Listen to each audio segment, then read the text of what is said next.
Can you tell the chief whip? No.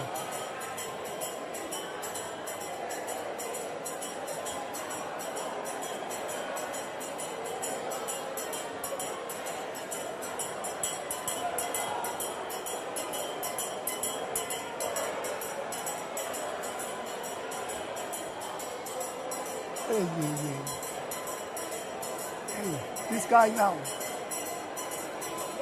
Hey, this guy, IT is busy.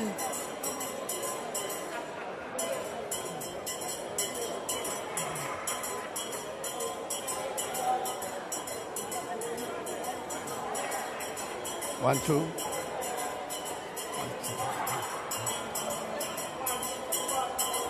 Huh? 1, 2. Okay.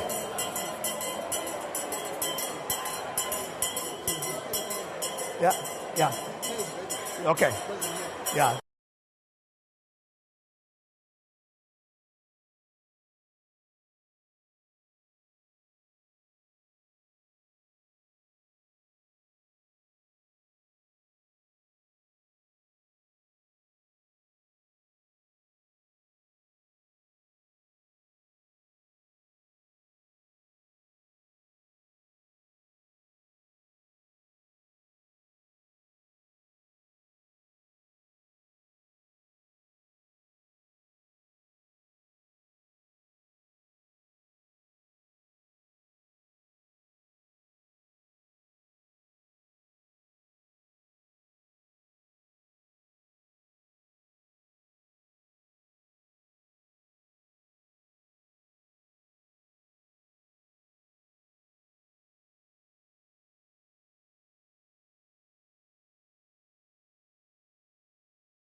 First speaker is going to be Honorable Mohai, the Chief Whip of the Council.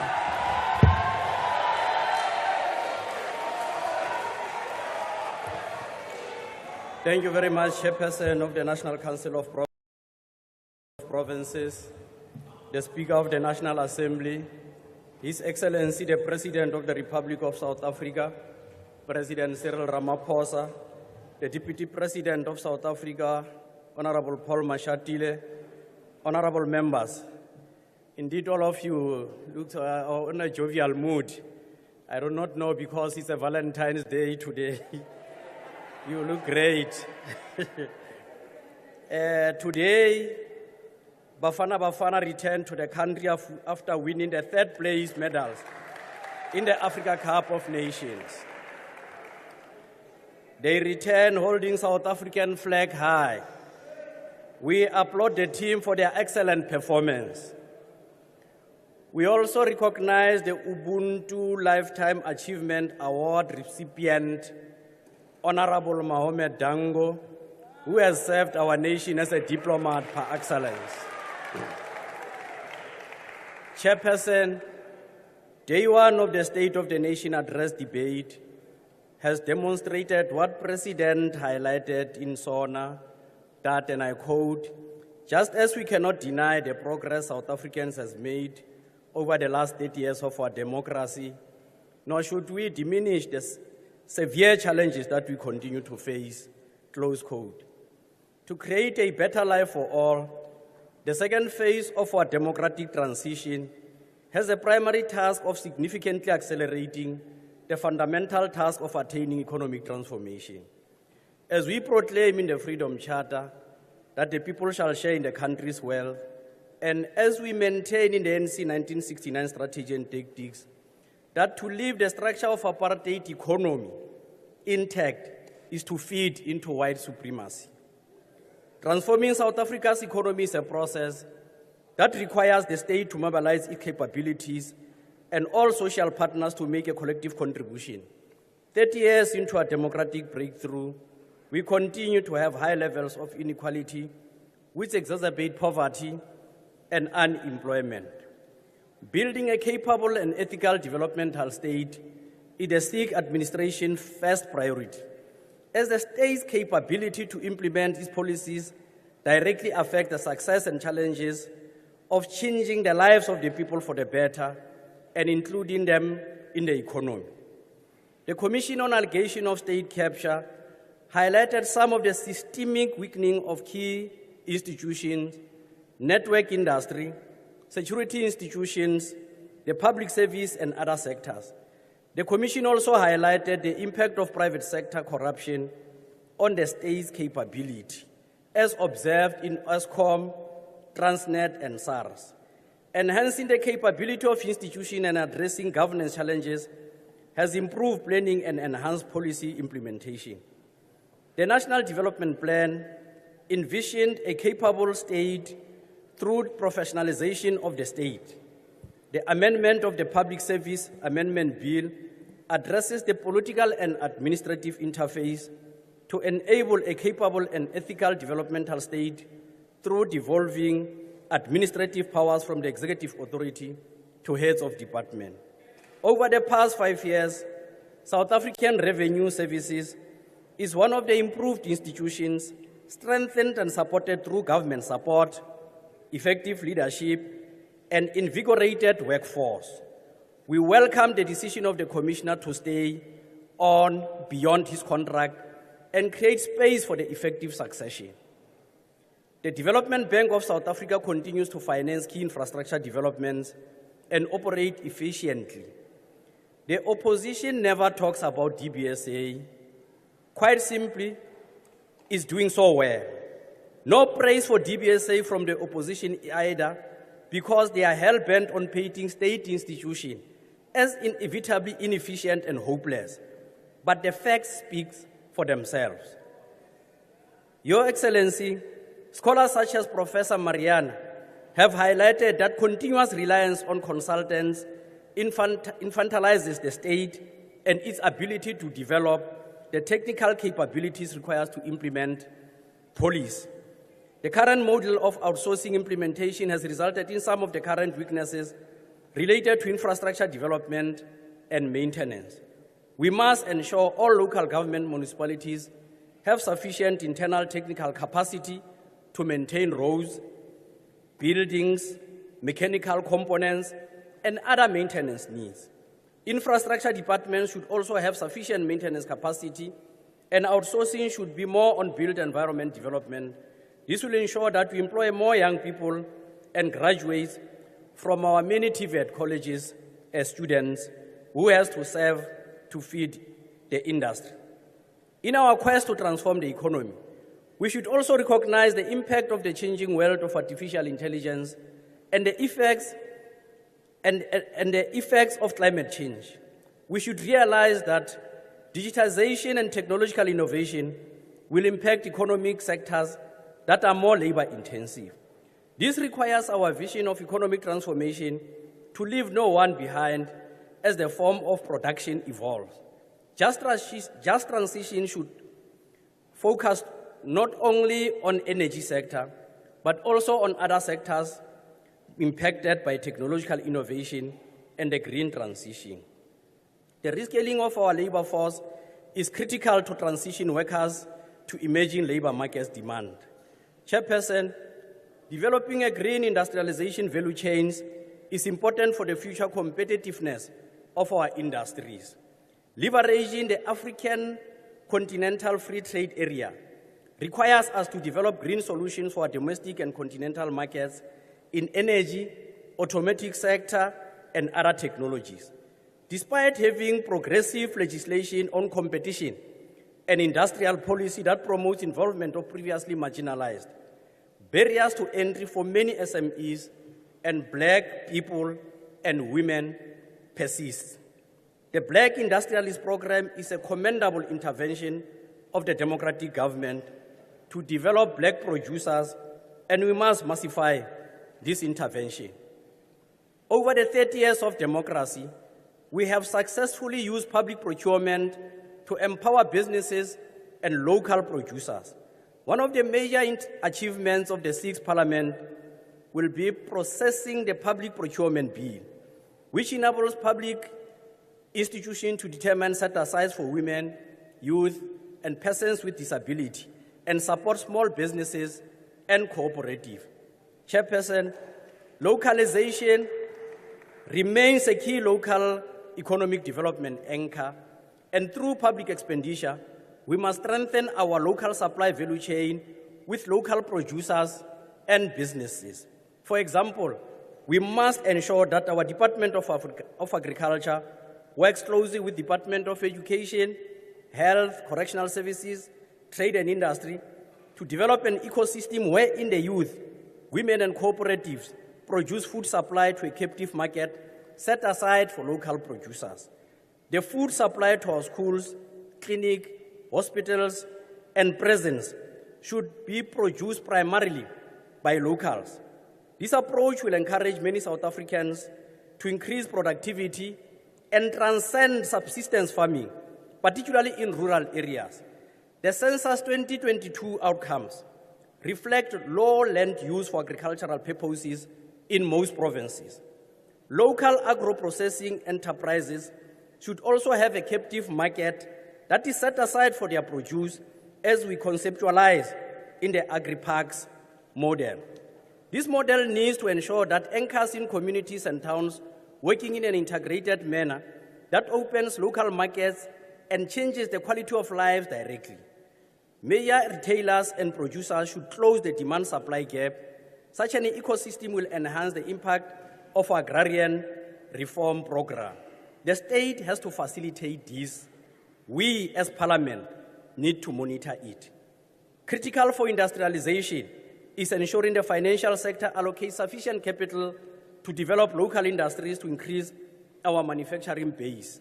Key interventions are required to increase domestic investment, including the President's Investment Drive initiative, lowering transport costs and ensuring the efficiency of our network industry will enhance competitiveness of our economy and lower the cost of transport for citizens.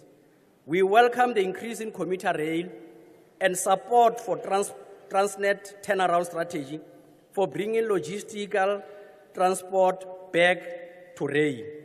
We are aware of the false narrative by those who have benefited from the apartheid economy, who claim that affirmative action, triple BEE, and progressive public procurement policies constitute discrimination as they exclude whites. Triple BEE is in all our interests, both black and white. As if we do not reduce the racial inequalities in the economy, all of us will bear the consequences. Chairperson, the ANC-led government, we have agreed that we have to focus on lowering the cost of living, and various intervention measures are under consideration. We need to target commuter transport and basic foods for caution the poor and enable real value of working person salary to produce for their families, that subsidizing transport costs, similarly ongoing work as basic income grant must continue. As Parliament, we are processing the Pension Fund Amendment Bill, which will enable workers to access a portion of their pension funds. This will impact the cost of living for millions of workers.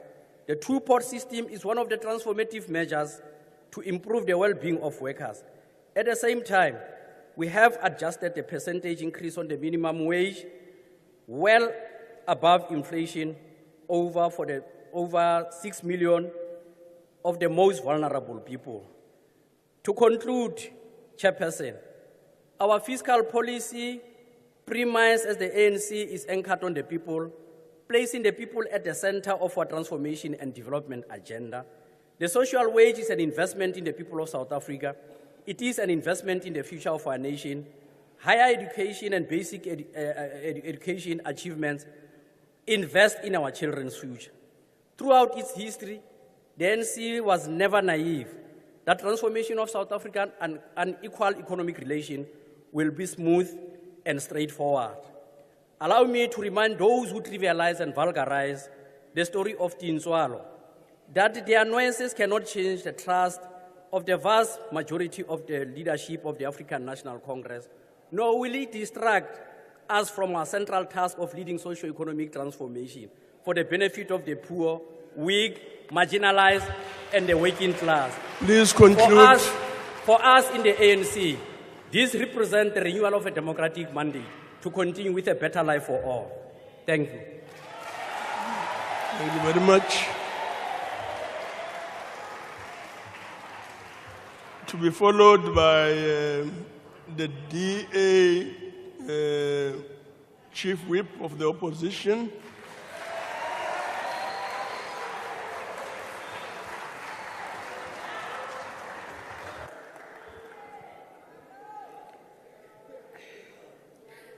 Speaker, the President's attempt to sanitize the lived reality of South Africans fell flat on Thursday night.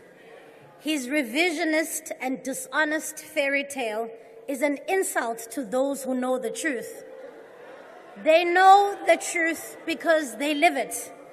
They know what was told to them was a lie concocted by a bunch of speechwriters and not the daily nightmare that was once touted as the new dawn. I would like to perhaps assist the President to understand how the other side lives. I would like to introduce him to real stories of real South Africans. His fictional character, Tinswalo, a child born without democracy, is an exception and not the rule. In this country, the reality of young people is too bleak for words. Let me introduce you to Tabang, Mr. President, a 29-year-old man born in 1995. His family has lived in Alexandra all his life, and his entire worldview is characterized by lack, by poor service delivery, joblessness, and hopelessness. None of his family members have made it out or escaped the clutches of poverty. And under the Ramaphosa presidency, there's no hope that he ever will. Despite his matric qualification, he's unlikely to ever get an opportunity to study further or get a job that will give him a life of the dignity that he deserves. In fact, he was there, Mr. President. He was there when, in the heat of an election campaign, you, Mr. President, promised the people of Alex 1 million new homes. He watches with dismay when you speak tough on corruption, yet your very own Deputy President, Paul Mashatile, has been embroiled in the looting of money meant for the Alex Renewal Project. Your hypocrisy, sir, is not lost on him. Just a minute, a second. Honorable Khat, on the horizon. Thank you, Honorable Chairperson. The member has just cast aspersions on the character of the Deputy President. She knows very well, as a Chief Whip, that she must bring a substantive motion by what she said about the Deputy President. Thank you, Chair.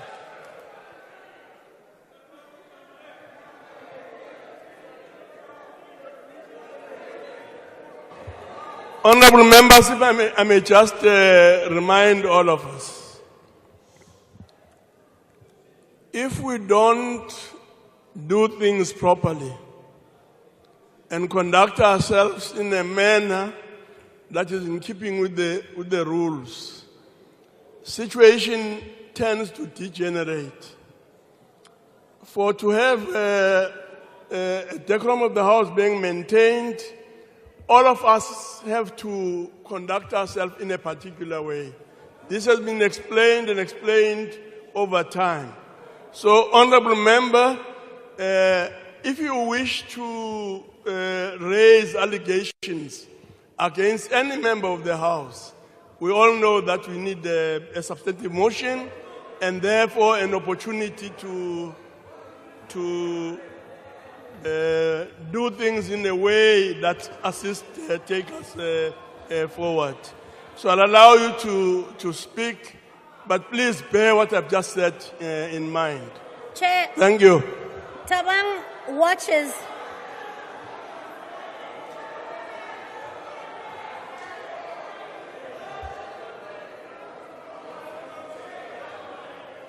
Please proceed.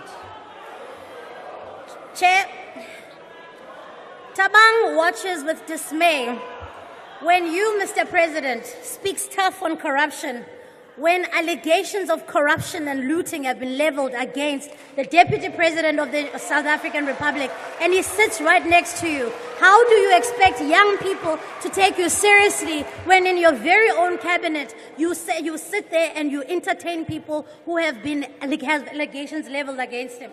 Your hypocrisy is not lost on him. He does not need to be sold a lie, Mr. President. He wakes up to a nightmare of broken promises every day. And he's unlikely and he's very likely to be persuaded to a life of crime. Because quite frankly, the life that young people in South Africa are living is hell in South Africa. Allow me, Mr. President, to also introduce you to Langalam Viki from Ekomani, a 3-year-old child who died inside a pit toilet because your government failed to uphold basic human rights of learners in schools. Yours, Mr. President, is a government that has trapped an entire generation of poor black children to a life of poverty. Xa izikolo ingezizwe indawo zabantwana bayofundela zingamangcwaba kukhona okonakeleyo. I would like to remind you, Mr. President, of Bongeka Buso and her children, Anati, Arabile, and Uratile. Bongeka was a mother of 3 children, Mr. President, from Ekdua, who decided to end her life and her children's due to the poverty crisis that has been engulfing millions of South Africans across the country. Bongeka, Mr. President, made a choice that no mother in this country should ever have to make. She decided to end her life so that she can stop looking at her children's expectant faces every day with no hope in sight. South Africa is not a poor country. It is unfair and unconstitutional that anybody should go to bed hungry every night. South Africa is simply a country that is poorly led by an uncaring government. It is a crime, Mr. President, that severe malnutrition for children under the age of 5 has risen by 26%. We know that 12,000 children have died in hospital since 2013. And most recently, the census has revealed that at least 2 million households in this country are experiencing hunger and forced to skip a meal a day. These are not just numbers. These are people who put their trust in you and you have let them down. Eyona nto ibuhlungu yeyokuba kudala abantu benemonde, kudala belinde lo rhulumente owayebathembise ubomi obuphucukileyo. Kudala abantu beginya noba kukraka benethemba kuba noko nizade nikhuzane, ningabayekeli betshatyalaliswa yindlala. Elo themba liphelile. Bayabona ubana lo urhulumente uphethwe ngabantu abazimisele ukutya imali yoluntu bade bayihlohlele entloko. Sebeyiqonda ukuba lona umbutho we-ANC ayisenguwo loba bemazi. Sebayayazi into yobana lona umbutho ngumbutho okhohlakeleyo. Yintoni nibakhohlakalele kangaka abantu boMzantsi Afrika? Ngoba kaloku yinkohlakalo mongameli into yabantu abayi-30 million abangabi nakutya umhla nezolo. Yinkohlakalo mongameli into yobana abantu abatsha bangafumani imisebenzi begcakamela ilanga kumakhaya befumbathe izidanga ezazifunyanwe ebunzimeni. Yinkohlakalo mongameli into yabantwana abancinci abaswelekayo yindlala in 2024. And to add insult to injury, our people are gaslit by the ANC government when they hold you to account. Their loyalty is demanded and they are routinely reminded to be grateful to the ANC. What is clear from the president's reluctance to account recount the key tangible deliverables of the past term is that these are few and far between. He decided to do some fancy footwork on Thursday by focusing on the past 30 years instead of focusing on his 5 years in government. You see, he too is ashamed of his record in government. He too knows that South Africans are worse off today than they were in 2019 when he took over that office. And he too knows that his government's time is up. The people have finally seen through your sloganeering, which does not translate to real change for the people who need it most. Your fudging of the numbers fools no one, because people should not have to be told about your record in government, they should experience it. And so, as we look towards a post-ANC South African democracy, it is clear that we need a serious alternative government, a government that will not demand another 30 years from office from the people that it serves, a government that is content with being on a 5-year contract to deliver against its promises. And looking at these benches, I can tell you, Mr. President, political party, you certainly cannot be trusted with mending the very thing that you once broke. And so I would like to turn my attention in particular to the people at home, to speak to you directly. I want to assure you that inhlungu yabantu benu bantu baseMzantsi Afrika does not fall on deaf ears. An alternative is within reach, a caring government that works for you. Uhulumende ozanikhupha ebugcwayibeni anikhuphe enhluphekweni ukuze niphile ubomi onanibuthenjisiwe 30 years ago. Allowing people to languish in poverty has been one of the most spectacular failures of this government, but it doesn't have to be this way. A DA-led government, amongst other things, would prioritize creating jobs and lifting people out of poverty. The 7 out of 10 young people at home who do not have work, I want to assure you, you will be gainfully employed. I want to ensure you that we, unlike Honorable Sylvia Lucas, will not tell you that load shedding is not the end of the world. We will make sure that we solve the energy crisis so that you can find a job, so that you can live a life of dignity. To deal with the crippling poverty, we would increase the child support grant to the same level as the official poverty line. This child support grant would ensure that it covers pregnant mothers to support child nutrition. We would make sure that this SRD grant that is in place will make sure that it is essentially turned into a job seekers fund. As a caring government, we would ensure that a safety net for the most vulnerable in our society is there. These interventions are fully costed. They are sustainable, they are needed, and they are urgent. They will save lives. This is the pledge I'm making to the people at home. I want to assure you, help is on the way. It's not coming from this side of the house, but it's coming from this side of the house.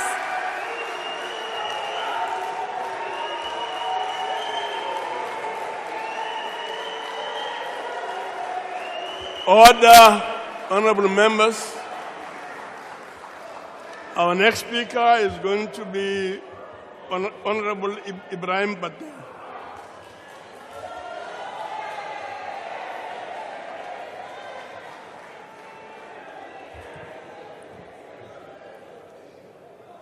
Mr. President, honorable members, fellow South Africans. 2 weeks ago, a freight ship left Durban port for Ghana, with another setting out for Kenya a few days later. They symbolize the start of trading under the African Continental Free Trade Area, or the AfCFTA, the culmination of this administration's work to translate a dream of African anti-colonial leaders into a reality.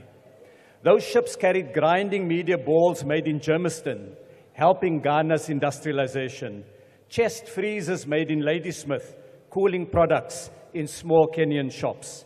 Export ready-made products displayed on the quayside range from food, safety boots, skincare and cosmetics, to smart electricity meters, steel products, and minibus taxis. They were made in this 5 years by South African hands, by Kwaugelo Namane, a 28-year-old industrial mechanic from Germiston, a child of democracy, a tinswalo of the steel industry.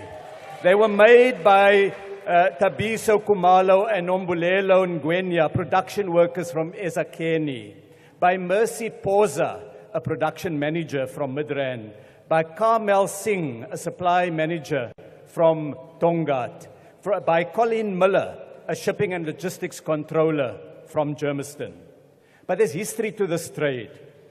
In June 2019, in your inaugural SONA, Mr. President, you committed to the African Continental Free Trade Area, and you subsequently chaired an extraordinary summit of African leaders to fast-track its implementation. 2 weeks ago, Mr. President, you cut the ribbon, symbolically releasing the first cargo onto that ship, and you banged the Ngungu drum at the ceremony in Durban Port. It signaled the start of preferential trade, fulfilling a 2019 SONA commitment. It is important for centuries before colonialism, Africans developed trade routes and facilitated the flow of goods among themselves, gold and salt, beads and carvings, ivory and gum, metalworks and textiles. From ancient centers of learning like Alexandria and Timbuktu, to the northern civilizations of Egypt and Carthage, the western kingdoms of Ghana, Mali, and the Songhai, the trans-Saharan trade routes, the eastern trading centers of Zanzibar, Mombasa, and Mogadishu, to the ancient southern civilizations of Great Zimbabwe and Mapungubwe, Africans traded with neighbors and with the world. Colonialism broke those ties, undermining Africa's industry and trade. The harm to our society lasted for centuries, reducing Africans to exporters of raw materials and importers of consumer goods. This left us poor, left us vulnerable, and left us dependent. With the African Free Trade Area, we're pivoting away from that model to trade as neighbors with manufactured and digital products, with services and with food, to break the bonds of neocolonialism, to reconnect with our history. In the past 12 months, South Africa exported R500 billion worth of goods to other African countries, mainly manufactured goods made by South African hands. And while Honorable Steenhuisen and Honorable Kwaggabe stood here cynically rubbishing the very action by government, during this administration, we secured a free trade agreement with the UK following Brexit. We negotiated a massive tariff reduction for rooibos tea exported to China. We gained access for our red meat to Saudi Arabia in this administration. We sold more than 1 million locally made cars and bakkies to Europe in this administration. We hosted the AGOA Forum with the United States and 30 African countries, which recommended the extension of AGOA when it expires in 2030. We hosted the BRICS Summit, expanding the voice of the Global South. We protected our local producers with targeted tariffs on imported poultry, on steel, on wheelbarrows, on tires in this administration. Newsflash, Honorable Kwaggabe, in spite of considerable shocks and challenges to the economy, South Africa made progress in a number of areas. Much remains to be done. Many hills still to be climbed. Unemployment and poverty must be tackled with greater vigor. But while Honorable Kwaggabe spoke here, clearly taking a vacation from reality, as part of our investment drive, hundreds of companies pledged 1.5 trillion rand in investment at the conferences convened by the President over the past 5 years.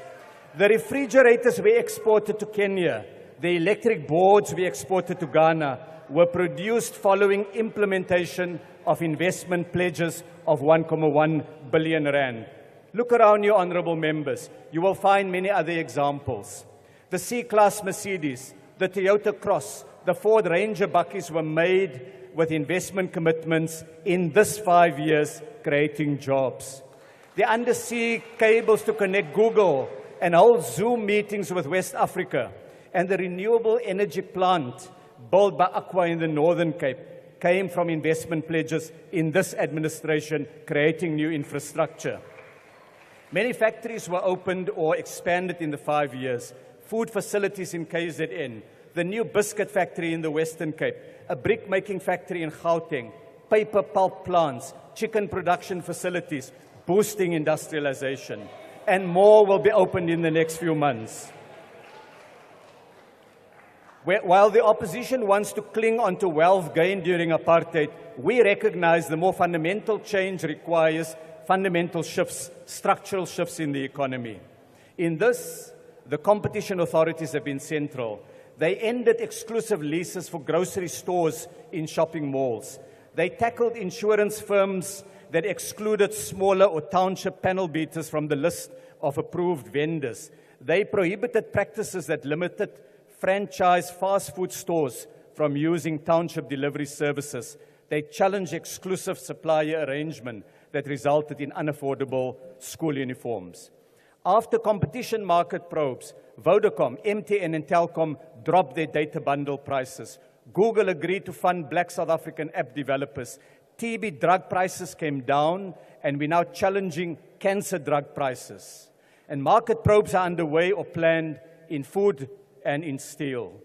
Master plans were developed in clothing and textiles, in poultry and sugar, in furniture and steel, turning around sectors that were in decline. Master plans support growing sectors such as car manufacturing and call centers. We signed an agreement to bring production of Peugeot vehicles to South Africa in a new factory in the Eastern Cape. And a new steel factory is under construction in Gauteng. Localization, honorable members, promotes structural change. Consider just one example, one sector. Partnerships between government and 2 South African companies led to production of billions of rands of COVID vaccines and new local production of anesthetics used during medical operations. We secured the right to produce for the first time human insulin to treat diabetes, oral vaccines for cholera, and vaccines for pneumococcal meningitis. While the opposition gives speeches about climate change, we work to green the economy, facilitating the building of new solar and wind power plants and production of photovoltaic solar panels. We assisted companies with rooftop solar, published a roadmap for the transition to electric vehicles, and released a strategy for green hydrogen. While the DA equates black excellence with corruption, we promoted economic inclusion. The DTIC policy supported more than 1,000 black-owned firms during this administration, from small businesses to industrial champions. They now produce goods ranging from food and furniture and clothing and to the steel and the Mercedes-Benz body panels. They employ well over 100,000 workers, and their annual turnover is more than 100 billion rand. Entrepreneurial and industrial tin swallows. In the next 5 years, we're planning at least 80 billion rand in fresh investment in black-owned businesses to drive more growth and jobs. While the DA thinks BEE is for politically connected people, we change the competition laws to support worker ownership in mergers and acquisitions, broadening the shareholding, combating high inequality. Through work done in this administration, almost 200,000 workers are owners of shares in companies like Coca-Cola, PepsiCo, Imperial, Shoprite Checkers, Consul Glass, and Burger King. You wanted facts? Here are the facts. The equity stake that workers hold are calculated to be worth at least 62 billion rand. 200,000 children and adults of democracy will benefit from the dividend flows. People like Sishle Sitole and Mologadi Kodibona, they are the Tsinswalos of the factory floor of the economy, generating wealth for the nation and for their families. I thank you. Your time is up. Thank you very much. Thank you very much. Our next speaker is Honorable Reverend K.R.J. Mishwe.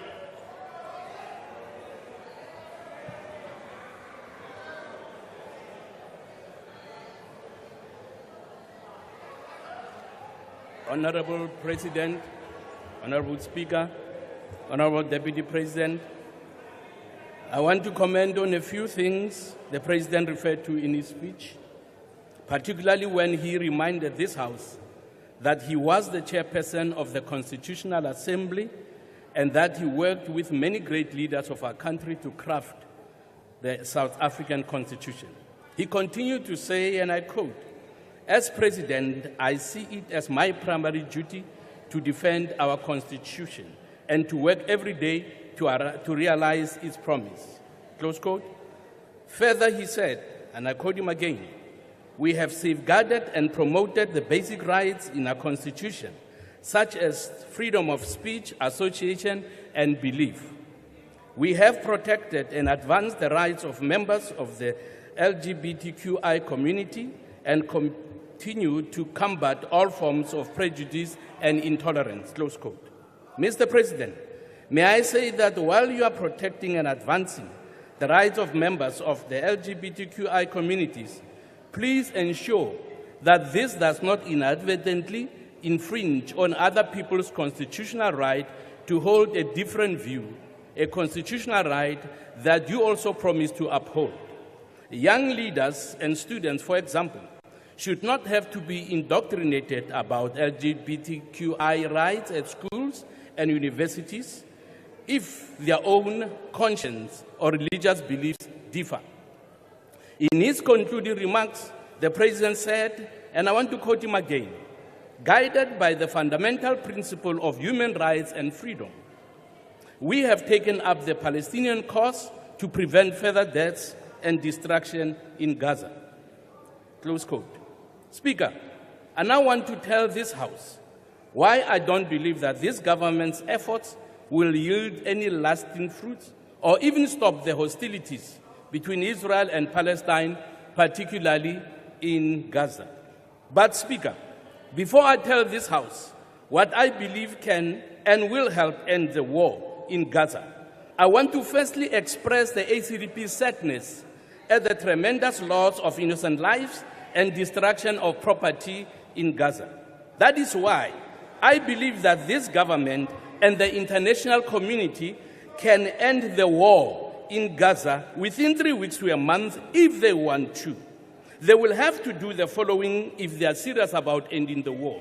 Firstly, they should prevail on Hamas to release all remaining hostages hidden in their tunnels. Secondly, the ANC and international community should order Hamas to destroy all tunnels under Gaza, particularly those leading into Israel. Thirdly, Hamas and the international community must accept the right of Israel to exist within safe and secure borders. Without these fundamental agreements in place, that war will never end, and the dream of a two-state solution will never materialize. Speaker, if it is not possible to live in peace next to a neighbor who has vowed to remove you from the face of the earth, it is not possible for Israel to live in peace next to Hamas, who has vowed to repeat the despicable atrocities they carried out on the 7th of October last year, which reportedly included rape, murder, abductions, and beheadings. The ACDP longs to see peace between Israel and Palestine, but this won't be possible until the right of Israel to exist within safe and secure borders has been acknowledged and agreed to. Taking Israel to the International Court of Justice will not improve the situation there. Honorable members, order, honorable members. Heckling and so on is not such a bad idea. But if you drown a speaker, you are really going beyond the bounds. Please proceed, Honorable Michel. I want to remind the ANC today that Isaiah 54:17 says that no weapon that is formed against Israel shall prosper, and every tongue that rises against her in judgment, she will condemn. ANC, you have gone too far, and your judgment As you conclude, honorable member. When the God of Abraham, Isaac, and Jacob said he will bless those who bless Israel, and curse those who curse her, he was not joking, but he meant every word he said. You have invited the curse on yourself, and you are going to get it. Responding to the president's Your letter, time is up.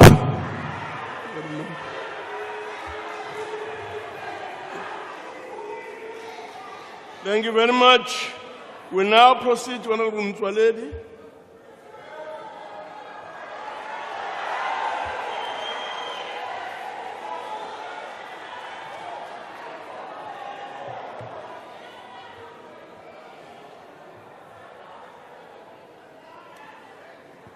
Honorable Chairperson of the NCOP, Excellencies, the President and Deputy President, honorable members and dear South Africans, one has noticed that in this debate and in others before, we are being ridiculed or even prevented from quoting our apartheid and colonial past.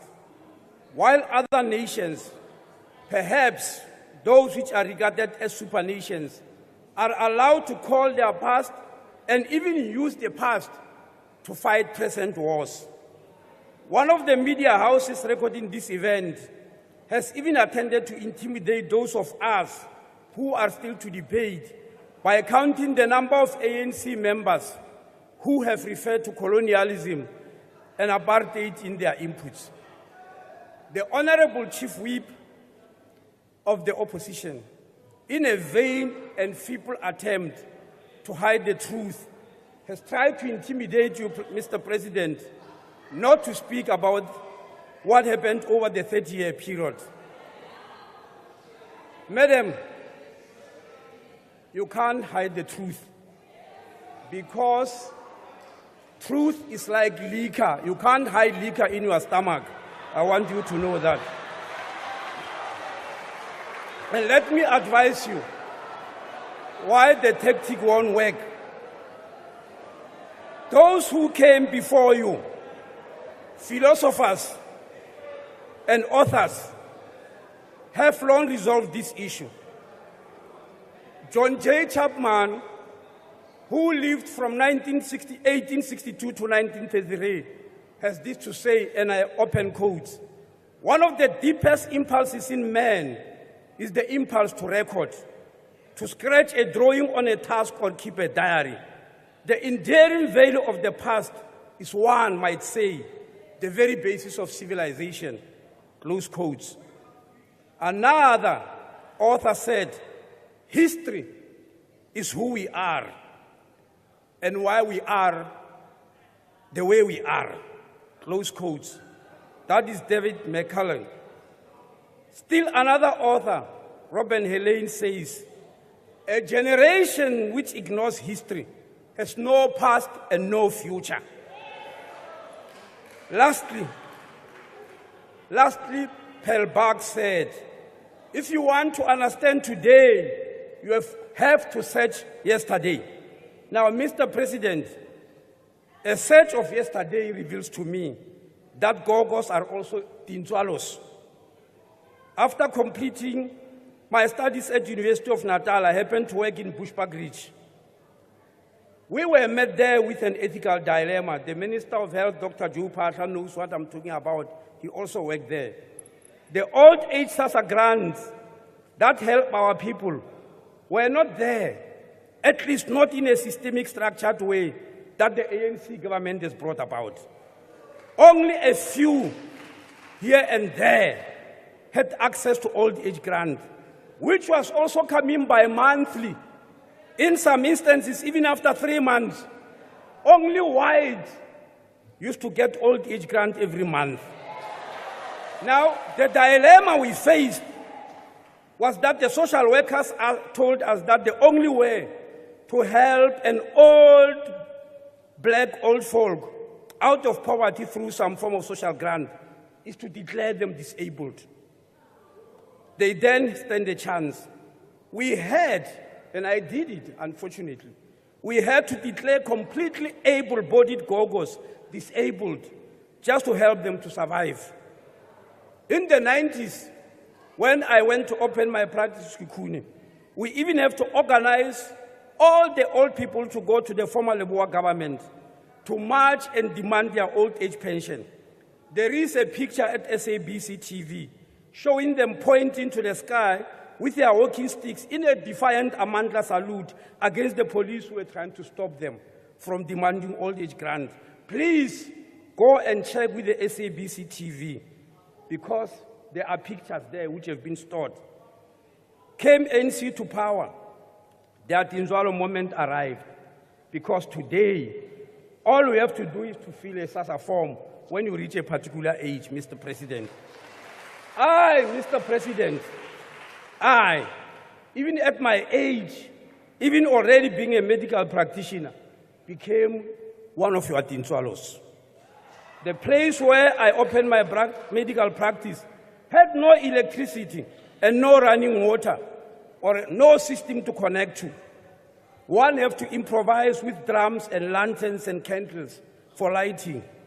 My Dinzwalo moment came when the ANC rolled out electricity to rural villages and started rolling out programs of clean running water. We are not talking here, Chief Whip, of the individuals who are quoting one by one. We are talking of here, of a whole population change, a program that changes the whole population. Mr. President, even whole communities had their Dinzwalo moment. The Minister of Health, Dr. Joe Parker, announced here yesterday that modern medical equipment were delivered in St. Rita's Hospital. This hospital is in Skukuni. On the Christmas Day of 1986, I was in theater in that hospital performing a CISA alone. I was my own surgeon, my own anesthetist, and my own assistant surgeon. For I was the only doctor, one, working in the whole hospital. Performing such a procedure was expressly forbidden by medical council, but we had to choose between obeying the rules and letting a mother and baby die. Breaking such rules in our desire to save lives became days of our lives. Mr. President, today, apart from the equipment Dr. Parker mentioned, St. Rita's has got 50 full-time doctors from one. That is their moment of Dinzwalo. And we can't hide this history. Ndate no dada,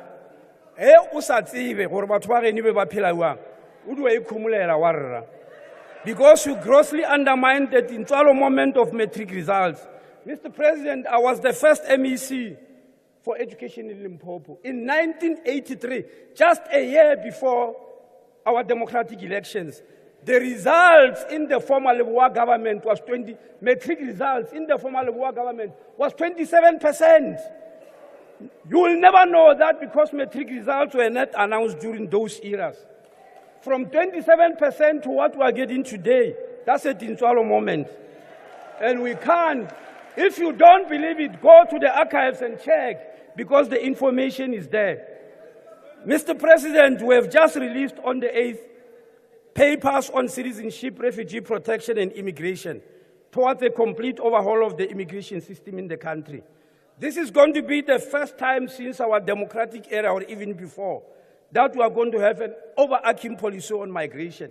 Those who don't understand why we need to press the reset button on migration, they just need to read the recent court judgments on migration, including the judgment passed yesterday on the 8th, last week, by the Gauteng High Court, which is referred to by the media as a victory for the Department of Home Affairs. Mr. President, on the 8th of February, the Department of Home Affairs released a government gazette that issued draft immigration as well as new visa regulations for public comment. The visa regulations are a result of recommendations of the voluntary report, which you, Mr. President, commissioned. They will usher in a new era, an improved way of dealing with visa, and usher in a new era of trusted employer scheme, remote working visa, and a point system on awarding of certain types of visas. I also wish to explain, Mr. President, a directive that is causing confusion that was issued on the 21st of December, 2023. We are being blamed for chasing away tourists. Mr. President, that directive is not being understood. It was supposed to be an internal memo to guide the BMA officials at the ports of entry. Unfortunately, it went out into the public. We are being accused of chasing tourists out of the country.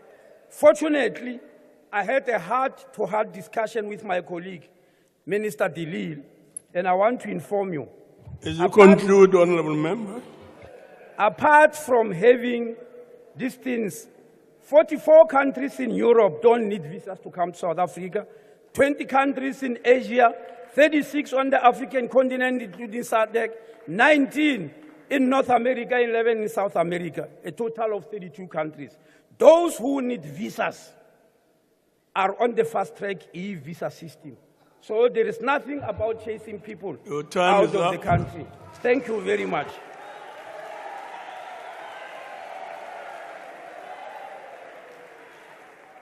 Thank you very much. We will now proceed to the Premier of the Western Cape.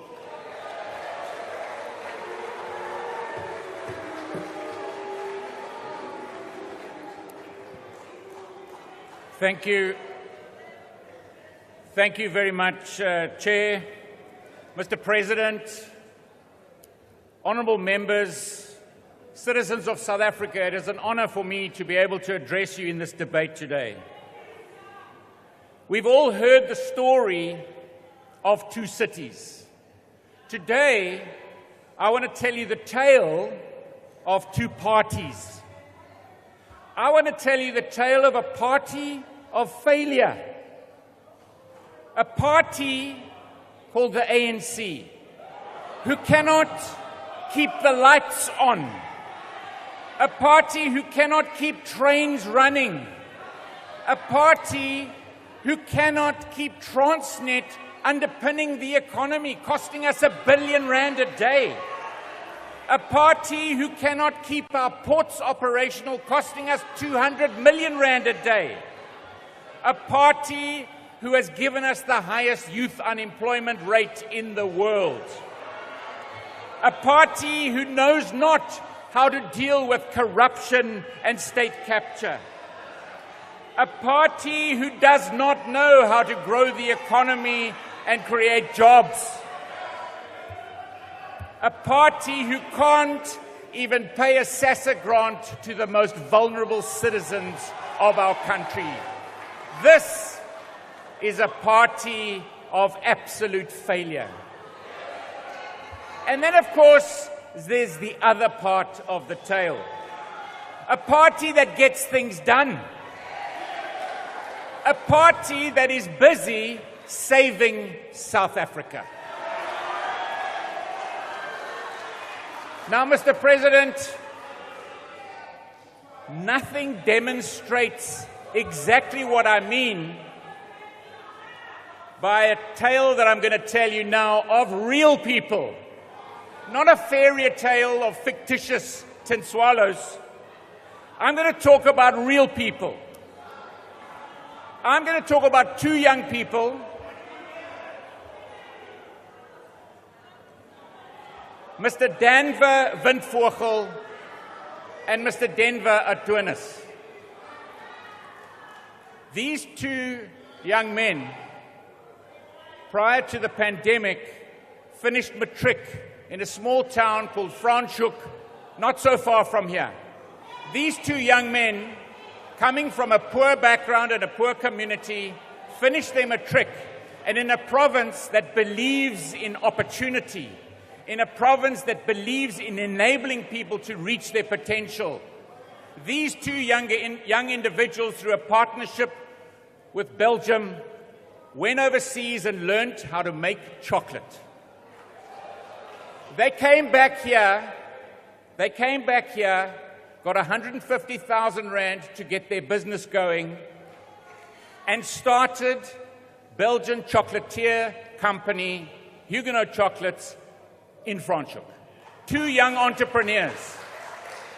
Unfortunately, Mr. President, along came a pandemic and with it lockdown. But these two entrepreneurs pushed through. They employed 6 people and they managed to get to the other side of the pandemic.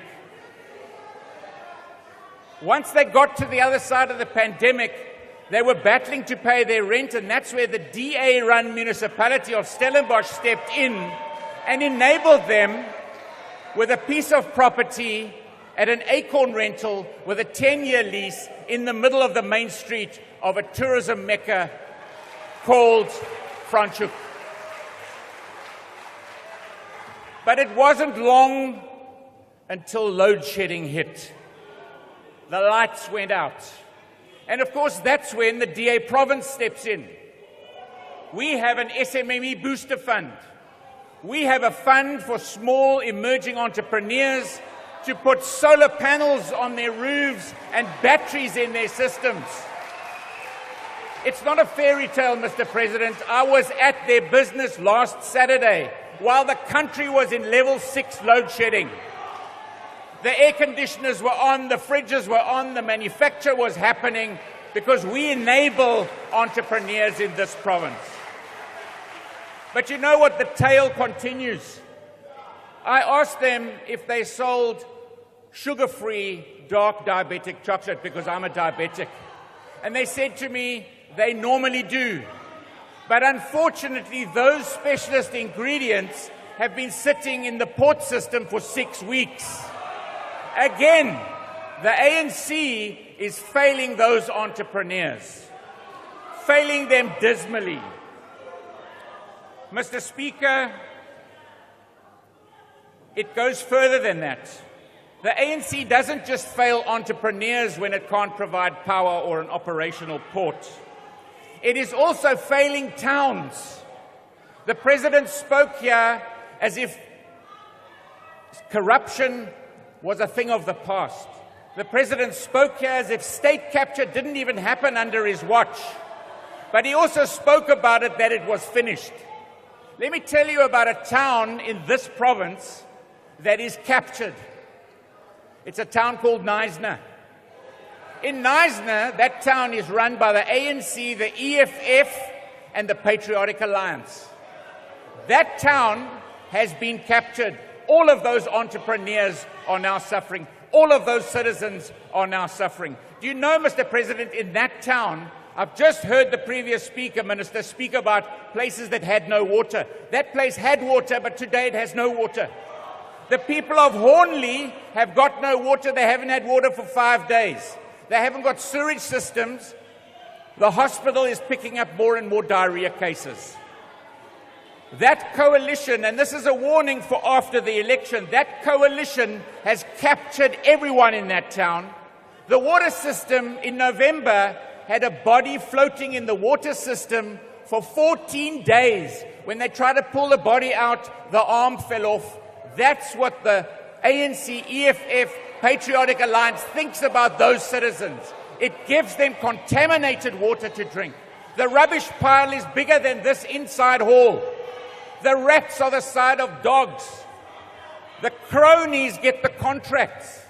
Total capture. Mr. President, I dare you to help us put that town under administration, because that's exactly what it needs to happen. But, Mr. President, when the ANC fails, the DA steps in.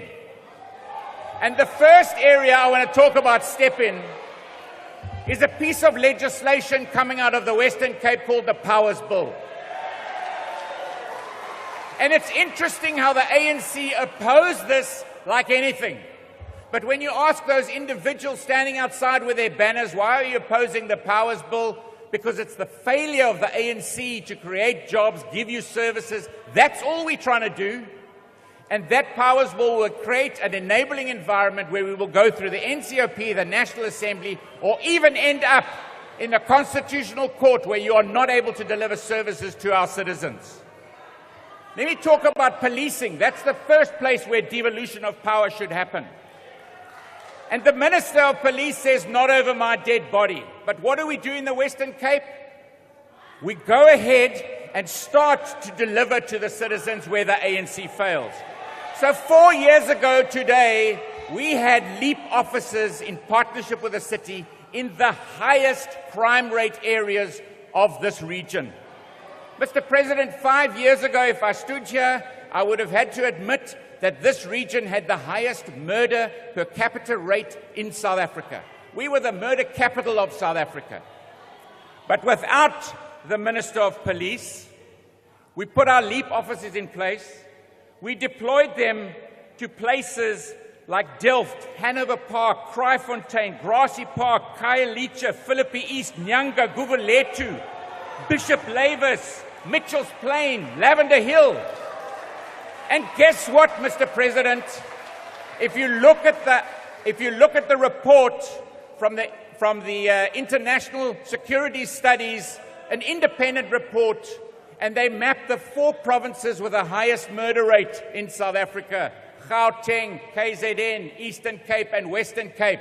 And of those 4 provinces in the last 5 years, 3 of them, the murder rate went up. 1 of them, the murder rate came down. And that is the Western Cape. And if we can do that with 1,300 LEAP officers using data and evidence, imagine what we'll do when we force you to give us the power of policing. Mr. President, you should be hanging your head in shame. 27,000 citizens in this country were murdered last year. You should all be hanging your heads in shame. How unbelievably shocking is that? But in this province, we will show that we can make a difference. We give hope. We can do it where we govern, the DA governs, and it makes that difference. But, Mr. President, I also noticed in your speech that you didn't have much to brag about in your last term. But let me tell you where the DA gets things done in this province. Let me tell you about this last term. We now can build a school for 500 learners in just 65 days. We are the only province with a Back on Track program where our learners on Saturdays are in class. These are the primary school learners, thousands of them, where thousands of our teachers are in class, catching up, reading with meaning, thousands of them. We are the only province with a retention rate of 74%. In your provinces, Mr. President, the retention rate is 40%. Measly 40%. But let me tell you about the health sector in this province. On the whole African continent, there are only 3 hospitals in the state that have robotic surgery, and they all happen to be in the Western Cape, 1 in George, 2 in Cape Town.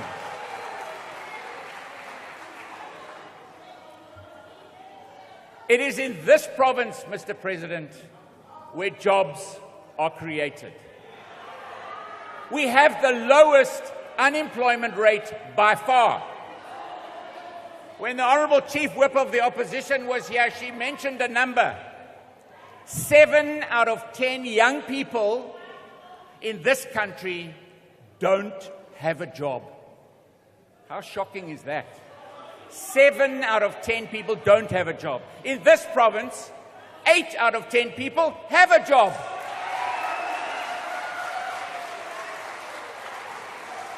Last year this time, Mr. President, I could talk about coming out of the pandemic, how many jobs were created in South Africa, and it was 169,000 jobs in the whole country.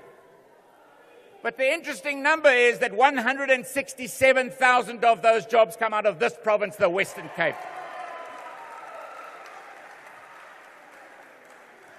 And these are the facts, Mr. President, and that's why most of South Africa coming from the ANC-run provinces are coming to this province. They're voting with their feet. When I saw the Honourable Maboyane, when I walked in, I thought the Premier had finally decided to move to the Western Cape like the rest of his citizens. I actually felt like asking him, did you turn the light out before you left? But he didn't have to do that because you've already done that for him. But Mr. President, the tale of two parties. A party that has dismally failed the citizens of this country. Versus a party that creates hope, a party that gets things done, and a party that is going to make a massive difference once you announce the election date. A party that is going to save South Africa. We are going to do exactly what happens in DA-run municipalities and province across the whole country. So, Mr. President, announce that date. Bring it on. Thank you. Thank you.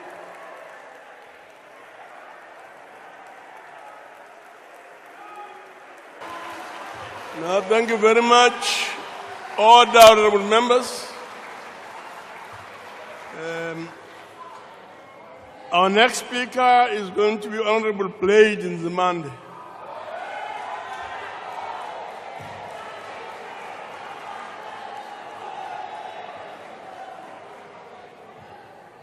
Honorable Chairperson,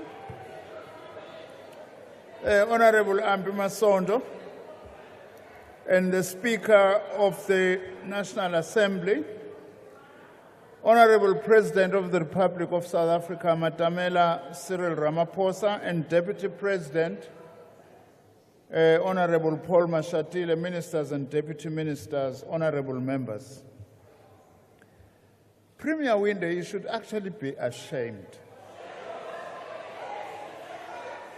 Because the DA is telling a false narrative here.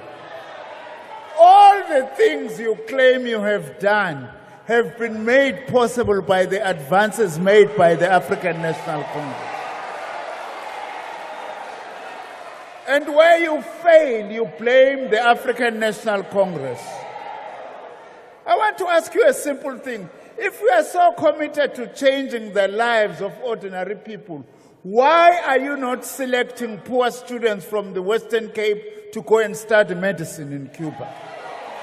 You are the only province that actually doesn't do that. I thought you were talking about the tale of two cities.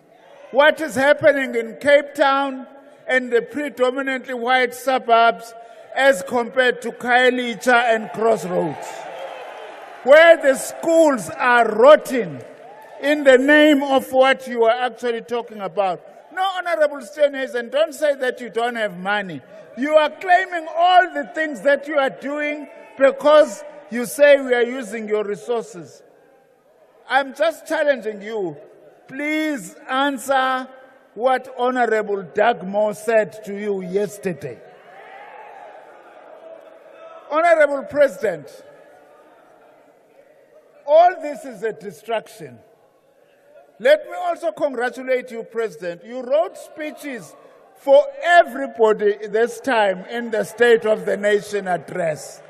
Everybody is talking about Tinswalo, even those who are actually trying to distort what you meant about Tinswalo. President, you clearly articulated the interventions of the ANC government to reverse centuries of colonial rule and apartheid in South Africa. Over the past 30 years, we have significantly increased access, especially for students from poor and working class backgrounds, into post-school education and training system. In 1994, the number of enrolled students in our post-school system were 495,000. In 2013, this number more than doubled to 980,000 students. In 2019, the total number of enrollments at universities, TVET colleges, and community colleges stood at just over 2.1 million students. Black university students in South Africa increased from 49% in 1994 to 71% in 2021. 60% of university students today in South Africa are women. Iningi labafundi bethu basema-university abantu besifazane. Honorable Chairperson of the NCOP, NSFAS represents one of the most progressive interventions by the ANC government. Since its inception in 1991, at the instigation, by the way, of former President Mandela before he took over in 1994, NSFAS has funded over 5 million students. Put differently, since 1991, NSFAS funding has grown from disbursing 21.4 million rands to almost 48 billion rands in 2023. In 2024, NSFAS is going to break the 50 billion rands mark. Already, NSFAS has transferred 4.2 billion rands to our universities and colleges so that not a single NSFAS bursary student will have to pay registration fees upfront. Already, as I'm talking to you now, President and the House, NSFAS has provisionally approved funding for 989,998 students. And we are currently engaging with the revenue services for salary verification process with the view to ensure that no NSFAS applicant is disadvantaged. Out of those provisionally funded, 791,405 are SASSA beneficiaries. So now, President, Tinswalo is automatically approved for NSFAS because she has been a SASSA beneficiary. And one of our most notable milestones is that by 2010, sidlulisele iNSFAS kubafundi basema-TVET ibikade ingekho phambi kwalokho. Okunye sifuna ukusho ukuthi asimangali amaqembu anjengo-DA uma ehlasela iNSFAS ngoba yazi ukuthi yenye yezinto ezibaluleke kakhulu ezenziwe yi-ANC lezi. What does NSFAS do? NSFAS breaks and disrupts intergenerational poverty. And iningi labantwana bakwa-NSFAS baqhamuke emndenini engakazi bekhona i-university graduate noma i-TVET college graduate bayabokuqala. As Honorable Malachi said, we've also introduced funding, a loan scheme for missing middle students, those earning over 350,000 but not more than 600,000 per annum total family income. And this loan scheme has an incentive. Those students who finish in record time their qualifications, half of that loan will be converted into a full bursary. President, whilst these successes are important, we are not unaware of the capacity challenges that are facing NSFAS. That is what I've been preoccupied with as a minister. We are working very close with Minister M. Ramokgopa of DPME. We are also forming strong partnerships with both public and private financial institutions to strengthen NSFAS, as well as with universities and colleges, and also making sure that we work to stabilize the institution and also ensure clean governance. President, you recently announced the planned establishment of 2 new universities. The feasibility studies for those 2 universities are done. And very soon, Minister of Police, you will be getting your University of Detective Services in Hammanskraal. We are ready now for that. Of course, this government has also established the first 2 universities post-apartheid, Solplaatje University and Mpumalanga universities. Those 2 provinces had never had universities before. We also would like to applaud you, President, for having recently launched the Presidential PhD program worth 1 billion rand to send our brightest young minds to leading science and research institutions to various parts of the world for training and exposure so that they can come back and serve our country. This government, led by President Ramaphosa, has also invested a lot into infrastructure. We have built, President, over the last 5 years, 16 TVET college campuses, all in rural areas, in the poorest of provinces. University of Venda, we've built a brand new Faculty of Health Sciences building.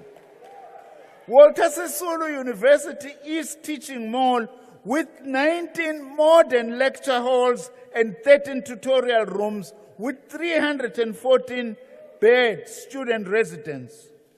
We have also built new skill centers built by our sitters in Sekukuni as well as in Richmond.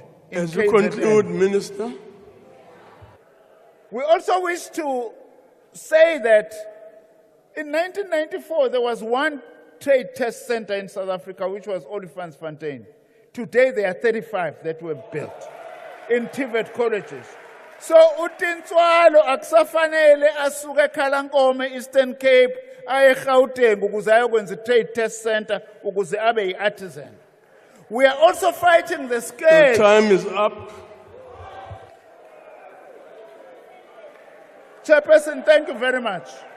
But I wanted to remind the DA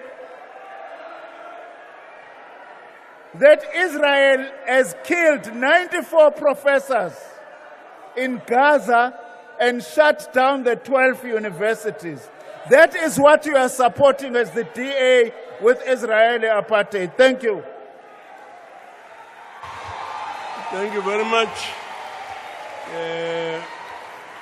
We will now proceed to Honorable A.M. Shaikh Imam.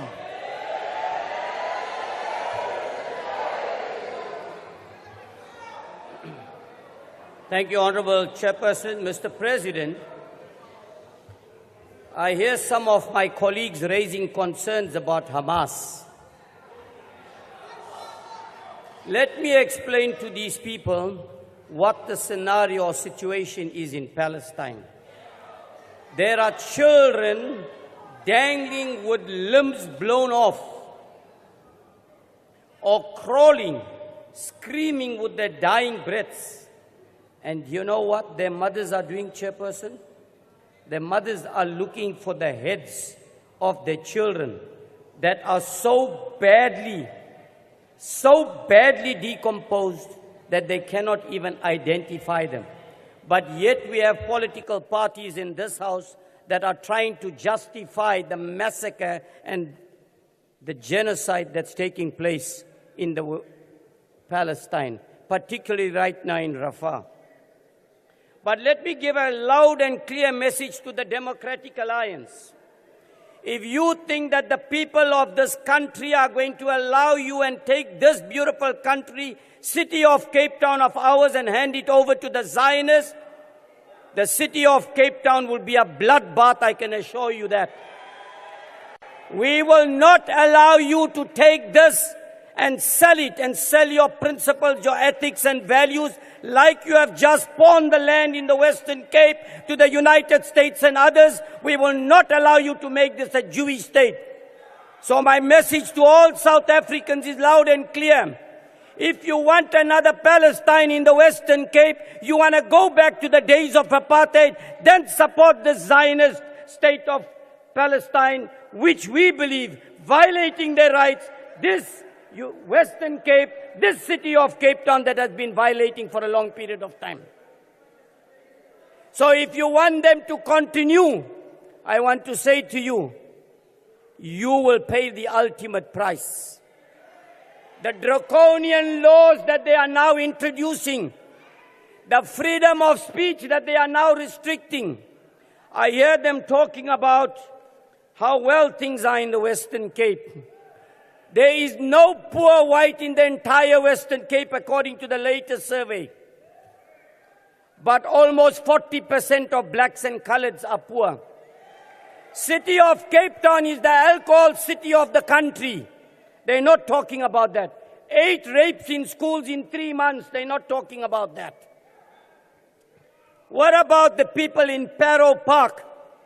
Do you know what is happening there, Chairperson? The white tenants, listen to this, the white tenants are paying lower rent than the coloured tenants in Parow Park. Go and have a look at it and go and see how they are being treated. We talk about workers' rights. What about the rights of those taxi drivers who work from 4 a.m. to 9 p.m. with no benefits whatsoever? What are you doing about the Khoi and San and the Cape Corps? You have totally alienated them. No respect for them, but you live on the land that belongs rightfully to them. And I am calling on the Cape Corps. I'm calling on all members of the coloured community and the black community and the Khoi and San. Rise and rise now against the Western Cape. Rise today before it is too late. Many communities in South Africa continue to suffer. The Indian community in Malagasy, in Shaka's Kraal, in Clare Estate, all have been marginalized. We're talking about crime, but look at the state of the police officers in this country. At disgraceful 13 rand danger allowance, living in shacks and shanty towns. Have any of you done anything? But I can tell you what, more money is being given to the Western Cape to provide to their police force that they have implemented just to violate the rights of others. But the time is coming. The time is coming when you will pay the ultimate price. As you conclude, on Honourable the land, Member. we are saying, Mr. President, we are saying to you, there is no reason and no reason why this Western Cape government cannot identify every family in this province, in every municipality, and right now subdivide the land and give every one of them a piece of land. Don't worry about the electricity, water and sanitation. You can give them. Why haven't you done that? You won't do it because you want these people to come begging to you day in Your and time day is out. up, Honourable Member. Thank you very much.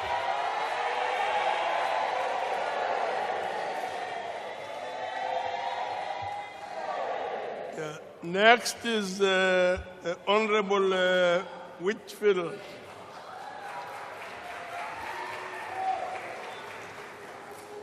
Honourable Speaker, honourable members, Mr. President, as difficult as it is for us to acknowledge that the promise of the dream of 1994 has turned into a nightmare, we must tell the truth.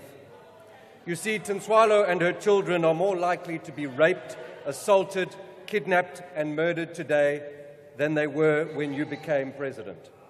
Tinswalo, like millions of her fellow citizens, live in fear. They live in fear every single day, unable to trust the police, desperate to feel safe.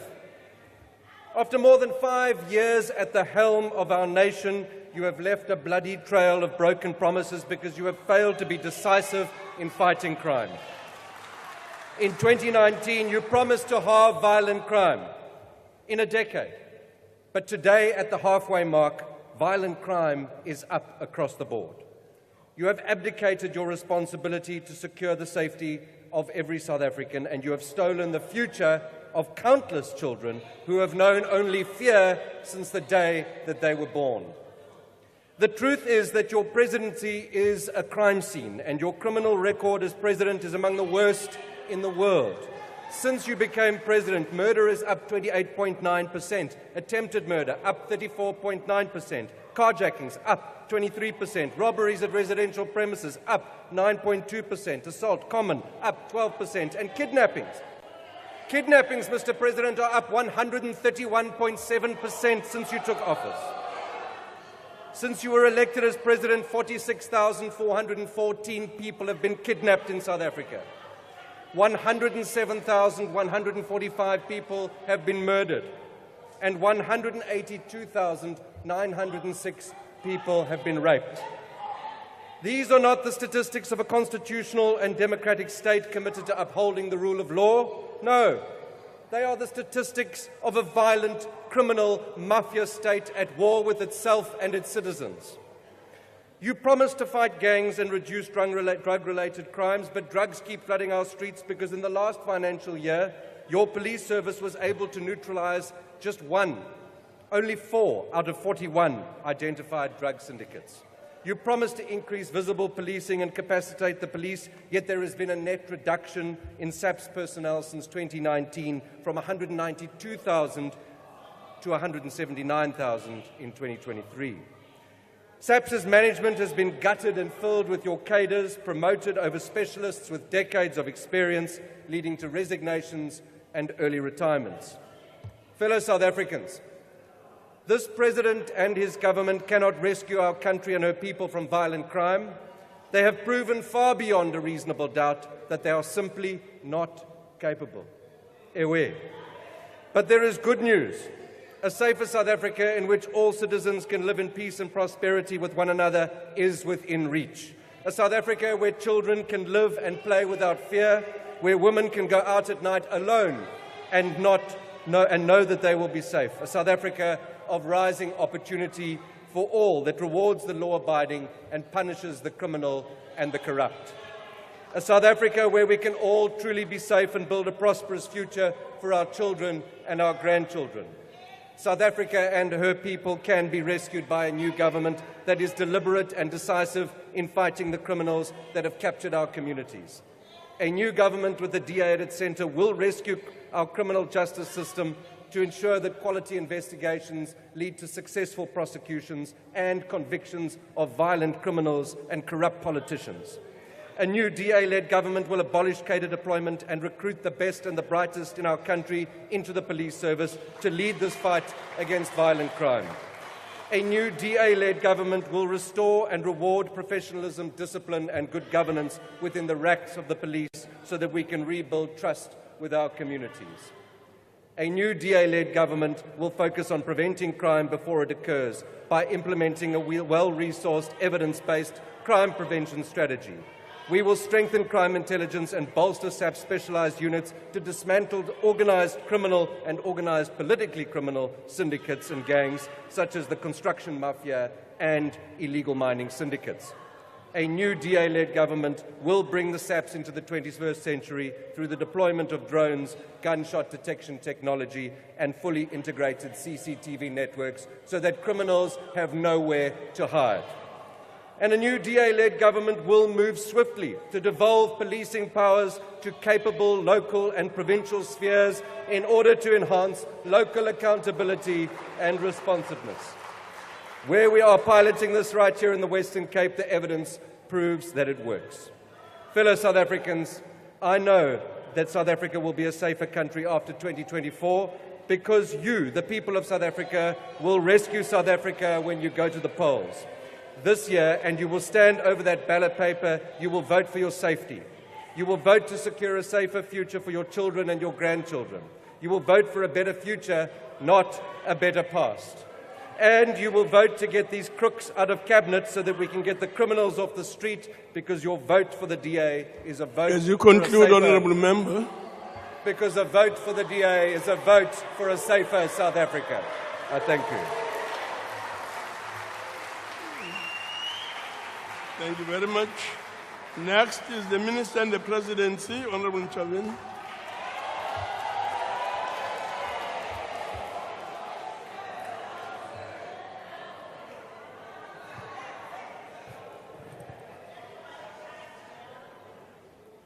Madam Speaker, Honorable President, Honorable Members, Nabotin Tswalo, for the Ronomatics who celebrate Valentine's Day, a day dedicated to love, red roses, chocolates, and other little gestures, happy Valentine's Day.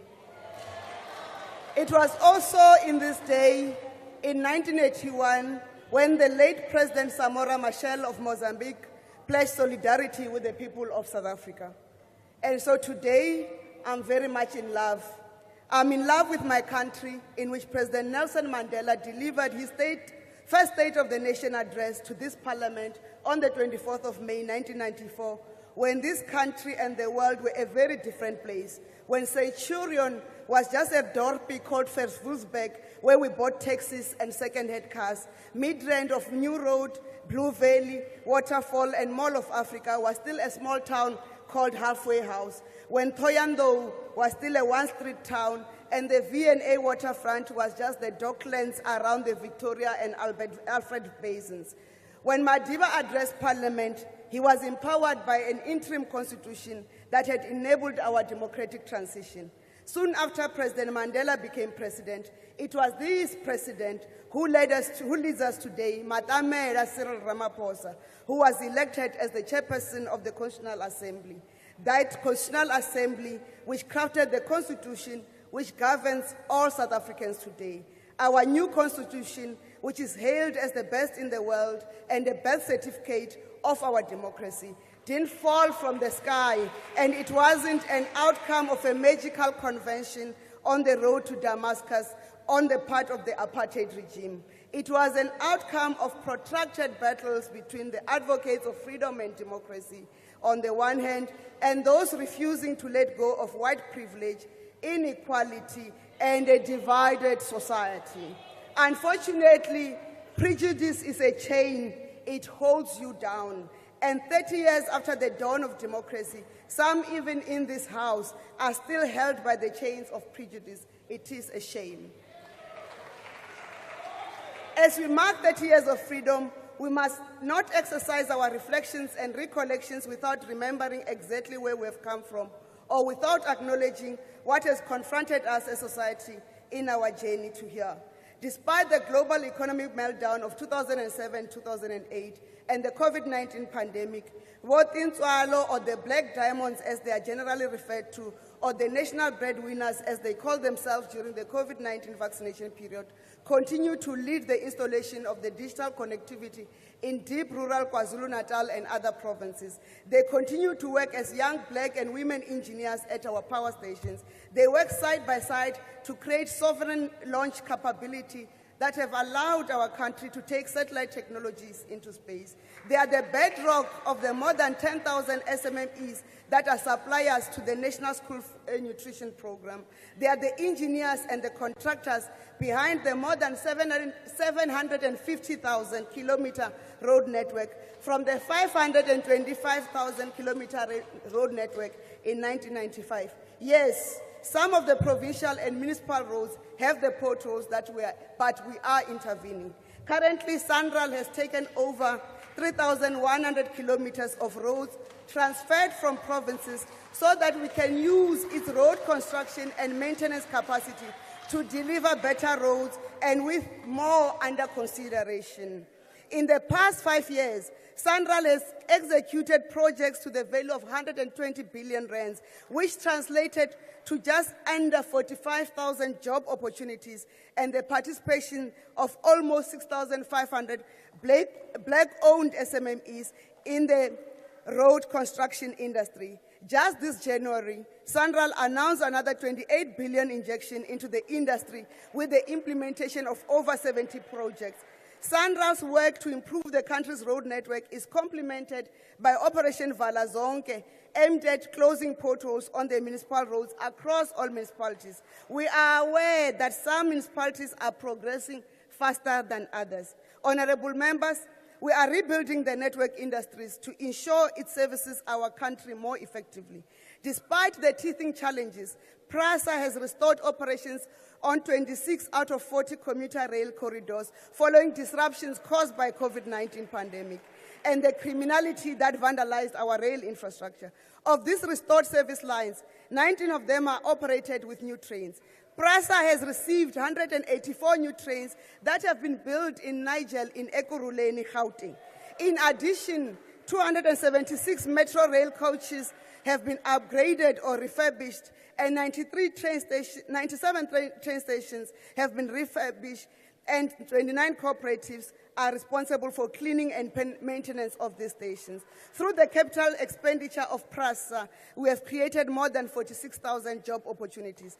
Even Transnet is starting to register a turnaround at its operations with the arrival of critical equipment.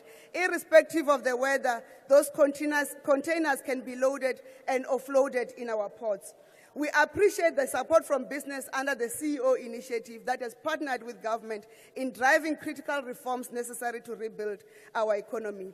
But bash, nizone botintswalo nazithama dzawe bana mutsiko wa thengo ya machilele nga zwine ra zwi vhidza uri cost of living. Fhedzi mushumo une ra vha khawo wo fhaṱulula ikonomi uri ṋea zwikhala zori ri fhe vhoramabindu maṱuku mishumo uri ri bveledzise themamveledziso yashu. Hezwo zwi khou engedza masheleni zwikwamani zwa vhoramabindu maṱuku na vhotintswalo vhaṅwe. Ro fara ro khwaṱha kha u fhaṱulula ikonomi yashu uri i kone u ḓiimisa kha mafhungo a fulufulu na zwa migodi na zwa urengisa ndalama ya mavuni. We are prioritizing, in cooperation with other countries within our region, beneficiation of our minerals as we strengthen reindustrialization through localization.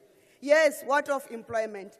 8 consecutive quarterly labor force surveys have indicated an improvement into the unemployment situation in the country, with 16.7 million people were in employment by the end of the third quarter of 2023, the first to surpass the pre-COVID-19 employment levels.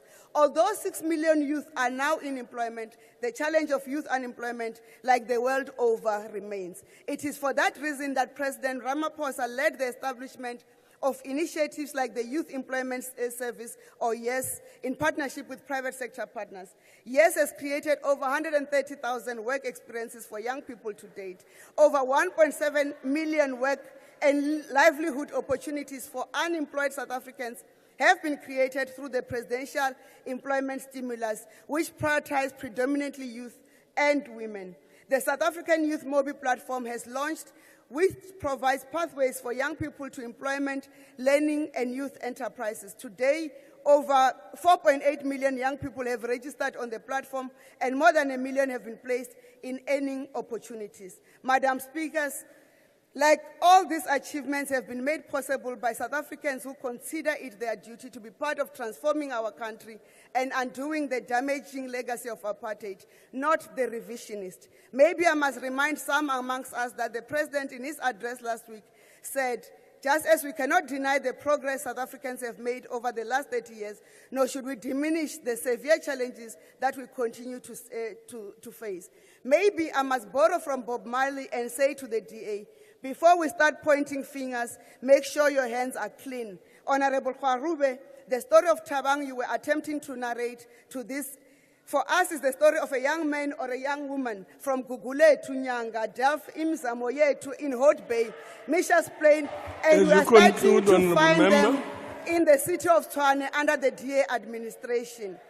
So, Madam Speaker, the President has yet to close this debate of the State of the Nation address in February 2024, but I'm already looking forward to the second State of the Nation address of 2024. I'm sure honorable members from the other side are looking forward to this as well, as they will be able to continue to scrutinize and criticize sitting from where they are sitting. In any case, some people feel the rain and others just get wet. Love you. Thank you very much.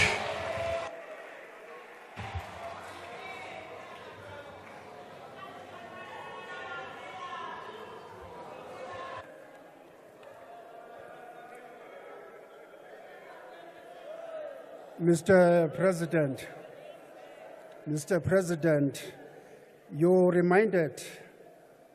you started by reminding us in your speech about the historic democratic national and provincial elections of April 27, 1994. We agree that the 1994 general elections were a historic breakthrough, especially after decades of colonial and apartheid misrule. As we want or went to the polls. In 1994, the black indigenous people voted with high hopes, thinking that they were installing a servant and ethical government, which we hoped would not compromise or betray the aspirations of the poor masses. As a people, we didn't know we were voting for lumpen politicians, thieves, and self-centered enemies of the people.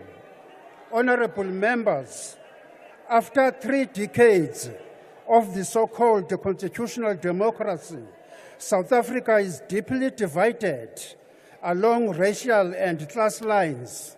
It is also divided into 2 nation states. We have urban areas on the one hand, which largely mirrors the remnants of the colonial and apartheid rule, and rural areas on the other hand, which is under the control of the traditional leaders, the kings and amakhosi. This is where the vast majority of the poorest of the poor, the black indigenous people, are found in these areas. The majority of our people are trapped in grinding poverty without access to adequate clean water, poor social infrastructure, and a high rate of unemployment. Mr. President, you also indicated in your speech that your government is rooting out hunger by providing the social relief of distress grant. We know that 350 in our country ridden by corruption and greed is an insult to our people. Honorable Speaker, the ANC government has no effective and credible plans to introduce sustainable employment schemes and run a cutting-edge infrastructure investment in the rural areas. We argue that spending a lot of money on social grants is not an investment. Young people must be skilled and cannot depend on the 350 grant. Mr. President, we need a radical economic policy shift in order to address the economic imbalances of the past. Neoliberalism is a curse to the working class and the poor. Neoliberalism is benefiting only the ruling elite and their cronies. As a result, the quasi-democracy of 3 decades in South Africa has produced only 5 black billionaires and several multimillionaires within the ranks of the ruling party. The black majority, on the other hand, have been kept in the continuous fight As you conclude, honorable member, spoils of the ruling class. Mr. President, let's go back to the basics. The Western liberal economic policies will never bring a better life for all in this country, whose majority of the people are poor. In conclusion, I wish to salute KK, Kenneth Kaunda, the first president of Zambia from 1964 to 1991. your time is up. Give me 2 minutes.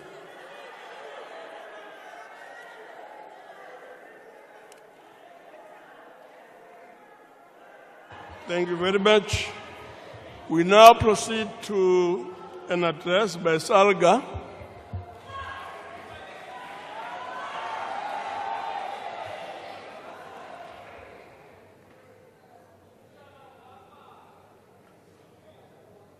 Speaker of the National Assembly, the chairperson of the NCOP, President of the Republic of South Africa, Cyril Ramaphosa, Deputy President of our country, Paul Mashatile, Premiers of our provinces, honorable members, fellow South Africans. Our approach on the state of the nation of the President from local government perspective, as we approach 30 years of democracy, allow me to start by reminding this august House that the South African local government system has its history and roots deeply embedded in our country's colonial past, with several scholars describing the historical role of local government. Many argued that the pre-1994 local government system perpetuated racial segregation, poverty, and inequality, and the distribution of essential services. This history left bold imprints of social injustice, spatial injustice, racial bias, and poor access to essential services for the majority of the population in the Republic. Scholars are also in agreement that the country's local government system has emerged from subvent and illegitimate institutions to a more democratic local government system, with the Constitution of the Republic introducing complete transformation of the local government system. Local government is now a sphere of government in its own right and no longer a function nor implementing arm of national or provincial government. Whereas local government has undergone rapid transition and transformation over the past 30 years, there can be no doubt that it has had a profound impact on the lives of ordinary South Africans, assisted by provincial and national government. In expanding the provision of services to our people, the recently released outcome of the 2022 census attests to this reality by confirming that the following key gains in delivery of basic services have been made. Access to electricity for lighting went from 58.1% in 1996 to 94.7% in 2022.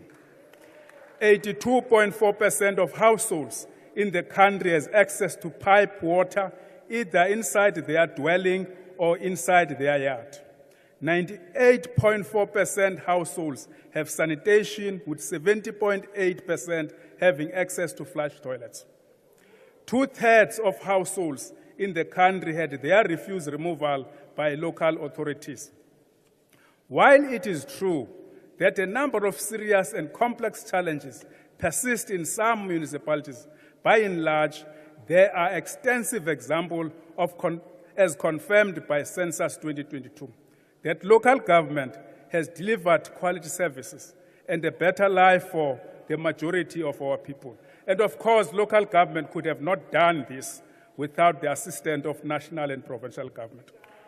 The Census 2022 further confirms that the South African population grew by 62 million in 2022, translating to 17.8 million households, an increase of 7.2 million additional households that must be serviced by local government. In addition hereto, the Census 2022 further confirms that 50% of our population live in the 17 largest municipalities in the country. If we analyze these statistics, it begins to suggest that a large part of our population reside in cities which continue to face growing environmental, social, societal, and economic challenges, with growing levels of demands for municipal basic services. It therefore means that the absence of an acknowledgement of the importance of local government, we face the increasing risk of not creating sustainable human settlement, which provide for a decent quality of life and meet the social, economic, and material needs of communities in the whole. We therefore look into the future, define an appropriate response to the picture painted by Census 2022. Despite its most pivotal role in building democracy and promoting socio-economic development with the responsibility for 46% of the constitutional functions. Local government still remains a big area in which we need to develop, capacitate, and build capacity so that it can respond to our challenges. And we can do this through improving cooperative governance. And we are happy, President, with the Minister Motsoaledi on his program insofar as foreign nationals visiting our country but landing up in our municipalities. His endeavor and working with us is a very important. And I must say, we are happy with Minister Kotongwang. For a first time, he agrees after many years that local government is underfunded. And therefore, we can go to the debate and discussion, how do we then better fund local government? Our own assessment as SALGA is that local government is a complex sphere of government. It requires a proper diagnosis to develop a response that is appropriate. An appropriate response requires a distinction between the occurrences, patterns, trends, versus the systemic structural issues, having regard to the national interventions alluded to earlier on. We tend to react and respond to the occurrences and not the underlying causes. It is our respective view that in dealing with the state of local government and the challenges attended to, consideration has to be given to a number of interventions as packaged instead of wanting to deal with them one by one in isolation of a bigger picture. As stated in previous SONA, we fully supported President Ramaphosa's view on the appointment of properly qualified municipal officials to ensure the effective management and provision of services. We, however, add that similar focus, President, should be placed on the political arm of local government. And political parties are the ones that are elected councillors and then send councillors to council. Our analysis confirms that every 5 years, the high turnover in local government, exacerbated by lack of proper screening of candidates, set the sector back in terms of leadership, governance, and oversight stability.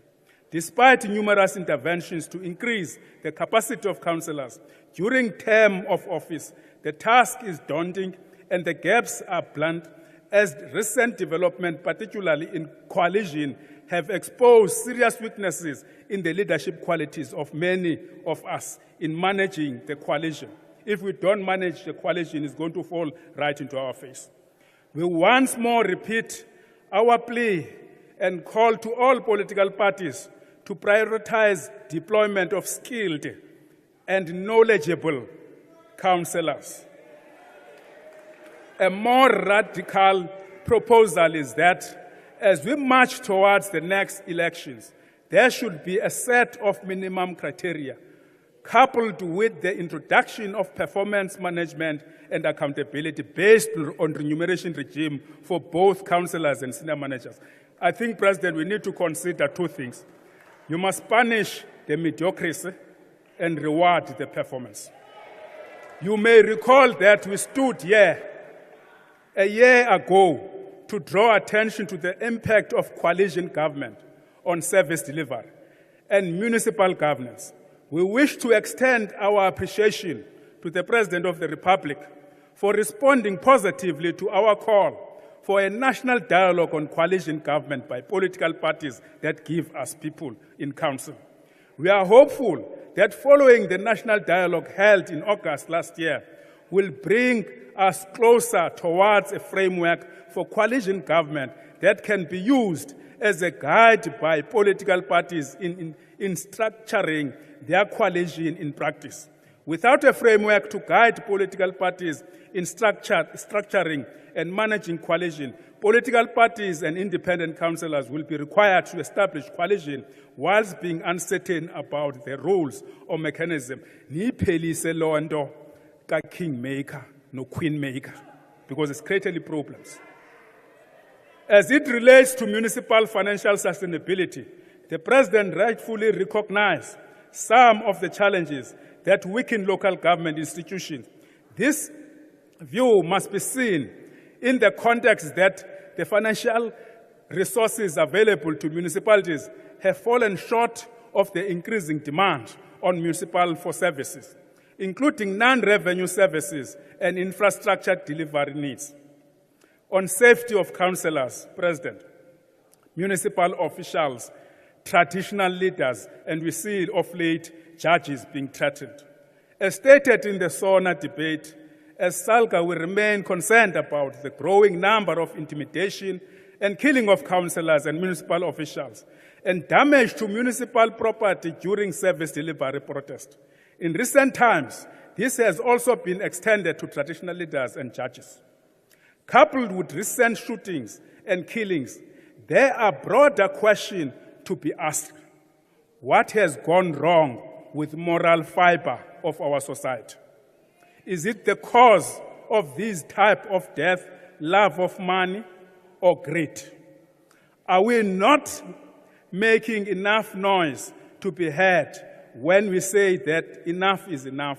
For now, for how long are we going to keep quiet? Well, the public office bearers are maimed, daylight, threaten their lives for rendering services. And that is why, as a co-president of the International Local Government Formation, we agree with the approach that you took in Palestine. As you and conclude, we wish Honorable in Member. Syria you will do the same. This worrying development in the context that the occurrences in the country wild, although the different intensities, this development threatens the credibility of democracy, but more so, negatively impact the credibility of local government as a potential area of opportunity for qualified and competent public representative and prospective employees. Your time is up. Thank you.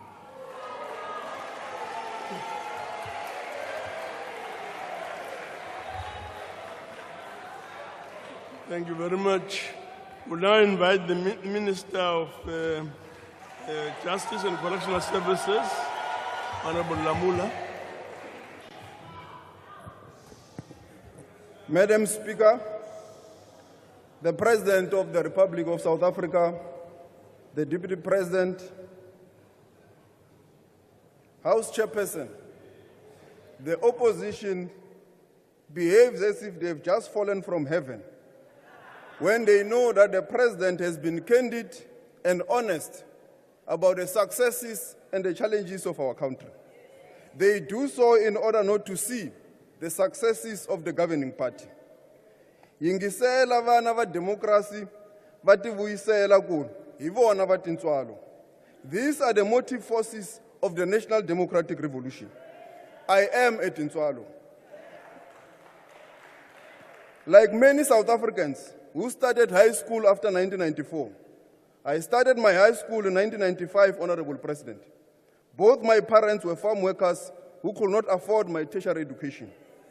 Luckily for my generation, the democratic breakthrough with its promise for a better life for all changed our trajectory. Having attended TSB Farm School in Komati Port in Mpumalanga, I matriculated in Mchaka High School in Bushbuckridge in 2000. I can stand here in this house with great conviction that had it not been for the ANC government's expansion of TEFSA, my sister paying for university registration, I will not be standing here today. I will not have been an attorney of the High Court of South Africa, having appeared in the highest court in the world, the ICJ, on global affairs. My life was predestined as a farm worker and designed by the apartheid government, and not by choice. What Honorable Zimanda has referred to here is a living reality in all our townships and villages across the country. The village where I come from, Caningmo B in Mpumalanga, had no electricity nor running water. Today there is electricity, running water, and tarred roads. So are many villages across the country. Its results of NSFAS are tangible. Honorable Kwashube, it's one of them. You can touch it with your bare hands. Mbuyelo wa NSFAS unga ukhoma hi mavoko, Chief Whip. Mvelaphanda ya NSFAS ungayifara ngazwanda. Imiphumela ye NSFAS njengoba shilo ubabunzimande ungayibamba ngetandla. Jy kan uitkoms van NSFAS veel met jou hande. Honorable President, indawo zonke zase-Afrika, zase-South Africa zinaye uTintswalo. House Chairperson, the Tintswalo Honorable Steenhuisen and Honorable Windy refers to is the one they created here in the Western Cape. Lapa ekapa, uTintswalo is called a refugee in the land of her birth, just like many children in Palestine. We can conclude that the reason the DA harass the people who support Palestine here in the Western Cape is that they understand nothing about freedom and human rights.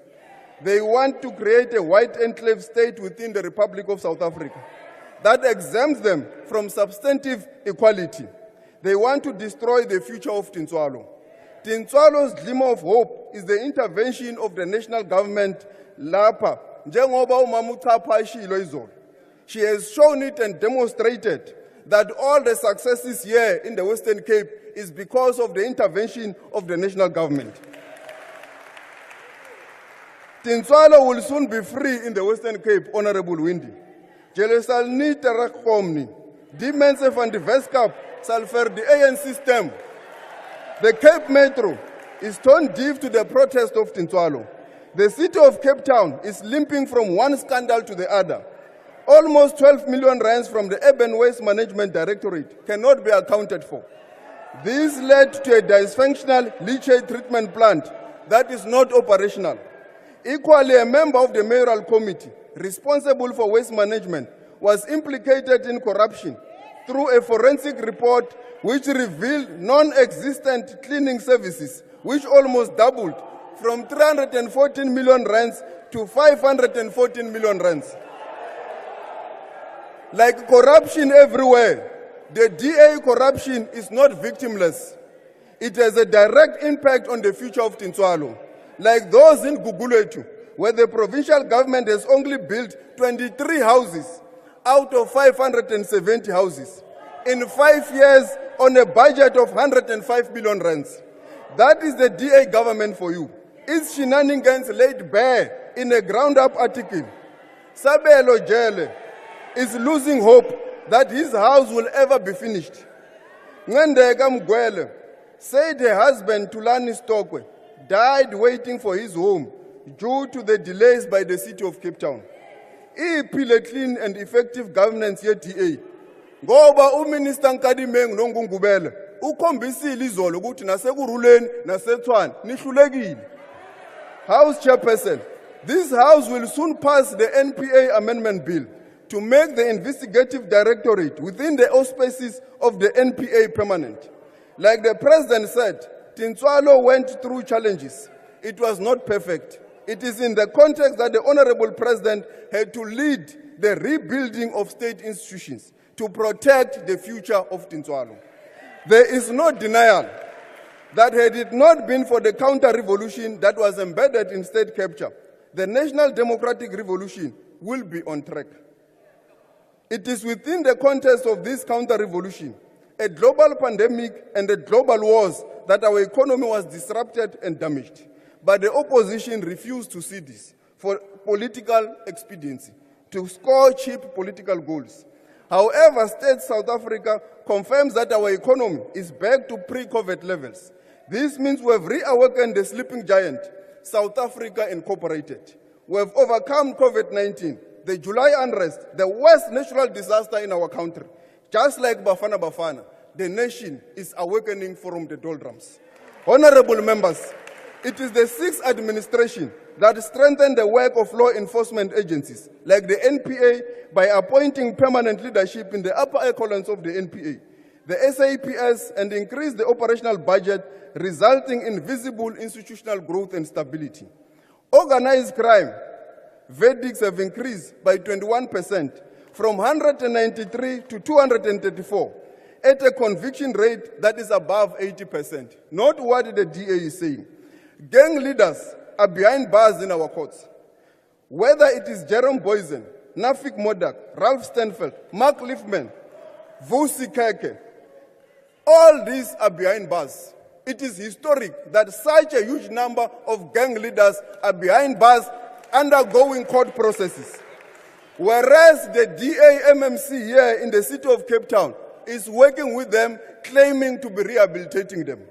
We are doing the real rehabilitation of offenders through offenders contributing their labor through self-sufficiency and strategic framework in the Department of Correctional Services. To date, this program has saved government 372 million rands through food production, sales, and correctional services workshop. An entrepreneurial state called by the president is in action. Amabanjo ayasebenza ngoku. Yonke indawo, wherever you go, you can see them. The conviction rate on gender-based violence and femicide matters is at 74.6%, Honorable President. You committed to clear the DNA backlog in the South African Police Service. The police have cleared 251,000 DNA backlog to zero. Zero. In this current financial year, the SAPS Biology Lab has processed 300,000 cases entries. In addition to the above, they've built a laboratory in the Eastern Cape. It is quite by the opposition. Why? Because it's success. In the last State of the Nation address, DNA backlog was their trademark. When it comes to successful prosecutions for cable theft matters, the NPA has exceeded some of its targets. The conviction rate is well above 85%. 299 convictions have been obtained from 347 cable theft verdicts. We have already allocated 3.2 billion rands from the Criminal Assets Recovery Funds to fight illegal mining, organized crime, to enable the SAPS and Border Management Authority to buy state-of-the-art equipment needed to fight organized crime and to increase the deportation capabilities of the BMA. This is the work of the current administration. As of 31st December 2023, we have seen 2,996 arrests for illegal mining by the South African Police Service. SAPS is implementing Operation Shanyela, a comprehensive plan to combat crime throughout the country. The plan includes clamping down on illegal mining areas. Just last year, at the end of last year, the Asset Forfeiture Unit, SIU, and the Hawks have secured preservation orders to freeze assets which are proceeds of unlawful activities of syndicates dealing in unwrought gold in Gauteng province. The frozen assets includes 51 properties with a value of more than 16 million rands. In Mpumalanga, they have secured a preservation order assets of more than 1 billion rands. The message is clear: crime does not pay, and the tide is turning against crime. We need Honorable Groeneval's obsession with myself and Minister Cele attending a court in Groblersdal.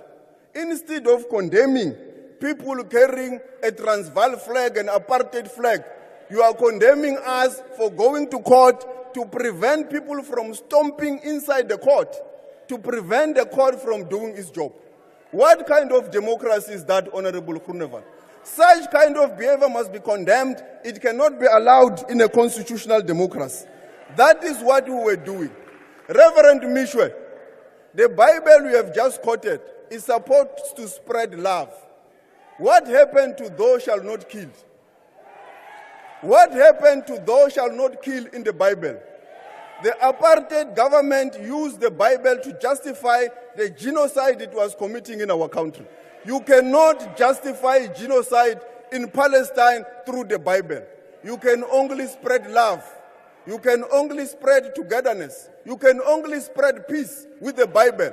It cannot be used for what Reverend Mishwe wants to use the Bible for.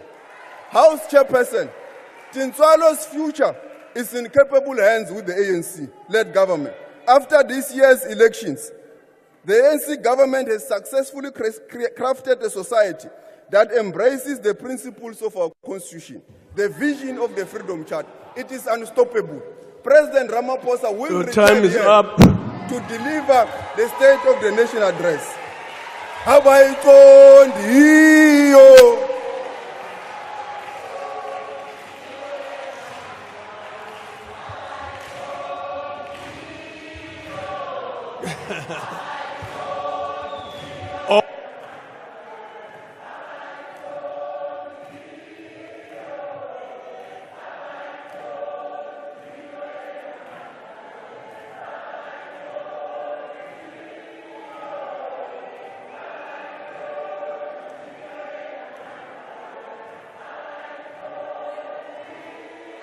All the honorable members, please take your seats.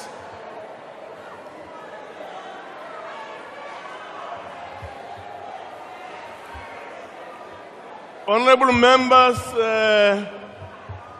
business will now be suspended for 15 minutes for a comfort break. Bells will be rung to alert members of the resumption of the sitting. Business is now suspended. Thank you very much.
Testing 1 2 1 2. Checking 1 2 1 2.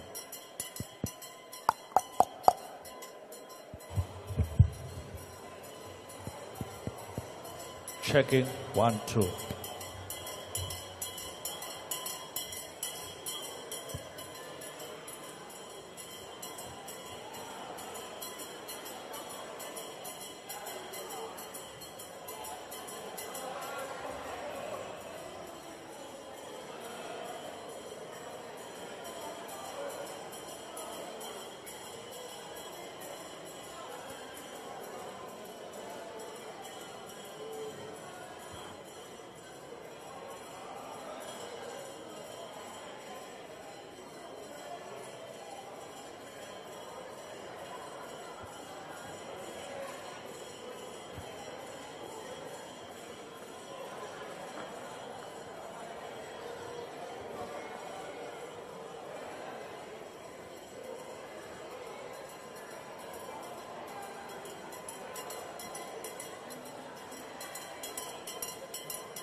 Madam Speaker,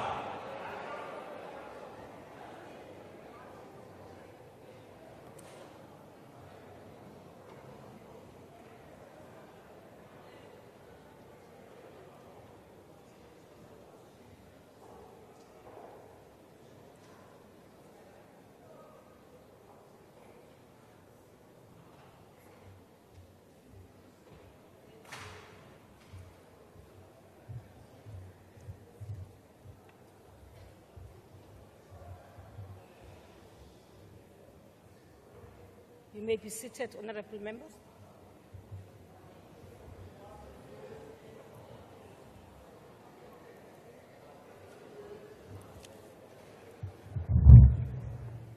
Honorable members, the next speaker on my list is the Honorable the Premier of the Eastern Cape.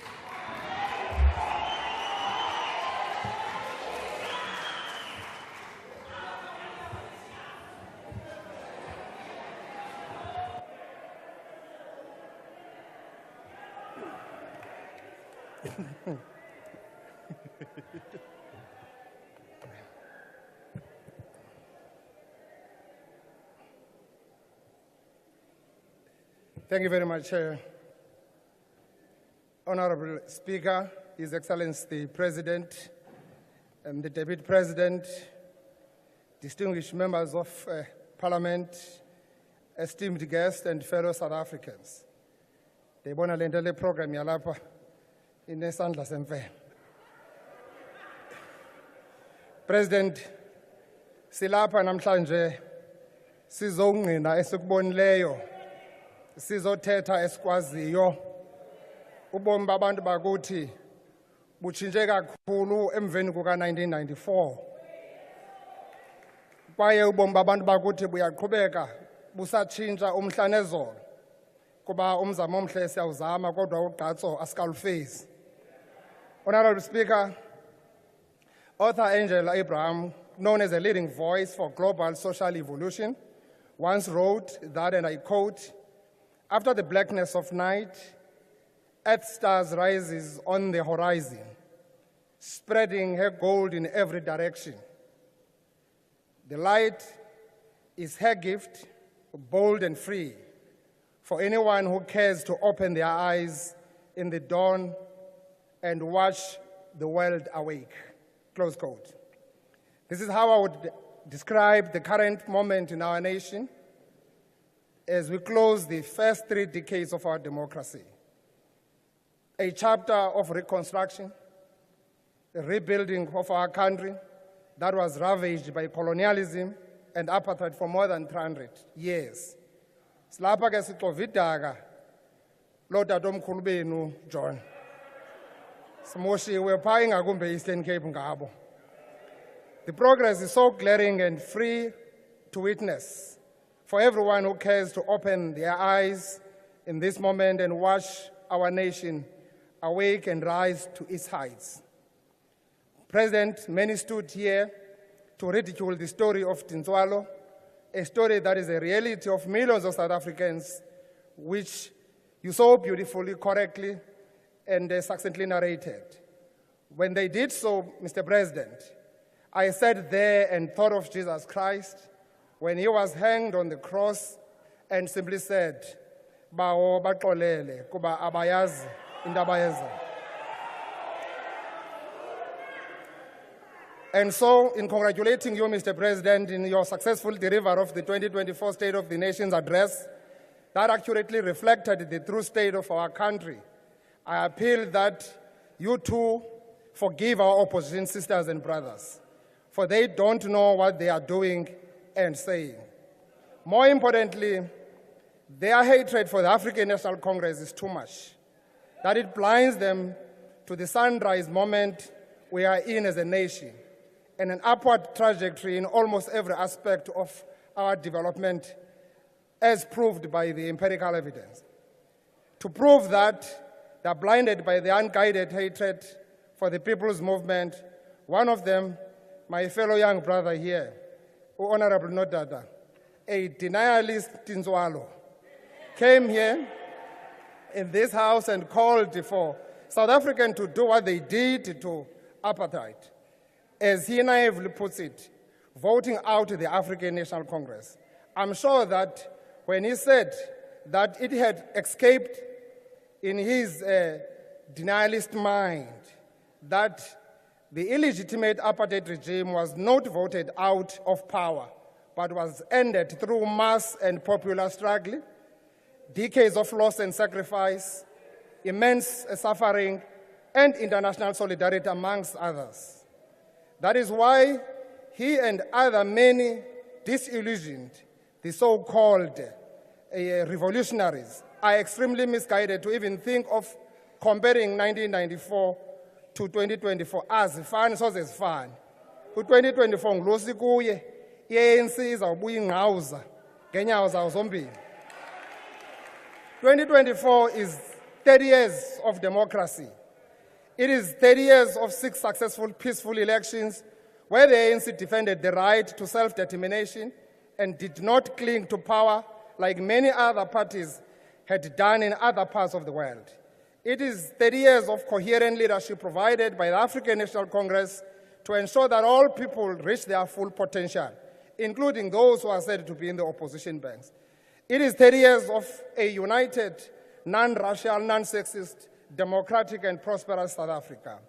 It is not anyone's 1994, but again, I remembered Jesus Christ on the cross and thought to myself that masibaxolele kuba abayazi into abayenzayo. Bekufamba umfundisi uthethe lento apha than leya ayithethileyo ngoku bethetha. I salute you, Mr. President, because we are a people who forget important things very easily. Your knowledge of Tintswalo resonated with many of our people because we have many people like her who are enjoying better life now, and careers as pilots, actuarial scientists, professionals, and in many other fields that our people have been denied to. All the opportunities they are enjoying today were made possible by the policies and programs of the ANC-led government. That's why today we've got a chief whip from my home, who's a chief whip of this other party. That's why I have young Nodada, the Honorable Nodada, Umsimang, Kwelacam. Yiyo loo nto ke funeka i-African National Congress iqhubeke ikhokela urhulumente kweli lizwe khona ukuze ubomi babantu beli lizwe buqinisekiswe into yoba buzinzile. Mr. President, your State of the Nation address reminded us of our collective journey towards prosperity. This journey has seen our country ascending amidst various challenges, affirming its potential as a cornerstone of economic development, poverty alleviation, and job creation. Our province of the Eastern Cape, like the rest of South Africa, is on a positive socio-economic recovery path. Our provincial economy has recovered to pre-COVID-19 levels, with unemployment rate being reduced by almost 10% in 4 years. Abantu base Eastern Cape, xa besiza apha, Honorable Winde, they are not refugees. This is their home. This is their land. This is South Africa. That must be understood and be accepted by everybody. That decline in high unemployment that I'm talking about, that equates to 250,000 permanent jobs created for our people. This has not happened by chance. It's not a fluke. It happened because we developed and implemented a provincial economic reconstruction and recovery plan, and we were detailed and meticulous on how to implement that. That's the reason why you see a lot of things happening in that province. For those who don't know, the Eastern Cape hosts more OEMs. Honorable Patel spoke at length about that, and we continue being this actually hub of auto sector in the country, and we would want to protect that. That's why we've got new companies coming on board, a new commitment as well from Stellantis of investing about 3 billion to create either 1,500 jobs into that space. Already, the current existing OEMs are creating about 60,000 jobs, including the component suppliers that are also operating in that space. Whichever direction you enter into the Eastern Cape, you will find workers building our provincial and national road network so that we can connect our province to neighboring provinces for faster movement of goods and safe traveling of our people. We are proud that the Eastern Cape-led government decided to build 2 engineering wonders, Mtendo and Msikaba bridges, worth a combined 5.8 billion in the 2 most impoverished districts in South Africa, Owari Tambo and Alfred Nzo. That investment will tame the wild coast area of our province and improve socio-economic status of our people. Abantu base Eastern Cape bayayibona inyani. That's why if nidlalele kude Eastern Cape ningayenza yonke into nifuna uyenza kwezinye indawo, you will never get that province. We are engaging unemployment youth in several skills and training initiatives in partnership with various sectors, private sector, and non-governmental institutions. We are significantly reducing the number of young people that are not in employment, education, or training in our province, as Honorable Blaine Zimande indicated. Education and skills development are at the forefront of our developmental agenda. Forget what our political opponents say. The ANC-led government has truly widened the doors of learning in our country. Look at the progress of the matric results in the province. I had the pleasure of talking to a couple of principals here in Guguletu and other areas who said now they are turning kids who come to Cape Town back to Eastern Cape because this is where the performance in education is coming. And education in the Eastern Cape actually is a heritage, you must understand that. So siyaqhubeka ke pha kuba umzi watsha yinto yapha ephondweni. Wena Honorable Nodada, ndiyafuna uba ndithi kuwe xa uyokwenza i-oversight yakho sujonga nje into ezingacacanga kuba ingxaki yakho kule ndawo uhleli kuyo utyiswa intso nodakada kamamlambo and uzawubona into ezirongo uhleli nje. So ibalulekile into yoba uvula amehlo xa uhamba phaa eQonce ubone into yokokuba kune-billion investment as we speak that creating an interchange in both entrances of iQonce. Ungayokhangela into ongayaziyo uba iphi. So ndiyakuthanda ungumnina wami. Ndifuna ukukhusela kwaba bantu bafuna udlala ngawe. Une-potential. You must really appreciate your potential.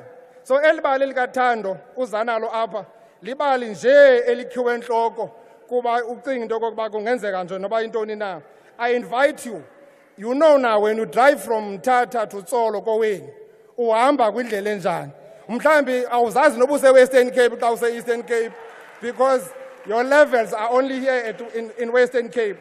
Xa uphinde wayapha uyobona ezinye izikolo phaa kwakule area ubuthetha ngayo that will be opening very soon. About 4 or 5 schools that will be opening, that were built to the value of 210 million in this term. There are so many schools that were building in that province, state-of-the-art schools that were doing. Mr. President, we are doing a lot of job in our province. We're doing a job in X-minors. We're working on the challenges of former civil servants in the homeland system.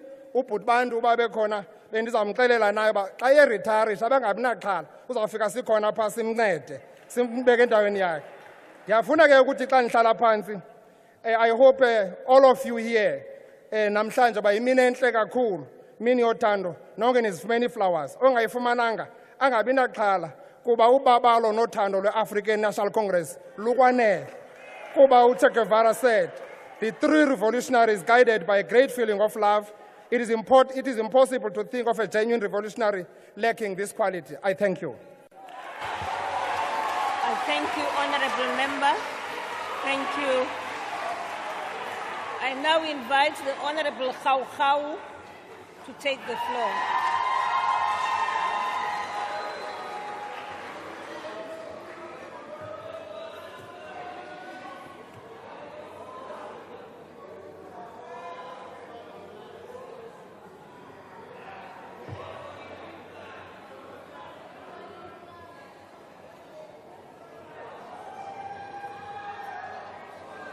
Thank you, Honorable Speaker. Through you, Mr. President, I, like Tintswalo, am democracy's child.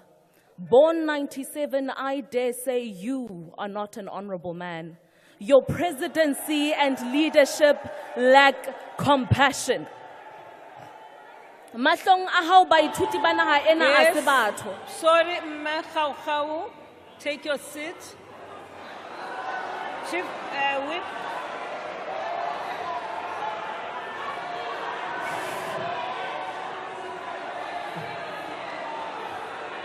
Yes, honorable members, order. I would like to hear the point of order. Yes, Honorable Khatebe. Honorable Speaker, the Speaker on the platform has uttered something unparliamentary. She knows very well that the members of the House are honorable members. She cannot come and claim that the president is not honorable. So it's actually the antithesis. Order! We can't hear. She must withdraw that. Yes, thank you. Thank you very much, Honorable Khatebe. Honorable Member, you realize most that this is a reflection on the person of the president. Will you withdraw this?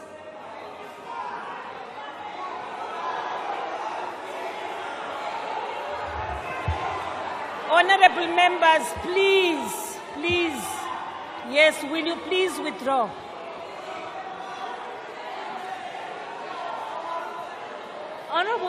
Honorable Speaker, mahlong a hao baithuti ba naha ena a se batho. Mme di riti tsa rona ha di bohlokwa ho hang. Honorable Member, you are not withdrawing. Pumak, leave the House. Yes, leave. Leave the House. Leave.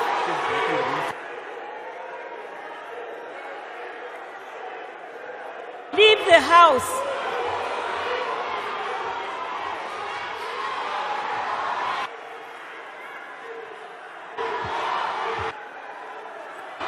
You are not presiding. I am presiding. Leave.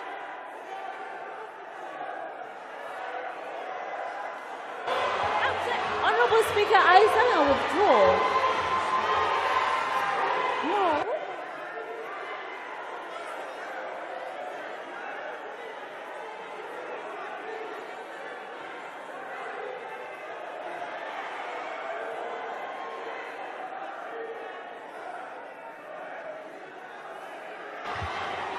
Honorable Member Khau.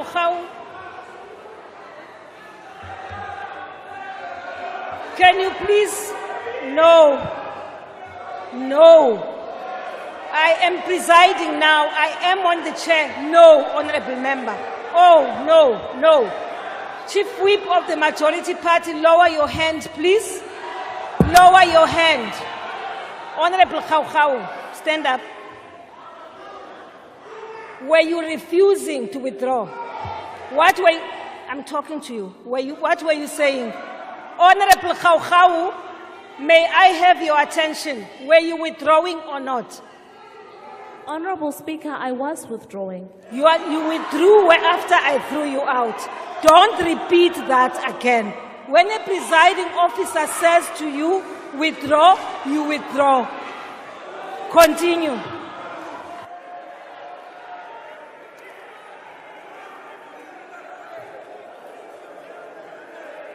Honorable Speaker, Mr. President, mahlong a hao baithuti ba naha ena a se batho. Mme diriti tsa rona ha di bohlokwa ho hang. Bokamoso ba batho ba batjha bo tsietsing naha ena ho pota fela ha o letho le reng teke ho wena. Qato tsa hao ya o re lebile dipaka hore wa re nyatsa ebile bohloko ba bofuma le o hloka monyetla ha bo re letho ho wena. Ha ile hantle as McG would put it, wa re undermine. See, the stealing of NSFAS and D-head money is actually the stealing of money meant to fund poor students who without state funding will not be able to study. The victims of Minister Nzimande, Dr. Khoza, their criminal syndicates and your ANC government... I'm sorry, Honorable Member, take your seat. Take your seat. Yes, Honorable Member at the back.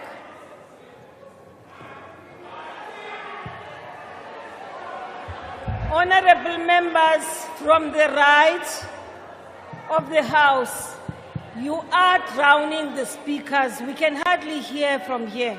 Honorable member, yes? Thank you very much, Speaker. I wanted to check if the Speaker would like to take a question. No. Would you like to take a question, Honorable Khau? As a graduate of NSFAS, I wanted her to answer that part. As funded by my mother, no. Do you want to answer that question? No, Honorable Speaker. No. Continue then. See, the victims of Minister Nzimande, Dr. Khoza, their criminal syndicate and your ANC government, Mr. President, are the millions of South African students who have been locked out of doors to tertiary education. The minister has the audacity and arrogance to tell this House and the country that this does not qualify a crisis, yet it is. Mr. President, we have nearly 3.5 million young people aged 15 to 24 years who are not in employment, education, or training, and therefore find themselves in a state of desperation and hopelessness, with some left with no hope but to turn to acts of crime, prostitution, and substance abuse for survival. These are the consequences of the corruption, greed, and maladministration happening within NSFAS, D-head, and the PSET sector right under your nose. See, the disgusting and shameless milking of public funds by ANC cadres and Minister Nzimande have left the state bankrupt, resulting in R1 billion less funding available for students. This translates to 87,000 less students eligible for funding. This is in addition to the over 20,000 students who were defunded in the previous financial year, who today are hopelessly sleeping in the streets, in kitchen floors. I'm sorry, Honorable Member. Please take your seat. Yes, Honorable Khatebe. Thank you, Honorable Speaker. The member knows very well that if she has to bring any issue against a member of the House, she must bring it to a substantive motion. She just said that the Minister of Higher Education has milked the funds of NSFAS. Thank you. Thank you, Honorable Member. Honorable members, you make it difficult for the presiding officer to even hear when a person is calling for an order. Please, honorable members, please lower your voices, please. Honorable Chief Whip of the Opposition. Speaker, the Honourable Member Khatebe, I think, is mistaken. He keeps referencing rules that are not in session. This is a joint sitting, and none of the times that he stood up, he's made any reference to any of the rules in the joint sitting. He's badgering the Speaker and not allowing her to speak. Please, could you intervene? Honourable Member, thank you, Honourable Chief Whip of the Opposition Party. Honourable Member, take the floor, and please, man, just be mindful of what you say.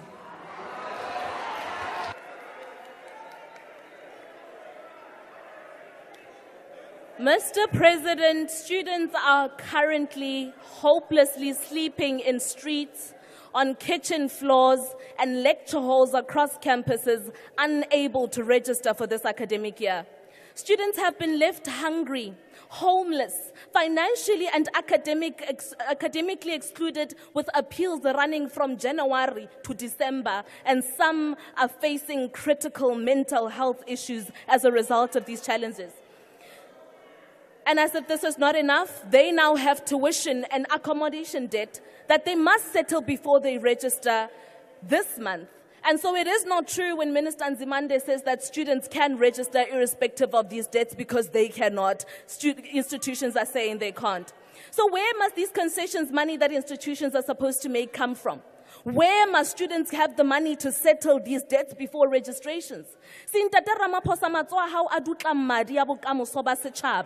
see, your appointment of Minister Nzimande, your refusal to fire him, your protection of corrupt cadres not only make you a political accomplice and enabler of the acts of crime, but they make you a cruel man. Because you should have an appreciation for what it means for poor students with their families only shot out of poverty to get funding for tertiary education. The ANC and its alliance is an organization of vultures feasting on the poor. All, however, is not lost. There is hope for young people, students, and South Africa. And the solution right now for the cries of students is firing Minister Nzimande with immediate effect. Mr. President, you have a clear choice to make between championing the best interests of students and the future of South Africa and championing the interests of a syndicate of corrupt politicians and their cronies. And I say, choose students, choose the future of South Africa. See, this can only bring a temporary political solution to the problem, because the rot within DHET and... Please take your seat. Yes, point of order, what is it? Honorable Makaka.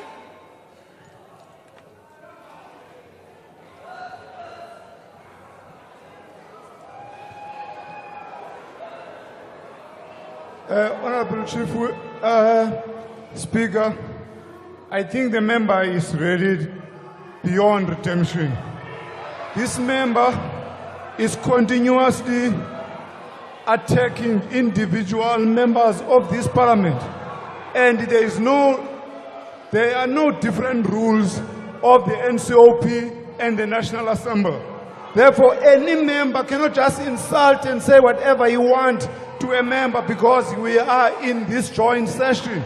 Therefore, this member in the first place, Honorable Speaker, didn't even apologize in the beginning when she attacked and cut aspersion against the minister.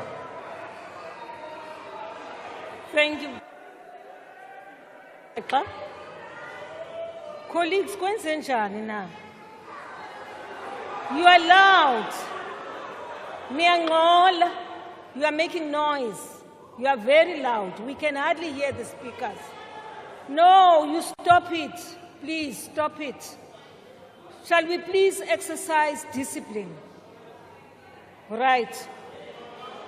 Honorable Member, now, if I may say this to you, Rule 21 under discipline of the joint meeting sittings states that assembly rules apply when it comes to matters of discipline for members of the National Assembly. The same applies to members of the NCOP. I am now making a plea to you that if you have issues which you want to raise, such as the ones you are raising as critical as they are, you please submit a substantive motion. I'm appealing to you.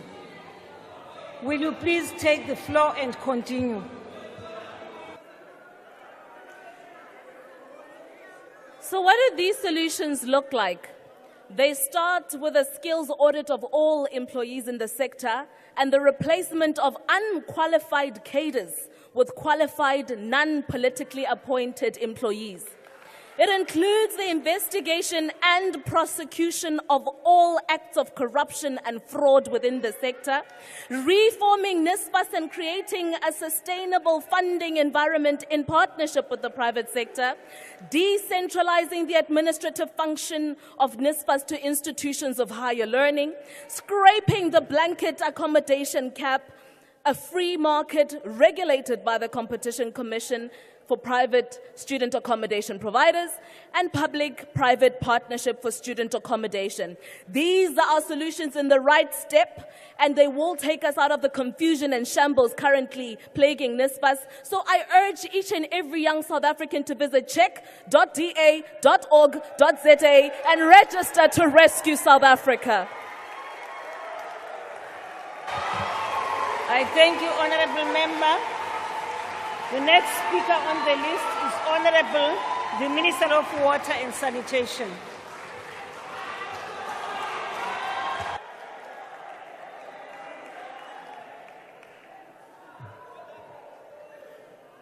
Thank you very much, Madam Speaker, the Honourable Mr. President and Mr. Deputy President and all the members of the National Assembly. I would want to join others in expressing our appreciation to His Excellency the President for his State of the Nation address. The story of Tinswalo went very well. It is a positive story. It is a powerful story. It resonates with all of us in the House and outside. But I just want to say, Honourable Mr. Steenhuisen, you could still have been an honourable member, even if you chose to build on what the President had said, the story, instead of trying to destroy it and to be negative. But I want to tell you that you didn't succeed at all. Out of 10, you got 0. The Honourable Groenewald, I listened very carefully yesterday. You conveniently chose to omit COVID-19, which devastated our economy, as if you were somewhere in Germany. But secondly, I noticed that you asked the President what his legacy would be, but you did this without putting your legacy here, so that we can see what your legacy is. And you are older than the President. Now, Chairperson, the President covered the areas of water quite well yesterday, and we appreciate that. The human right to water and sanitation is indeed a recognized principle, emphasizing that access to clean drinking water and sanitation facilities is essential to maintaining human dignity and well-being. The United Nations General Assembly explicitly recognized this right in 2010 through the Resolution 64/292, which affirmed the following, as I quote, "The right to safe and clean drinking water and sanitation as a human right that is essential for the full enjoyment of life and all human rights." It is in this context that the denial of basic rights, including water by Israel to Palestinians, became a violation of human rights and should move and shake the whole world. As per the provisions of our Constitution, access to water is a basic human right. Everyone has a right to have access to sufficient food and water.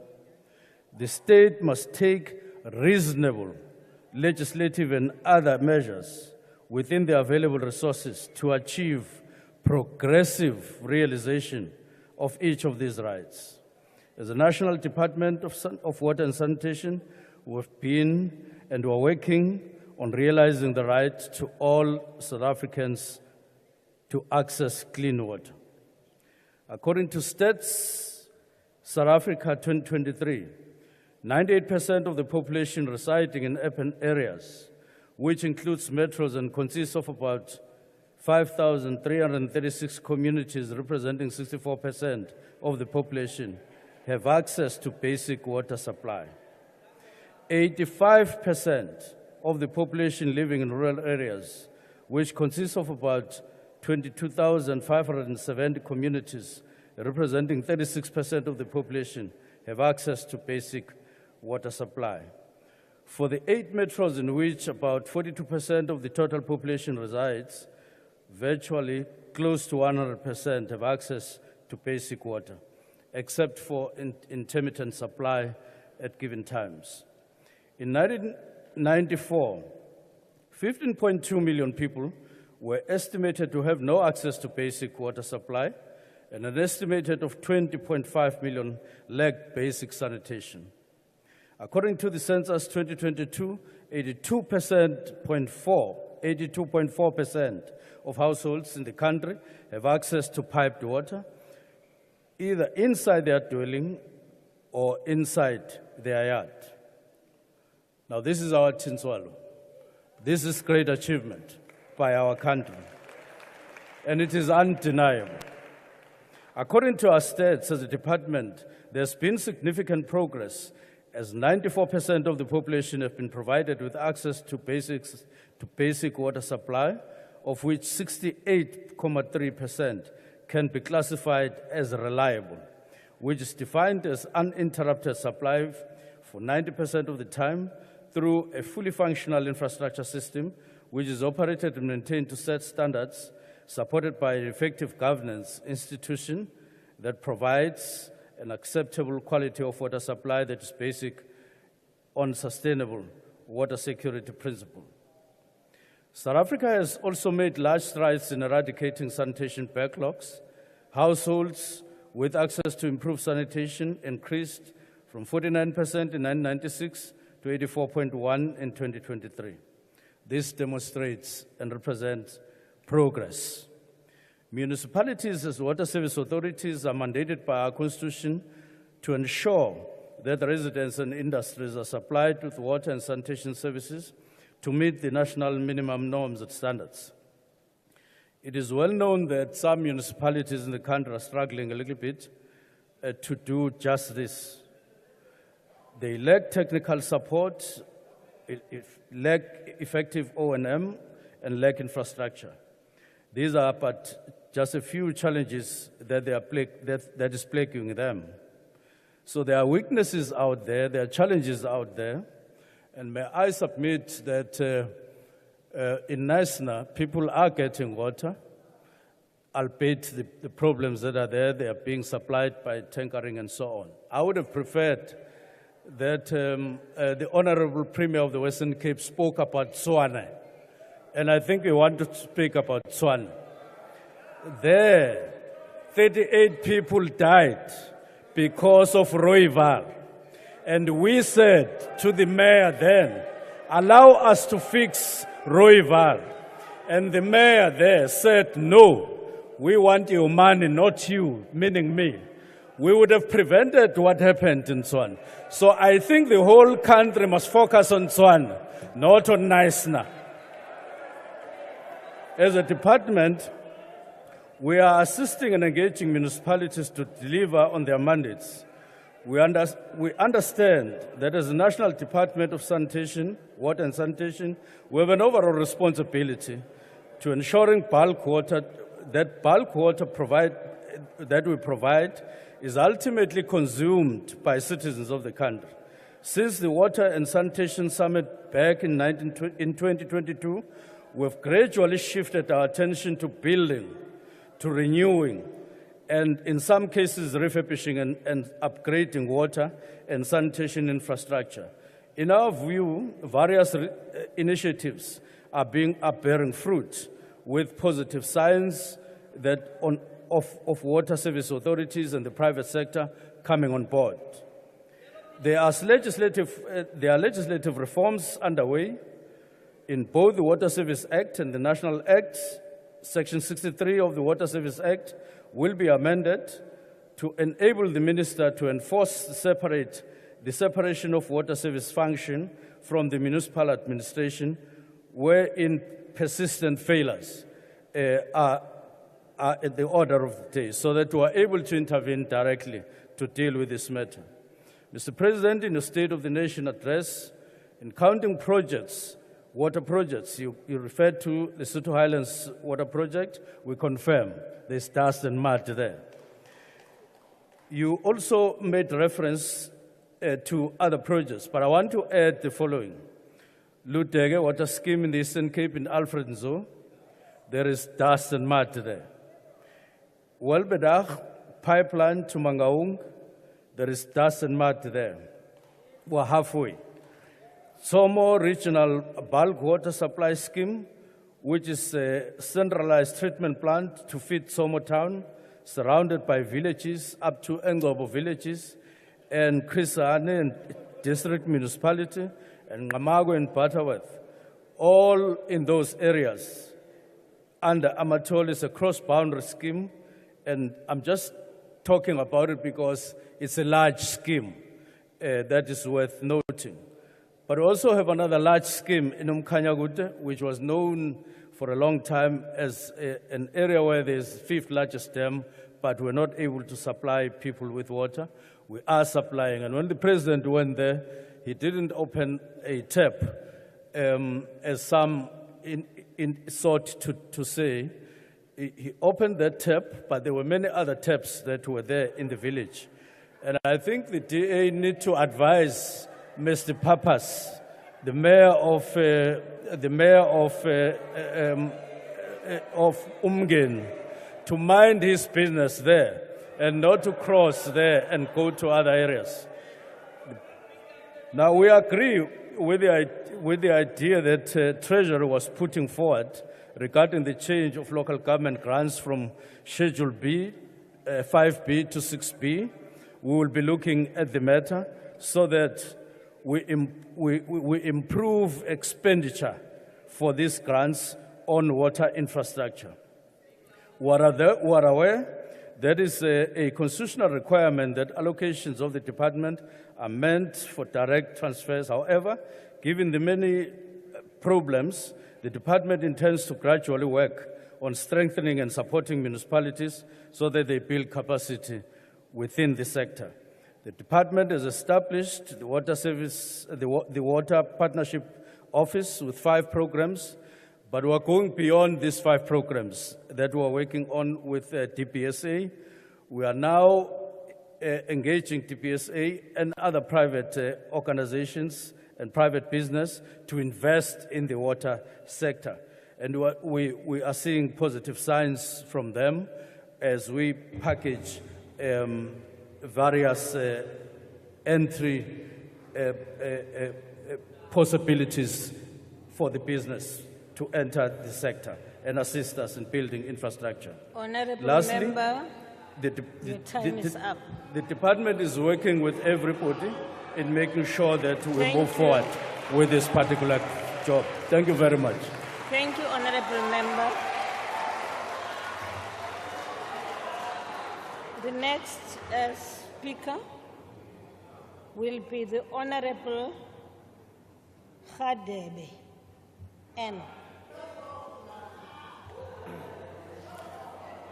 Honorable Speaker, Your Excellency, the President, IFP Leader in Parliament and President, Honorable V.F. Hlabisa, today we find ourselves in the midst of a political narrative that seems to have lost touch with the reality.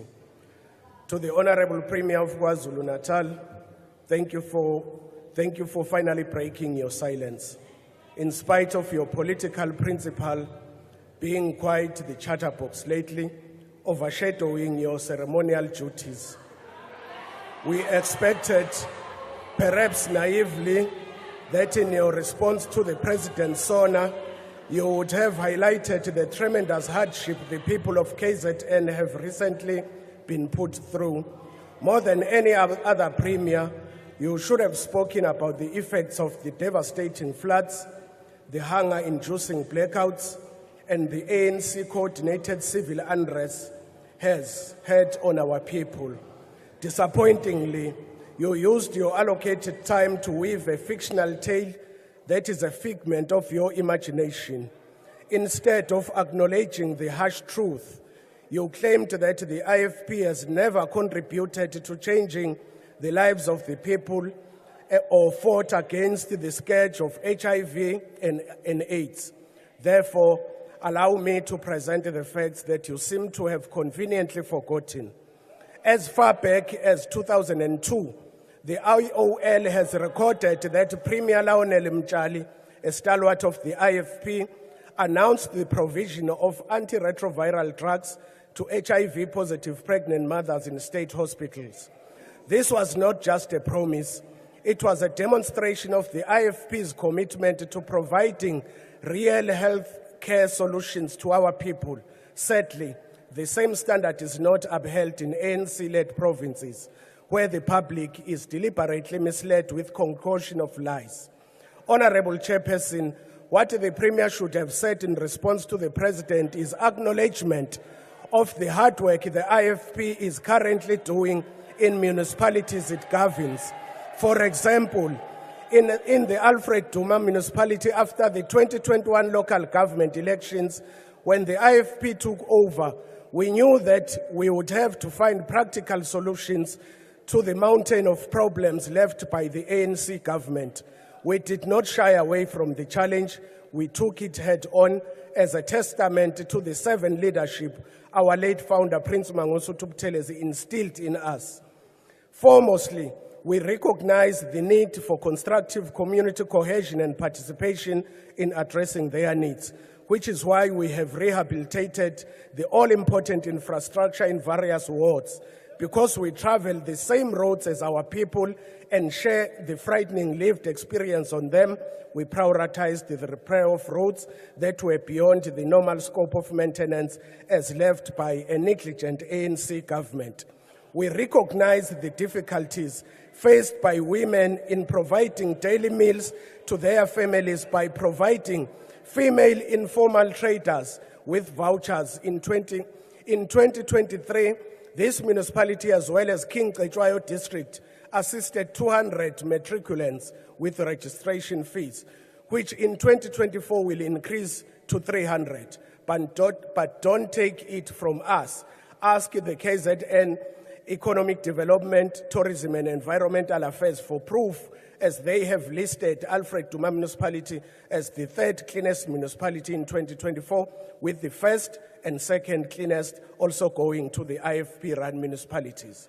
In the King Cetshwayo district municipality, where our premier candidate, the Honorable Eighteen Tuli, is from, the facts speak for themselves. He has supplied and installed several.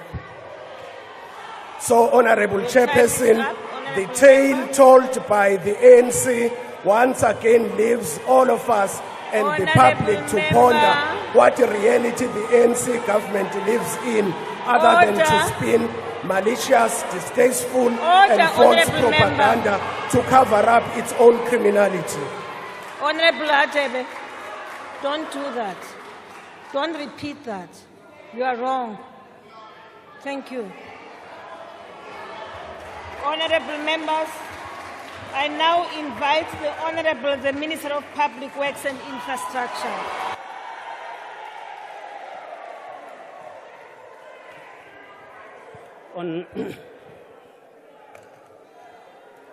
Thank you, Honorable Speaker, Honorable President and Deputy President, Honorable Speaker and members of the House. Like Zionism, racism was a particular form of a system that sought to perpetuate discrimination. In our own country, this discrimination was against the blacks in a form of coloreds, Indian and Africans. It was meant to benefit only the whites. So, we are on the journey to address the legacy of apartheid colonialism. The Honorable Speaker, Honorable Kaukau, spoke about the NSFAS. It's fine, thank you.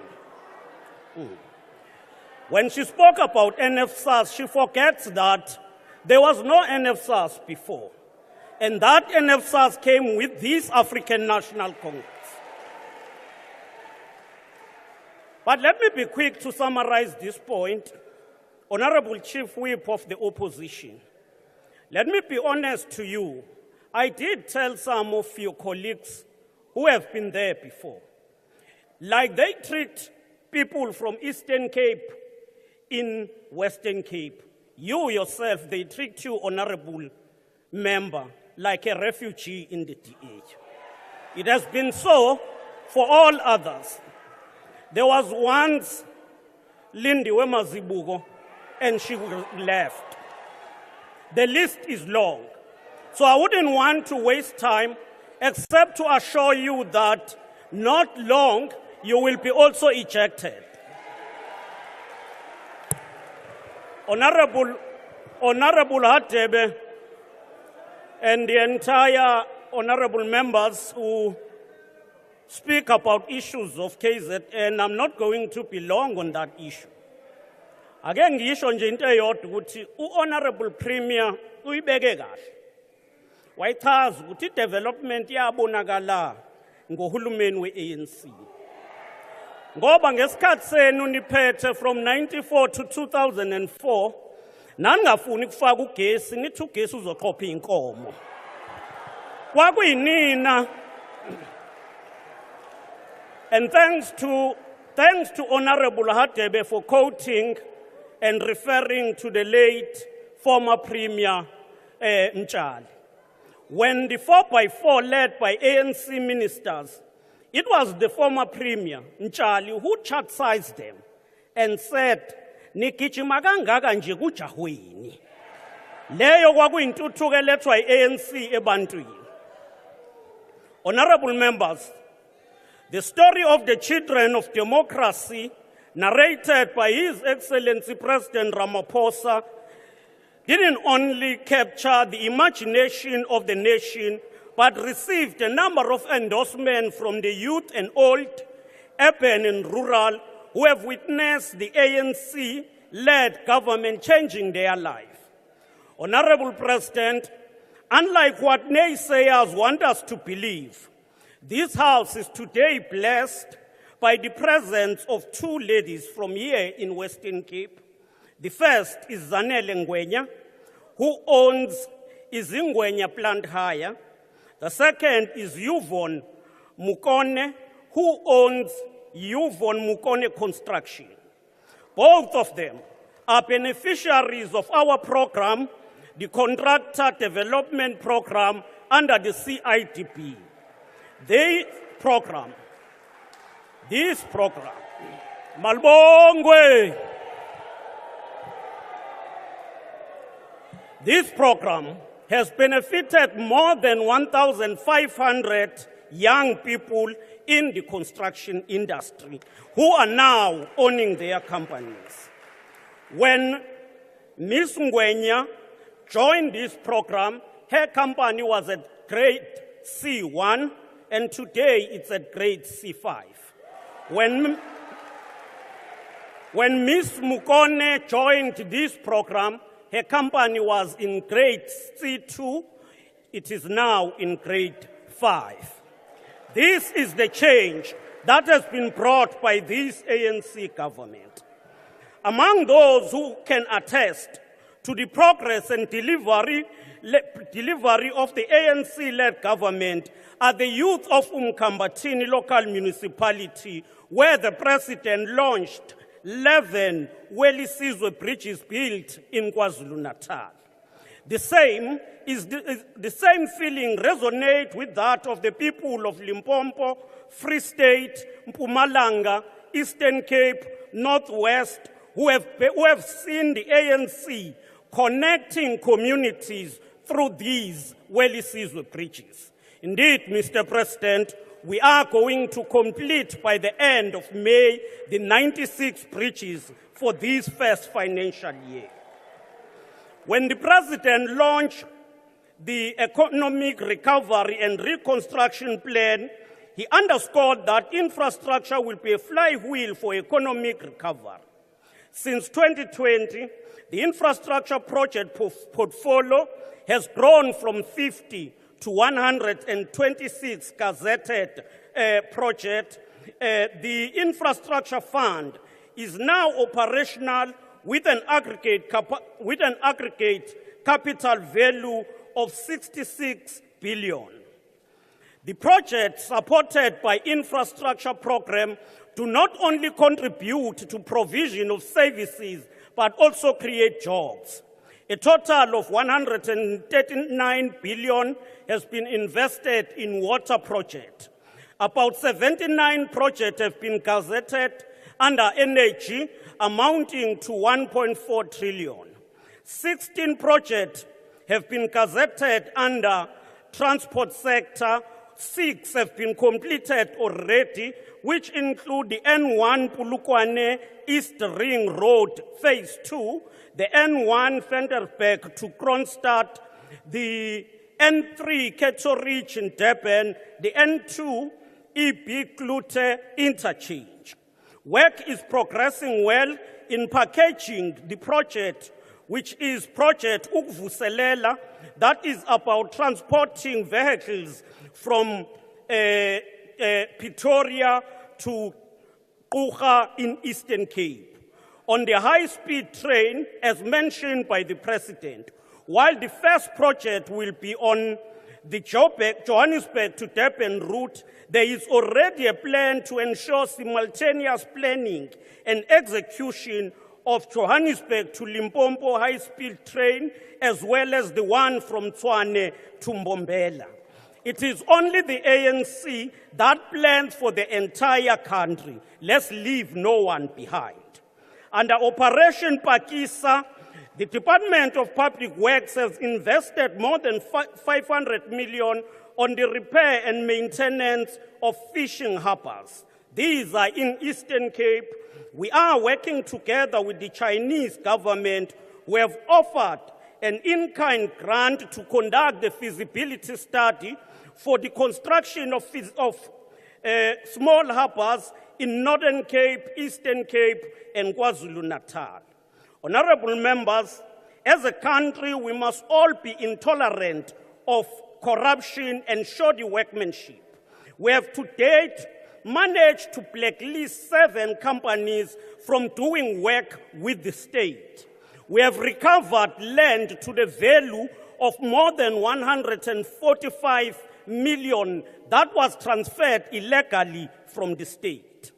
Madam Speaker, here in Western Cape, there are still hidden and painful stories of communities who live in the forest villages. Most of them have received literally no support from both the provincial government and local government under the DA. As the department, we are intervening to ensure that these communities living in forest villages eventually are allocated land and get proper services. As we give land back to communities, we are shocked to learn that suddenly some municipalities, like Stellenbosch municipality, want to charge those people for that land. It is a land that comes from us as the department, and no municipality will be allowed to charge communities for the land we are transferring freely. Indeed, the life of a black person in Western Cape is still miserable. We are continuing with optimizing on the portfolio, on the property portfolio of the department.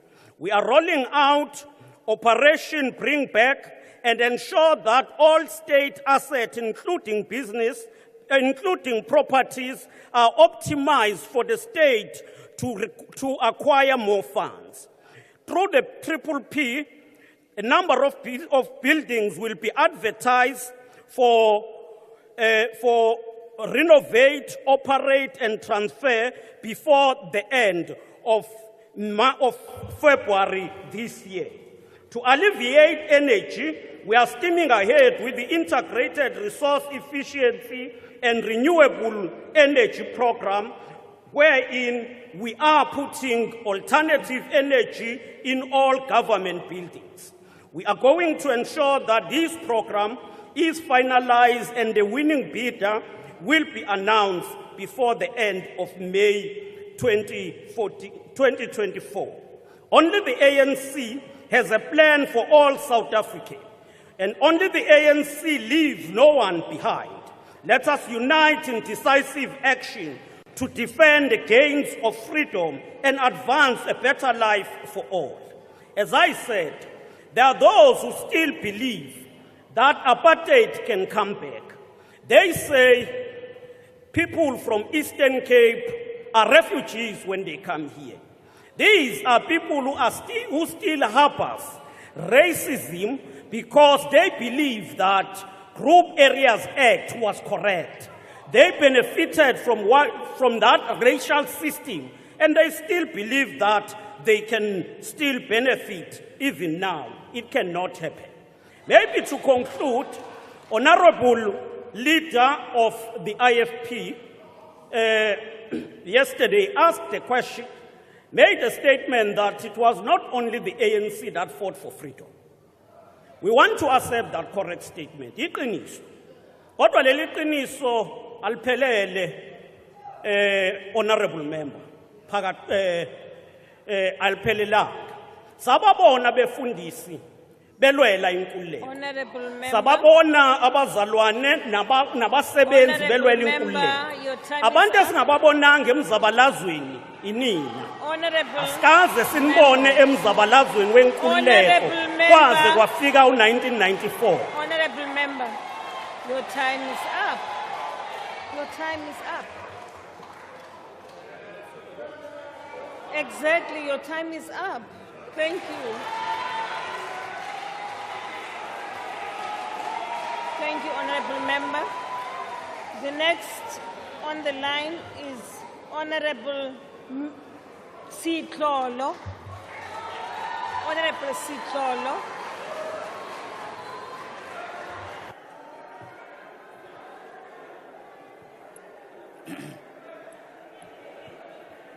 Mr. President, ke ema mo pele ga ntlo e gompieno ke bua ke emetse boitshoko monate le Luyanda Mphandle. Makawana a mabedi a latlhegetswe ke matshelo a bone morago ga go wela mo forong ya metsi e ka fa tlase ga taolo ya lefapha la metsi le kgelelo leswe kwa motseng wa Magogong Diplankeng kwa masepaleng wa Greater Taung province ya Bokone Bophirima. Foro eno ya leso e gapile matshelo a bana leruo mmogo le bagolo. Le fa ba bega dikgang ba SABC le Newsroom Africa ba begile ka ga foro eno puso ya gago ya ANC e reteletswe ke go tsibogela le go kopana le baagi ba motse ono wa Magogong Diplankeng go neelana ka metlhale ya go dira gore foro eno e seke ya gapa matshelo a mangwe gape kgangkgolo e le go tlisa metsi mo motseng ono Honorable Mkhunu. Mme ke yone puso e baagi ba Bokone Bophirima ba e tlwaetseng mo tlase ga lekoko la ANC, puso e senang sepe le tlhokomelo tokafatso le ka go sešwa ya mafaratlhatlha mo metsemagaeng le makeišene go rala province ya Bokone Bophirima. Tragic how these communities will suddenly see the emergence of ANC politicians lavishly driving up and down the gravel and pothole-riddled roads that these communities use on a daily basis because ANC municipalities, provincial departments and national departments have continuously failed to spend their allocated budgets towards quality road infrastructure in these communities.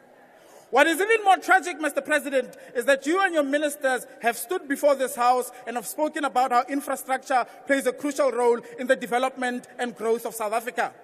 You have spoken about how well-developed infrastructure is essential towards economic growth, social progress, and overall competitiveness. In 2023, the ANC-governed Northwest Province allocated a paltry 5.9 billion towards infrastructure. This pales in comparison to the 32.57 billion that the DA-governed Western Cape government allocated to infrastructure over the 2023 MTEF. This to be spent on transport infrastructure, provision of housing opportunities, as well as boost education and health infrastructure. The reality, however, Mr. President, is that South Africa's entire infrastructure is on the verge of collapse. Prof. William Gumeda attributes this to the following: lack of infrastructure maintenance, corruption in dodgy BEE companies, and cadre deployment. All this under the watchful eye of a president who puts his party's interests first and those of the country and its people last. Only the removal of your ANC, Mr. President, and the introduction of a DA model of good governance will rescue South Africa from complete collapse. With criminality the order of the day in the construction sector, can you, Mr. President, care to tell our country how you decided to appoint a minister who has fundamentally legitimized the works of the construction mafia in Sitlesigalala? We know from a recent report by the Global Initiative Against Transnational Organized Crime that the disruption and blockages of construction sites cost the economy over 68 billion. Honorable This will rise even further. Honorable Member Sitlolo, please take a seat. Honorable Member, there's a point of order. Honorable Shikunga.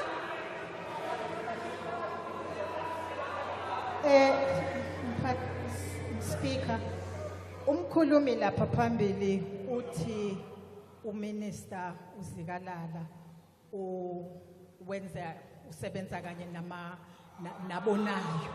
So ngicabanga ukuthi lokho akafanele ukusho, kufanele alethe i-substantive motion uma ngabe ezosho njalo. Ukhuluma kabi ngaye, ngicabanga ukuthi akakuwithdrawe lokho. Thank you very much. Honorable Shikunga, Honorable, what did you say? Would you please repeat what you said? I didn't hear you.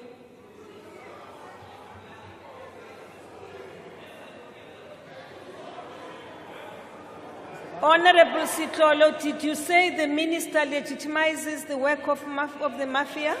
Allegedly, Honorable Speaker, is what I said.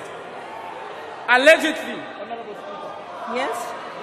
You did? Allegedly. Allegedly. Allegedly. You did say? Allegedly. Yes. Okay, continue then. Thank you, ma'am. Honorable members, yes, Honorable Jakude. Take your seat, Honorable Sitlolo.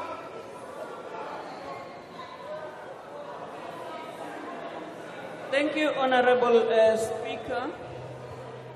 The allegedly part of it, he is adding it now. I would suggest that you go through Hansat and make the relevant decision. Thank you. Thank you very much, Honorable Jakute. Honorable Sitlolo, Shalapans. Honorable Squatcher.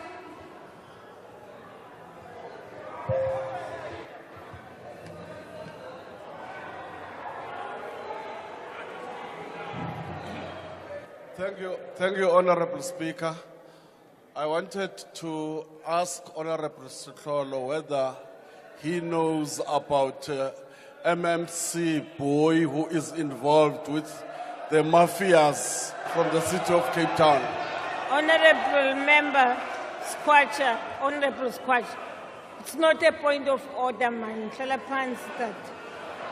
Honorable, no, I won't allow you. I see a flurry of hands at the back. Please, honorable members, if these are not points of order, you can have a conversation with him outside. Honorable Sitlolo, please continue. Honorable Speaker, this will rise even further because Zigalala's National Forum on the Construction Mafia was nothing but another ANC-sponsored talk shop that excluded critical stakeholders. A talk shop endorsed by you, Mr. President, because despite the economic damage... Honorable Sitlolo, Honorable Sitlolo, uthini manje? Uthini ngoku?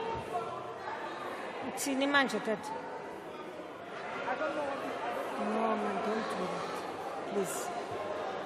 You did not even withdraw. Honorable Speaker, let me rephrase. This will rise even further because Minister Zigalala's National Forum on the Construction Mafia was nothing but another ANC-sponsored talk shop that excluded critical stakeholders. A talk shop endorsed by you, Mr. President, because despite the economic damage caused by the works of these mafias, you said absolutely nothing about them, therefore legitimizing their work. As if that is not bad enough, after your ANC government failed to pass the disastrous 18th Constitutional Amendment Bill that sought to amend Section 25 of the Constitution to allow for expropriation without compensation, your comrades are now shamelessly trying to use expropriation bill currently before the NCOP to bring expropriation of land without compensation in the back door. By giving the Minister of Public Works the power to expropriate property, and I quote, in the public interest, and that the initial offer of compensation should be made by the expropriating authority, the expropriation bill represents a material dilution of property rights and must be rejected in its entirety. Meneer de President, die wanbestuur van die Saldanha Bay hawe is wel bekend. Die wanbestuur daarvan deur die Departement Openbare Werke en Infrastruktuur plus 3000 werksgeleenthede en 'n 450 miljoen ekonomie op risiko. Tog, ten spyte van hierdie risiko, het u minister geweier om die bestuurbevoegdhede van hierdie hawe na die Saldanha Bay munisipaliteit af te wendel. 'n Munisipaliteit wat onder burgemeester Andre Bram Troeter onlangs uitgesonder is as een van die beste bestuurde munisipaliteite in die land. Teenstrydig met wat die minister gesê het, lei u 'n party wat nie omgee vir die beskerming van werksgeleenthede en vir ekonomiese groei deur bevoegde munisipaliteite toe te laat om dit te doen wat die ANC geval het om te doen. It is for this exact reason that the Western Cape Provincial Powers Bill was introduced. To devolve powers such as policing, public transport, energy and harbours to the province in order for government to start to actually work for the people. It is therefore befitting that this is your last SONA, and a dear government stands ready to get South Africa working again. We are ready to say we are ready to rid South Africans from a rotten ANC government, and we stand ready to rescue South Africa once and for all. I thank you. I thank you, Honourable Member. I now invite the Honourable Gancho.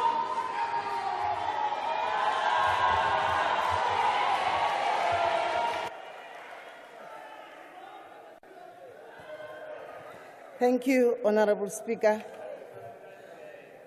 Honourable President, Honourable Deputy President, Ministers and Deputy Ministers, the Chief Whip of the Majority Party, Chief Whip of the NCOP, members of this House, happy Valentine's Day.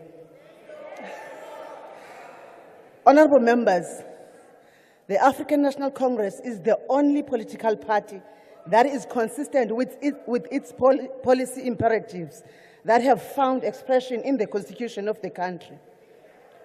From the ANC policies, we have enshrined environmental rights in Section 24 of the Constitution that guarantees a protected environment that is not harmful to the health and to the well-being of our citizens. The National Environmental Management Act is the cornerstone legislation that we have established to prevent pollution and ecological degradation, promote conservation and advance ecological sustainable development, and use of our natural resources while promoting justifiable economic and social development. Honourable members, the Climate Change Bill passed by National Assembly last year is a progressive legislation that is directly ushering a proactive and coordinated response to the realities of climate change towards a more sustainable and climate-resilient future.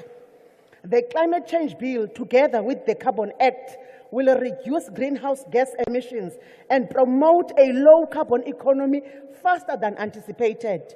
These instruments will help us achieve our constitutionally protected environmental rights and the commitments under the Paris Agreement to transition our economy activities to net zero by 2050 as inclusively and sustainably. Honourable members, While we were conducting public hearings on climate change bill, communities called for establishment of climate financing to aid the climate response. Mr. President, you have responded during SONA and announced the establishment of Climate Change Response Fund. The establishment of this fund will complement and support the climate response work in provinces and municipalities, as captured in Clause 15A of Climate Change Bill. Honorable Speaker, funding is going to be very critical when it comes to the success of implementation of the Climate Change Bill.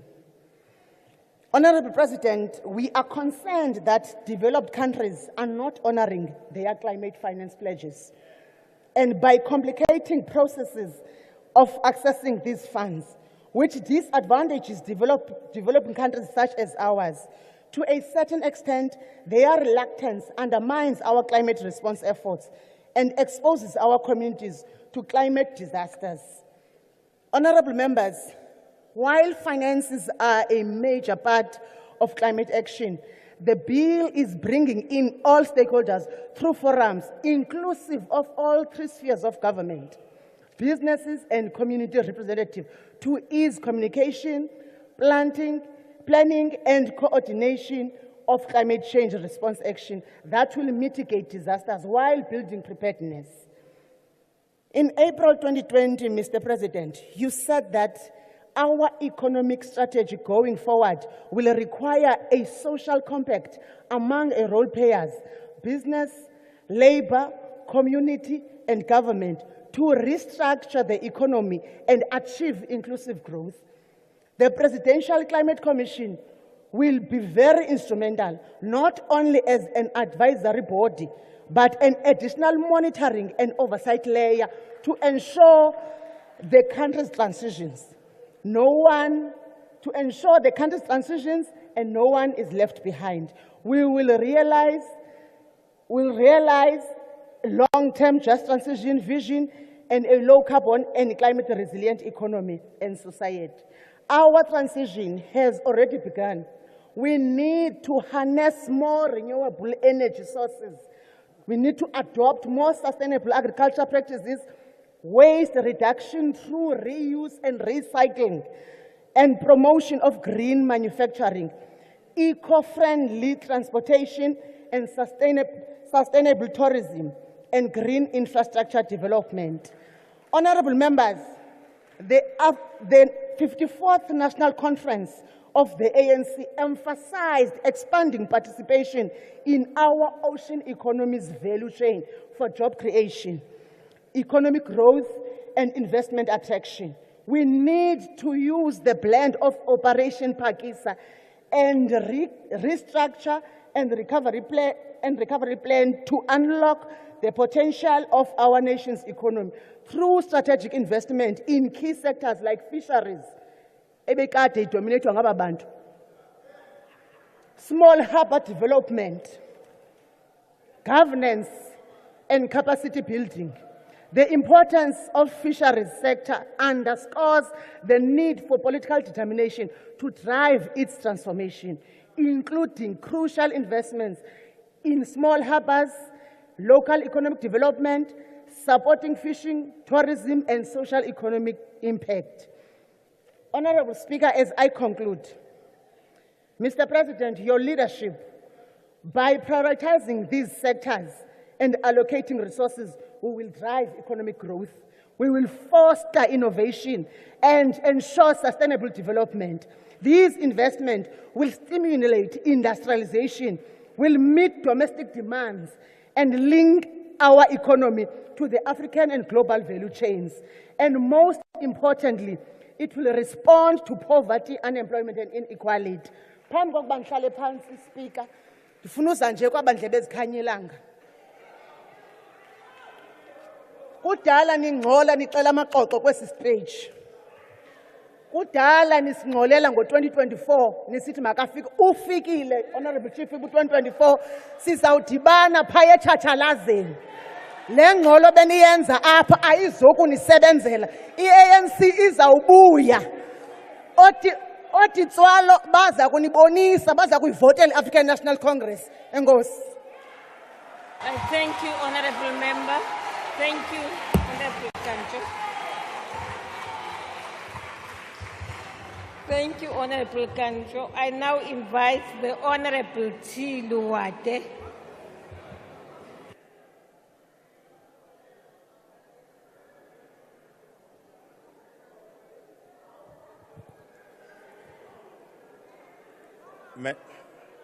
Madam Speaker, the President's speech indicates where our country should have been.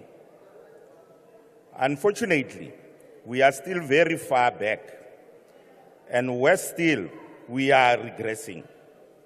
Speaker, in 1994, apartheid was ended, but no real dent was made since then on apartheid's hegemonic nastiness. The special segregation enforced by the Group Areas Act of 1950. The apartheid-era townships where approximately 40% of the working age population and 60% of the country's poor and unemployed reside. Initially designed as dormitories to meet the labor requirements of the mining industry and the apartheid economy, they continue to manifest limited economic opportunities. The people, therefore, have to compete for a share in minibus taxis, taverns, and temporary work offerings. Townships lack diverse economic activities and formal job opportunities. High unemployment rates persist there, and residents hardly have upward mobility and economic or financial stability. Essential services such as water, sanitation, and electricity are insufficient. Poor road networks and inadequate public transportation affect mobility and economic participation. The production of urban spirals and new development further away from economic centers condemn people with low incomes to the high cost of transportation from mega wages and salaries. Furthermore, a significant percentage of township residents lack the necessary skills for entrepreneurship and formal employment. Access to quality education and vocational training remains a challenge for township dwellers. Broadband connectivity and entry into the fourth industrial revolution remains a mirage. In many of these townships, like Diepsloot, Danone, Botshabelo, and Oliphant, amongst others, high crime rates prevail, exacerbated by gangsterism, mob justice, inadequate policing, and limited community safety measures. The people have been left in the lurch by the criminal justice system. There is overcrowding, inadequate health services, and no significant effort for revitalization and social upliftment where the majority live. There is no redress to most of the people living in townships from the ANC's government. And the appalling legacy of apartheid continues to haunt the people who are forcibly dumped to these areas. Now, what will COPE do when given a strong mandate after the elections? We shall prioritize urgent attention to the challenges of growing urbanization, immigration, and climate change. We shall implement sustainable programs to improve the economic conditions in townships, to achieve social cohesion, employment creation, and environmental improvement and sustainability. Unlike your party, who are howling now, keeping people trapped in poverty and underdevelopment with social grants and cost packages, COPE shall ensure that we increase the quality and quantity of the middle-class family. They deserve better. As for you, Mr. President, you will realize that the ANC dismally failed the people of South Africa. Kinako, change has to come now, and I thank you. And thank you, Honorable Luwate. I now invite the Honorable S. Graham.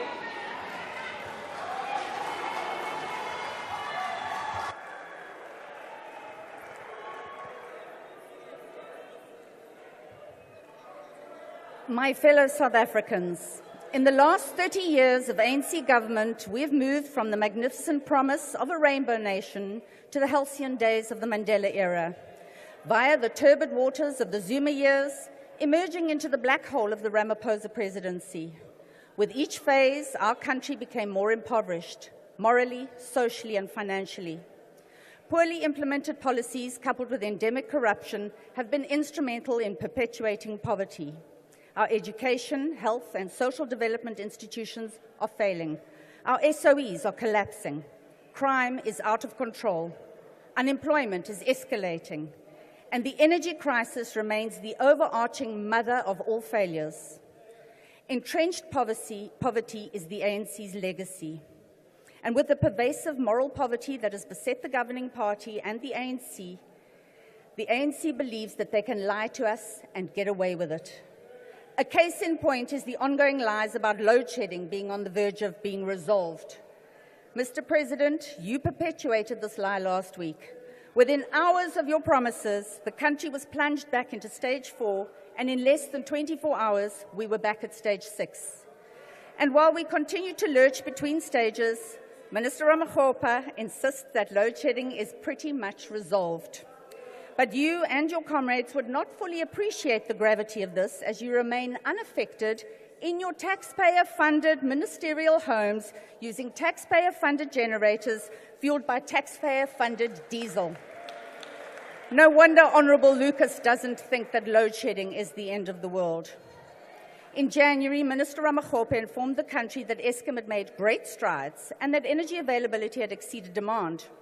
What he omitted was that this was not as a result of Eskom's performance, but was actually due to a drop in demand, mainly attributable to private rooftop solar that was taking the pressure off the power utility. The reality was that Eskom was actually producing less electricity in January of 2024 than it had produced in January 2023 during stages 5 and 6 of load shedding. The ANC government has lied about the causes of the energy crisis.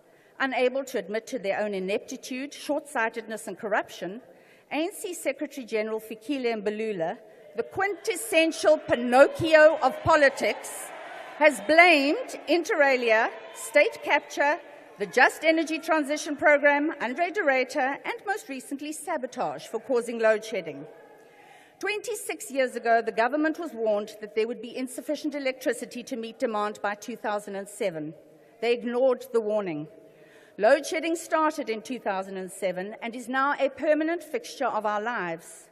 And while the lies keep coming, the energy crisis is systematically destroying our economy, with the cost of load shedding for 2023 estimated to have been around 1.6 trillion rand. But load shedding does not just have a direct financial cost. There are other impacts that cannot be as easily assessed and measured. The corner car wash that cannot operate during load shedding, so the employees cannot get paid. The spaza shop that is to close its doors during blackouts because it's too dark to monitor shoplifting. The small manufacturing businesses reliant on electricity that are forced to close down as they cannot meet production targets to break even. Retailers forced to spend millions on diesel for generators who have to offset that cost by passing it on to the consumer or by reducing their workforce. Cable theft that occurs during load shedding, that it leaves entire communities without power for extended periods and costs local government hundreds of thousands of rands to replace, money that they could use for service delivery. As awful as this is, there are solutions, and there is anecdotal evidence that these solutions are viable. The Democratic Alliance, in its blueprint for government, has outlined a number of mechanisms, both short and long term, that will resolve the energy crisis. Short term, we need to be insulating our poor and vulnerable communities against the worst effects of load shedding. Load shedding relief packs, such as those recently donated by the Western Cape government to GBV shelters, can assist organizations at the coalface of societal distress to navigate through blackouts in order to protect those in their care. By extending the 75,000 Rand tax rebate for the installation of private solar systems, we will not only continue to reduce daytime electricity demand, but we will convert consumers into prosumers through the Cash for Electricity initiative, which is already operational in the Western Cape. The unbundling of Eskom and privatization of electricity generation, transmission and distribution will be a primary focus of our government. The faster that we can reduce the monopoly of this monolithic ode to centralization of state power, the faster we will address the energy crisis. Chasing megawatts in a singular entity is clearly not enough.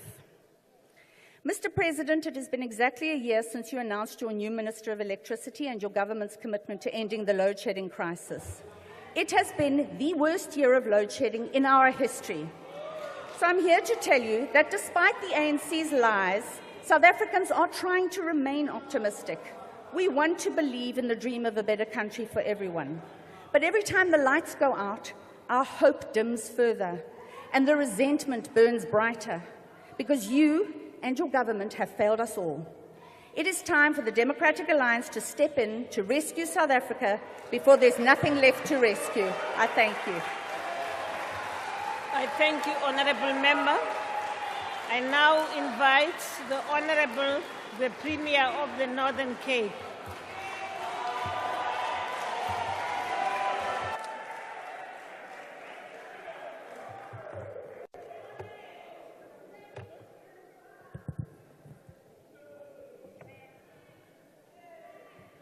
Thank you very much, Speaker of the National Assembly.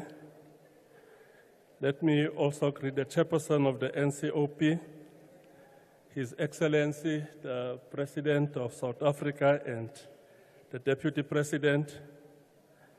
Let me greet ministers and deputy ministers. I saw some of my colleagues who are here, premiers of provinces, honorable members of the National Assembly and NCOP, ladies and gentlemen. This is the last lap of the sixth administration, but not the end of incumbency of the governing party. In 2020, the country and the world was struck by the COVID-19 pandemic.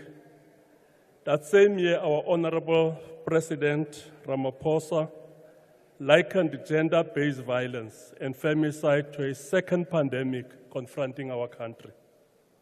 Now, today, in this House, we are struck by a third pandemic called loss of memory. In Afrikaans, hulle noem dit as geheueverlies. The loss of memory pandemic is due to deliberate misremembering and distortions of the South African development journey. The character, Tintswalo, that the President spoke about serves to remind us of the comprehensive interventions by government. The life of Tintswalo represents the cumulative impact of government policy interventions.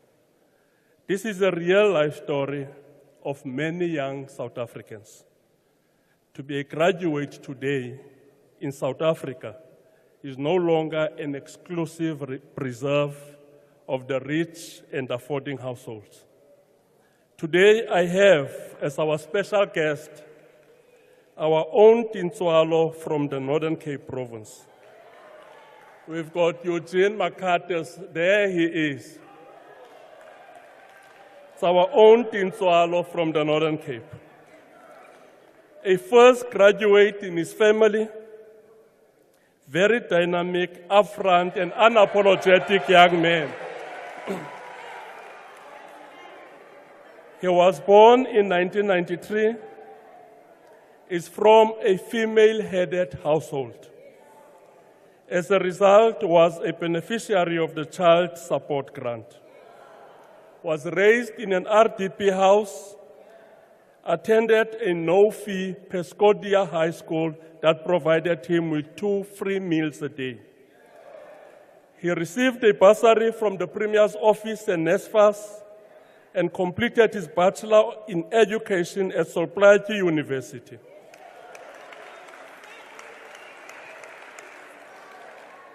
And now is a teacher at the same high school he attended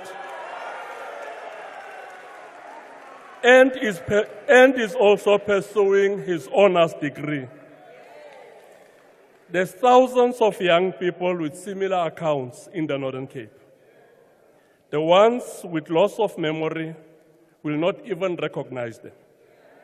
Honorable Speaker, in 2019, the provincial government articulated a vision to build a modern, growing, and successful province.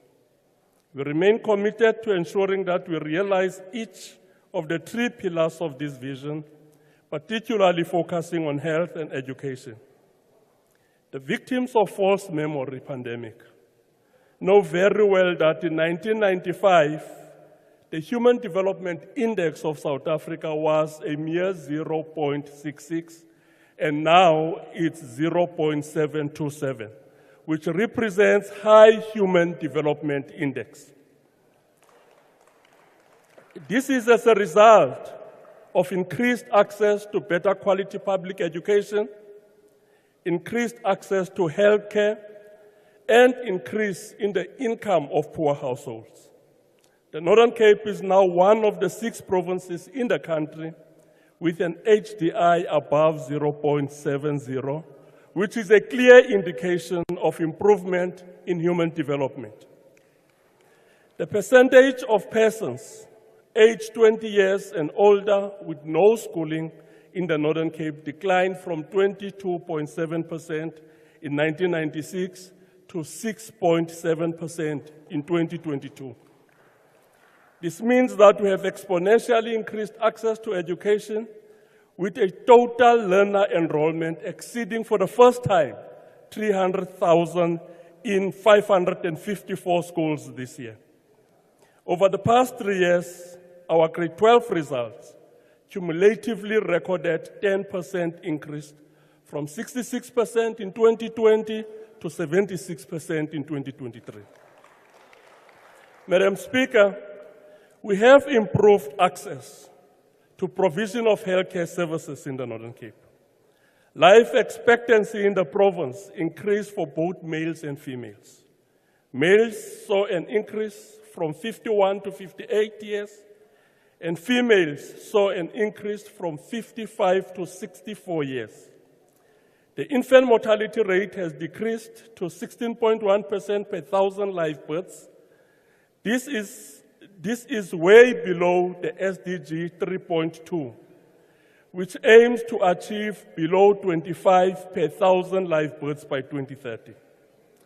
The improvements in healthcare provision to our people can be largely attributed to increased access to the 189 healthcare facilities across the province. Madam Speaker, we agree with the President that infrastructure development is a flywheel for growth. Our unprecedented spending on public infrastructure, which includes new hospitals, new clinics, new schools, new libraries, new roads, and human settlements since 2019 to date, stands at 14.8 billion rand. Despite the energy and logistics structural constraints, the economy of the Northern Cape is on a positive growth trajectory. In 2019, the GDP per region was standing at 94 billion and now stands at over 134 billion, just 4 years in a row. This has not been a jobless growth. During the second quarter of 2020, 255,000 people were employed in the province, and now when we wake up tomorrow morning, there's 333,000 people that will be going to work. This number exceeds the pre-COVID figures of employment, with unemployment now standing at 26.3%. I heard my colleague from the Western Cape saying that Western Cape has got the lowest unemployment rate. But we should not be ahistorical about that.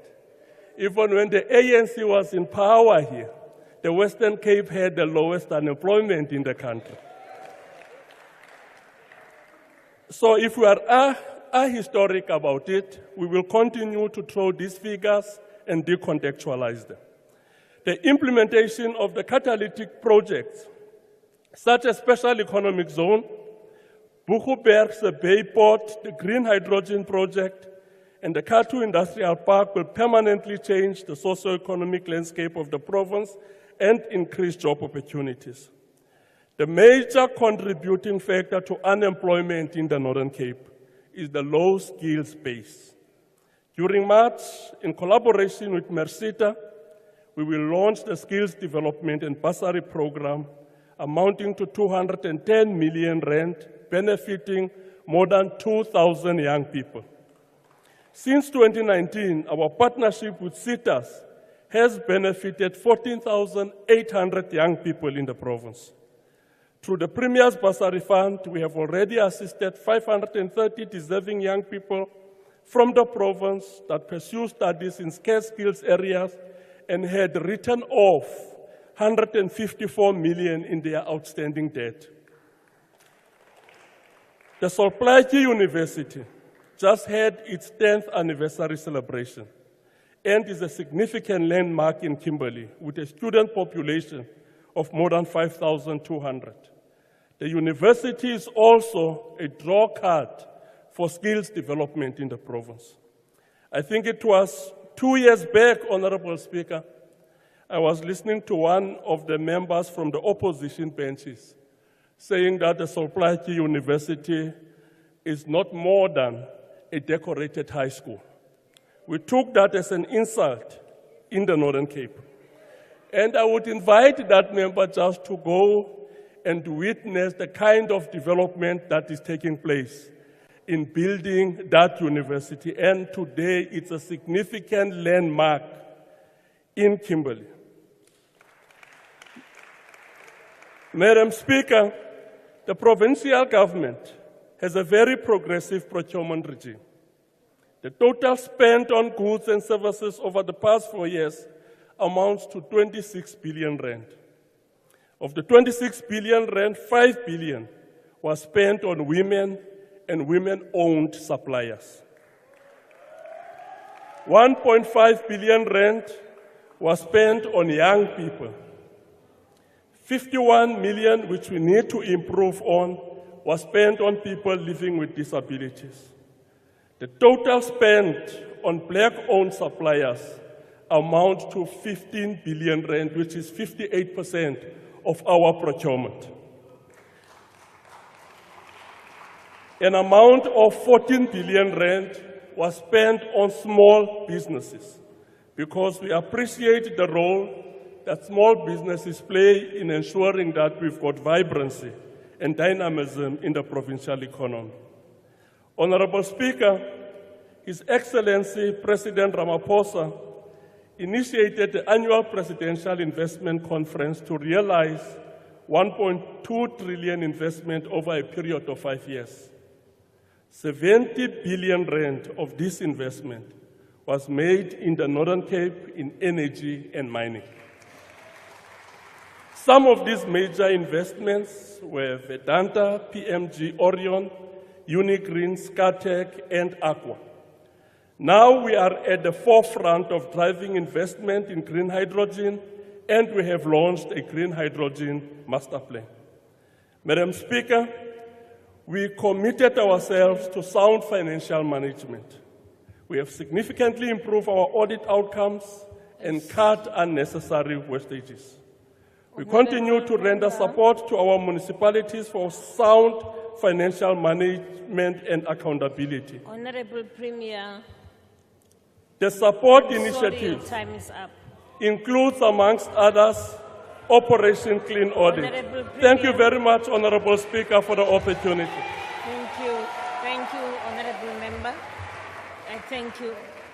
I now invite the Honorable Hendricks to take the floor.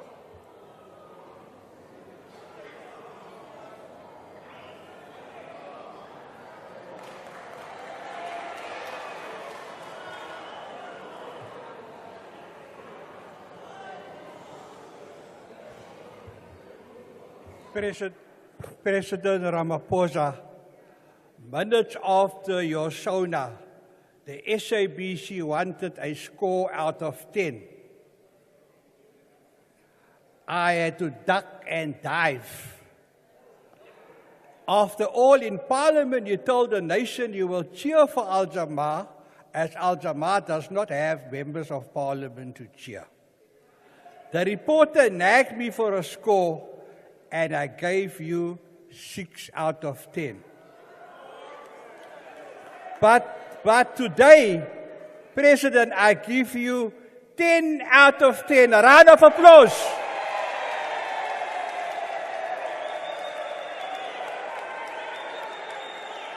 Ten out of 10 because, President Ramaphosa, you revived the Universal Declaration of Human Rights and giving it life by using internationally recognized institutions, in this case the International Court of Justice, for interim measures to put an end to the genocide in Gaza.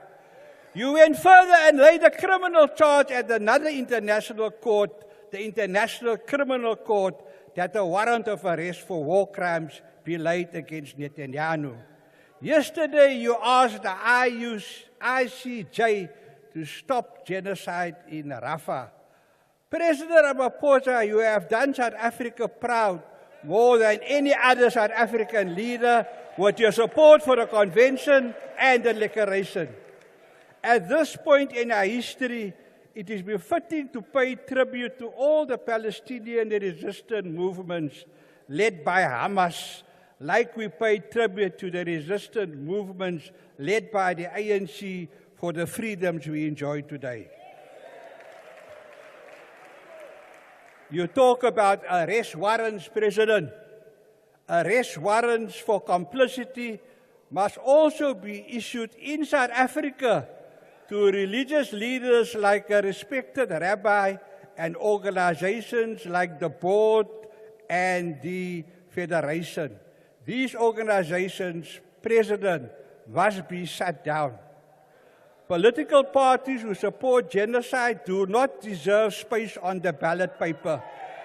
A vote for the DA, ACDP, Freedom Front Plus and their allies will be a vote for complicity and non-compliance with the Convention on Genocide and the Universal Declaration of Human Rights. Al-Jamaa unambiguously stated that we will never forget those South African political parties like the DA, ACDP, Freedom Front Plus, Patriotic Alliance, Babusha and others for having pledged their brazen support for the Zionist state's agenda and continuing to commit their audacious acts of genocide despite the ICJ's categorical Honorable judgment. Hendricks, there's a point of order. Will you take the chair, please? Take a seat. Honorable member at the back. Thanks, Honorable Speaker. I'm rising here on a point of order to the leader of the opposition who indicated through gestures that the speaker on the floor is mad. And he is still laughing at it because he is actually degradating. That's the order, Chair. Thank you. The one with no metric. Thank you. It's generally Honorable Leader of the Opposition Party, did you do that?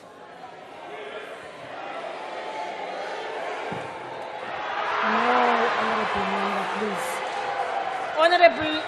Honorable Leader of the Opposition Party, did you do that other than scratching your head?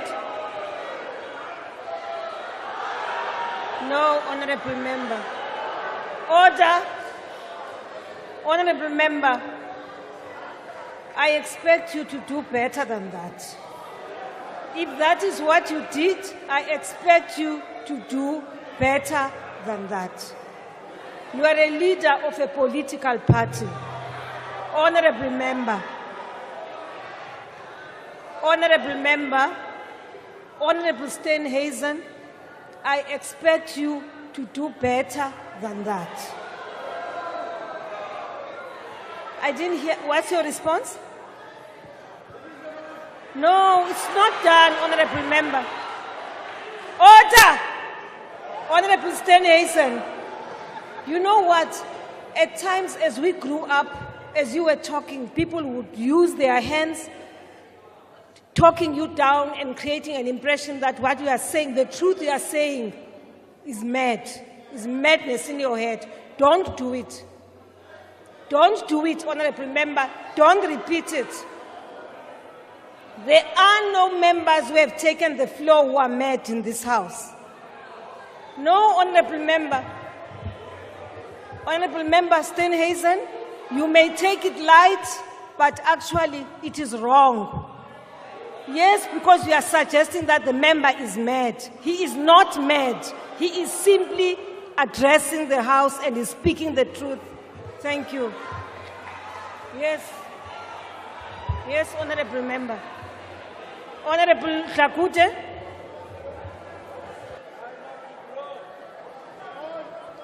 Thank you very much, Honorable Speaker. Honorable Speaker, we cannot have leaders of political parties misleading this House. I want to suggest that you go through the video and come back with a considered ruling. Thank you very much. Thank you very much, Honorable Hlakute. I will go through the footage and I will rule.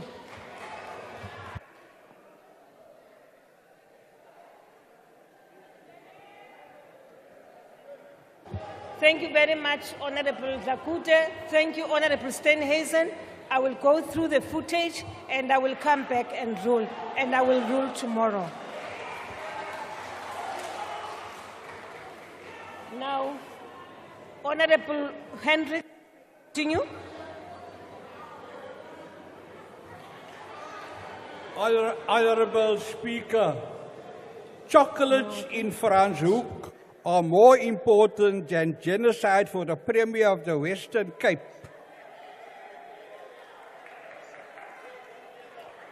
Al-Jamaa recognizes that great achievements have been made over the past 30 years, considering where we are coming from.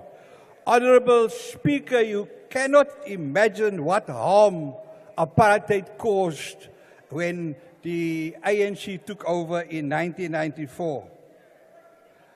But this doesn't mean that Al-Jamaa does not hold the governing party accountable.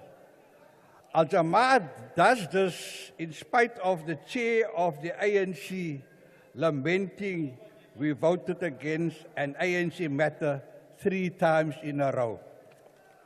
And Al-Jamaa wants to share its further expectations after the State of the Nation address. We want President Ramaphosa to once again take the lead and call for 2 referendums. The first one, that there be a referendum in occupied Palestine, and the second referendum in all of Palestine from the river to the sea. The referendum must answer the question if the people of Palestine wants a 2-state solution or a unitary state. The second referendum must answer the question whether Palestinians and Israelis want a unitary state with 1 man, 1 vote. Now that South Africa has shown its commitment to the Universal Declaration of Human Rights by asking for an investigation by the International Court of Justice, there is a plausible case that Israel has committed genocide. It is clear that the civilized world foreseen by the Universal Declaration of Human Rights is no more because of the complicity of America, England, Germany, and France, who are in the forefront of a civilized world. So now, in referring to the events in Gaza, gives President Ramaphosa a moral obligation on behalf of South Africans to launch a new humanitarian civilization. Thank you, Honorable Member. Your time is up. Thank you very much.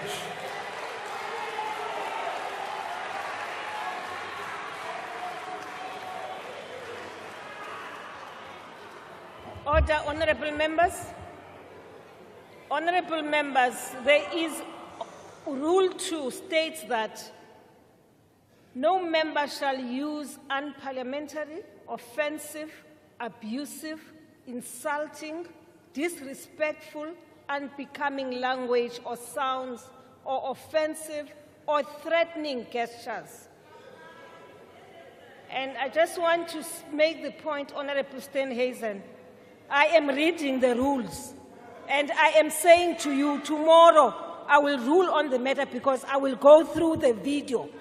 And if you are found that you did exactly what the member is raising, you shall have used unparliamentary language in terms of Rule 52. Honorable Steenhuisen, leader of the opposition party.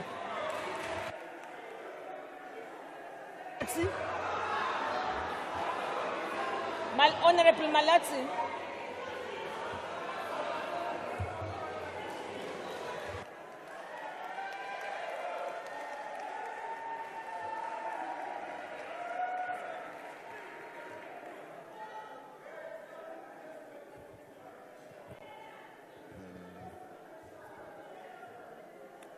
House Chairperson, so much of the hope that our country will rise to a prosperous society that is located in the Bill of Rights, which obliges the government to provide the basic services to all those who live in it.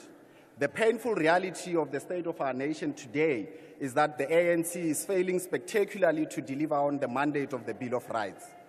Mr. President, your administration has squandered so much public goodwill to become the biggest disappointment of our democracy. Many of us gave you the benefit of doubt that you will live up to the promise of a new dawn.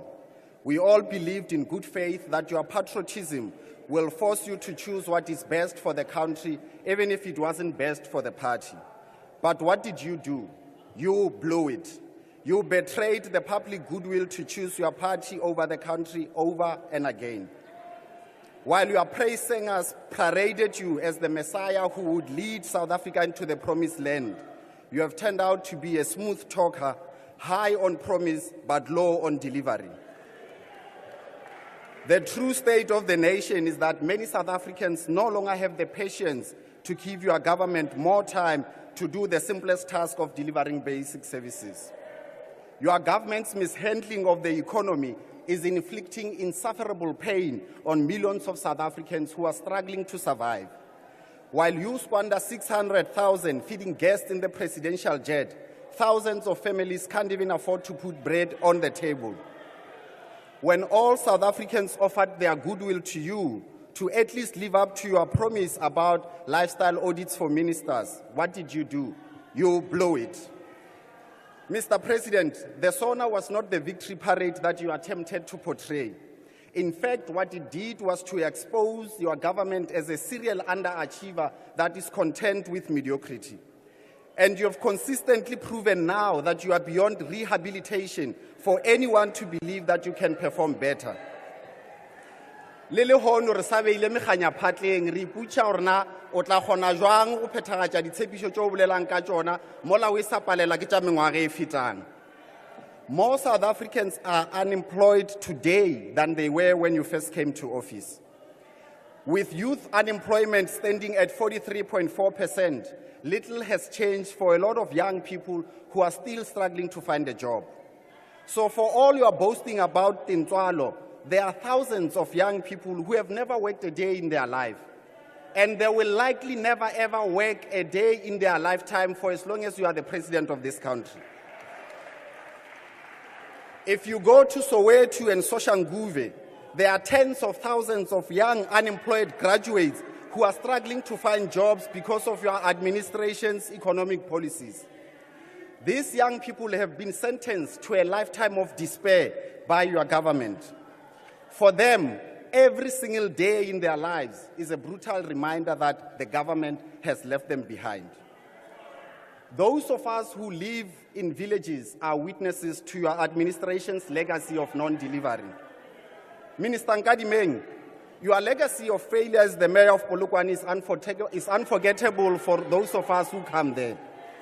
In Polokwane today, from Radikhale to Muleji, we still have communities that must wait once a week for a municipal truck to deliver water to them. In this day and age, are you not ashamed that the access to water is denied? To Minister Mkunu, in Durban, as we speak, in Durban North, in Phoenix, in Verulam, there have been water disruptions for the past 5 weeks. 5 weeks. And to the Minister of Social Development, more children go to bed hungry under President Ramaphosa than they did before. Just last year, the Nelson Mandela Foundation revealed that close to 5 million children in our country are starving. Minister Mantashe, it is very ironic to boast about the number of households that have been electrified since 1994, when we spent more days without electricity than we do with it due to load shedding. And according to independent estimates, ESCOM shared the equivalent of 283 days in 2023, costing the economy 1.3 trillion. I'm sorry, in Honourable lost Member. activity. Honourable Mhlasi, please take a seat. Honourable Chief Whip of the Opposition.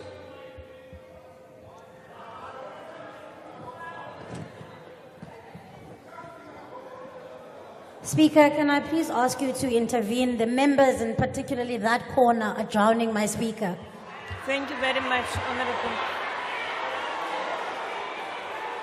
But, Honourable members,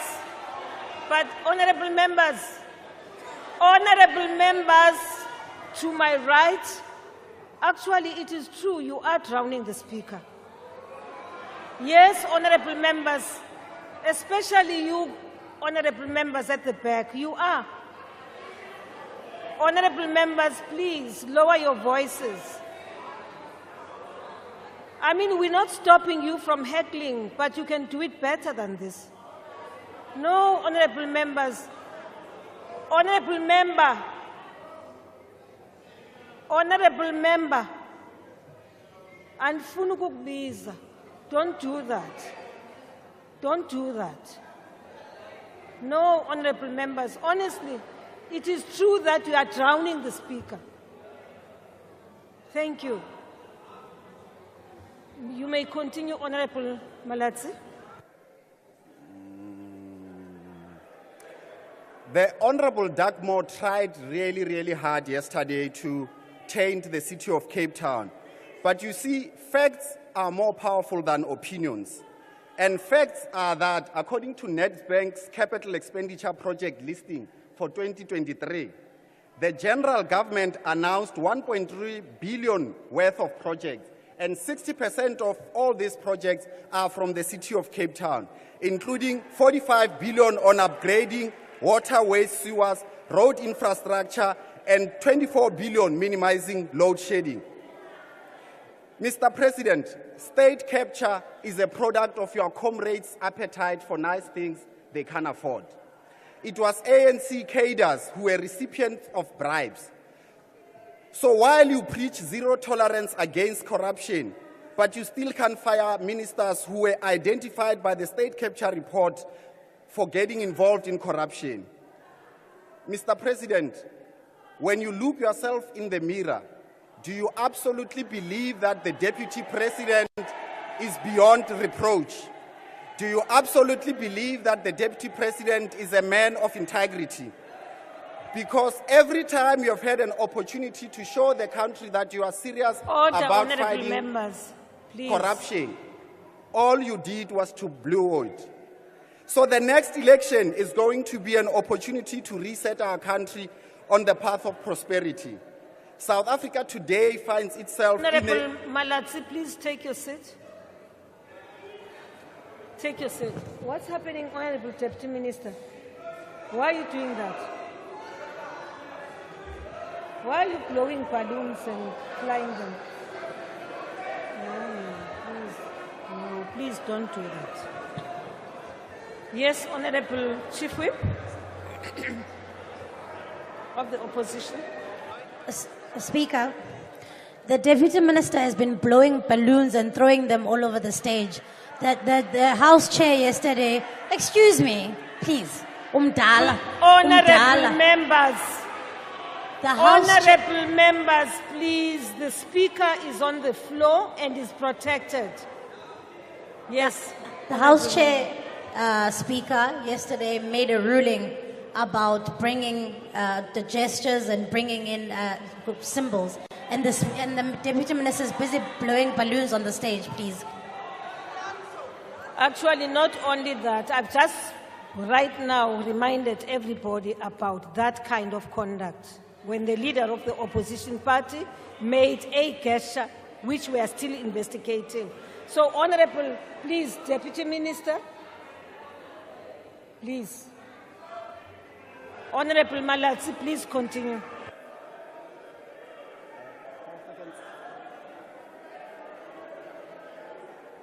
Thank you, Speaker. And if truth be told, we need to rescue our country from further destruction by the ANC. This election is a choice between a legacy of broken Order promises at the back, honorable and members. the promise of a prosperous South Africa. And if there is one government that has leveraged the power of good governance to fulfill the promise of our democracy, it is DA governments. From the provision of basic services to job creation, DA governments are doing more to fulfill the promise of our democracy. The increasing migration to the Western Cape is a massive vote of confidence in the work of the government here. The Western Cape has the lowest unemployment rate in the country. And of the 27 best municipalities in the country, the majority are run by the DA. And many of you here, you know that because you live in those municipalities.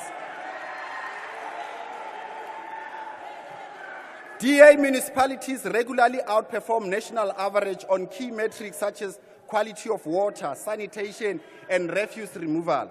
So if you go to Midval or Umgeni, life is generally better for residents under a DA government than an ANC government. And you see, the shortcomings of the country's education system are not only visible in the failure of children to read and write for meaning.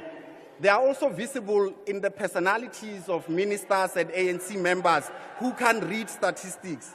So, Minister Nzimande, it's a pity how the blade has gone blunt over time.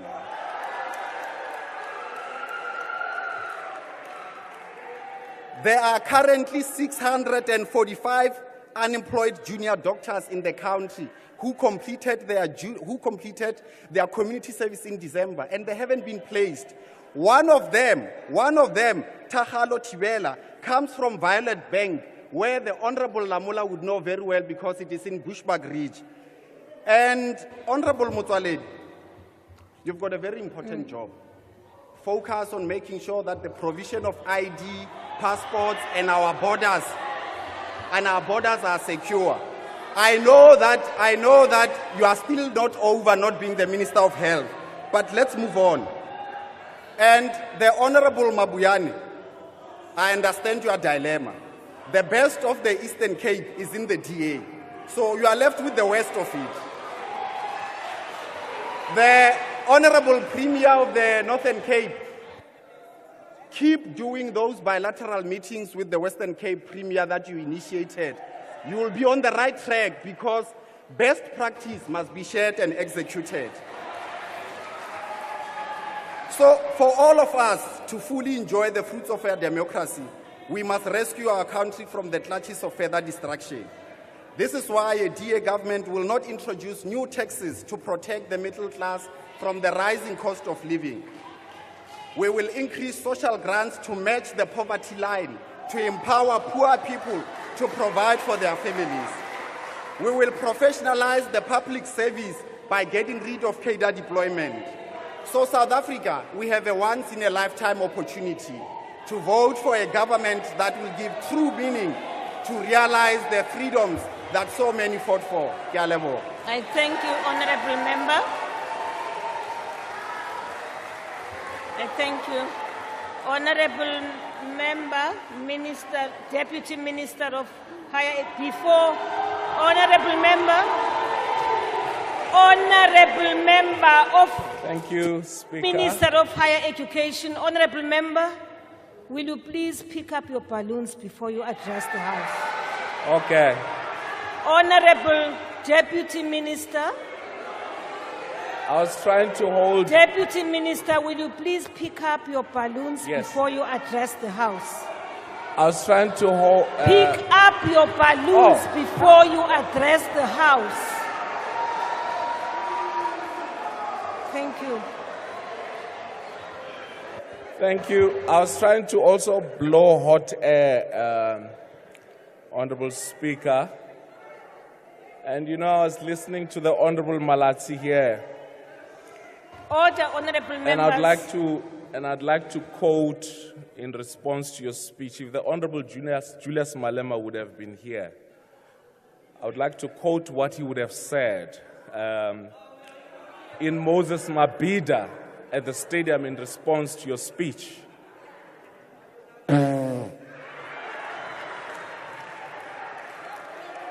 But you know, throughout your speech, Honorable Malachi, I slept. Honorable member. And I dreamt that I went member. off. Hayi man. Ntoni kwenze njani?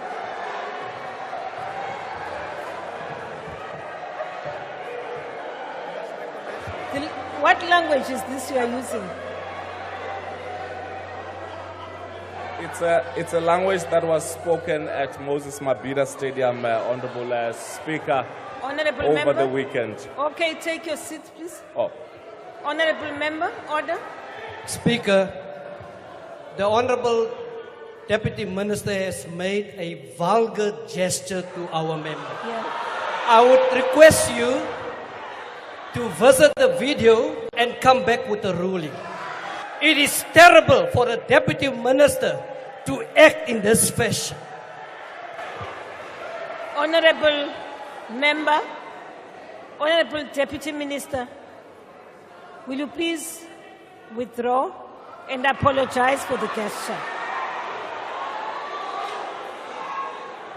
What? Withdraw and apologize for your gesture.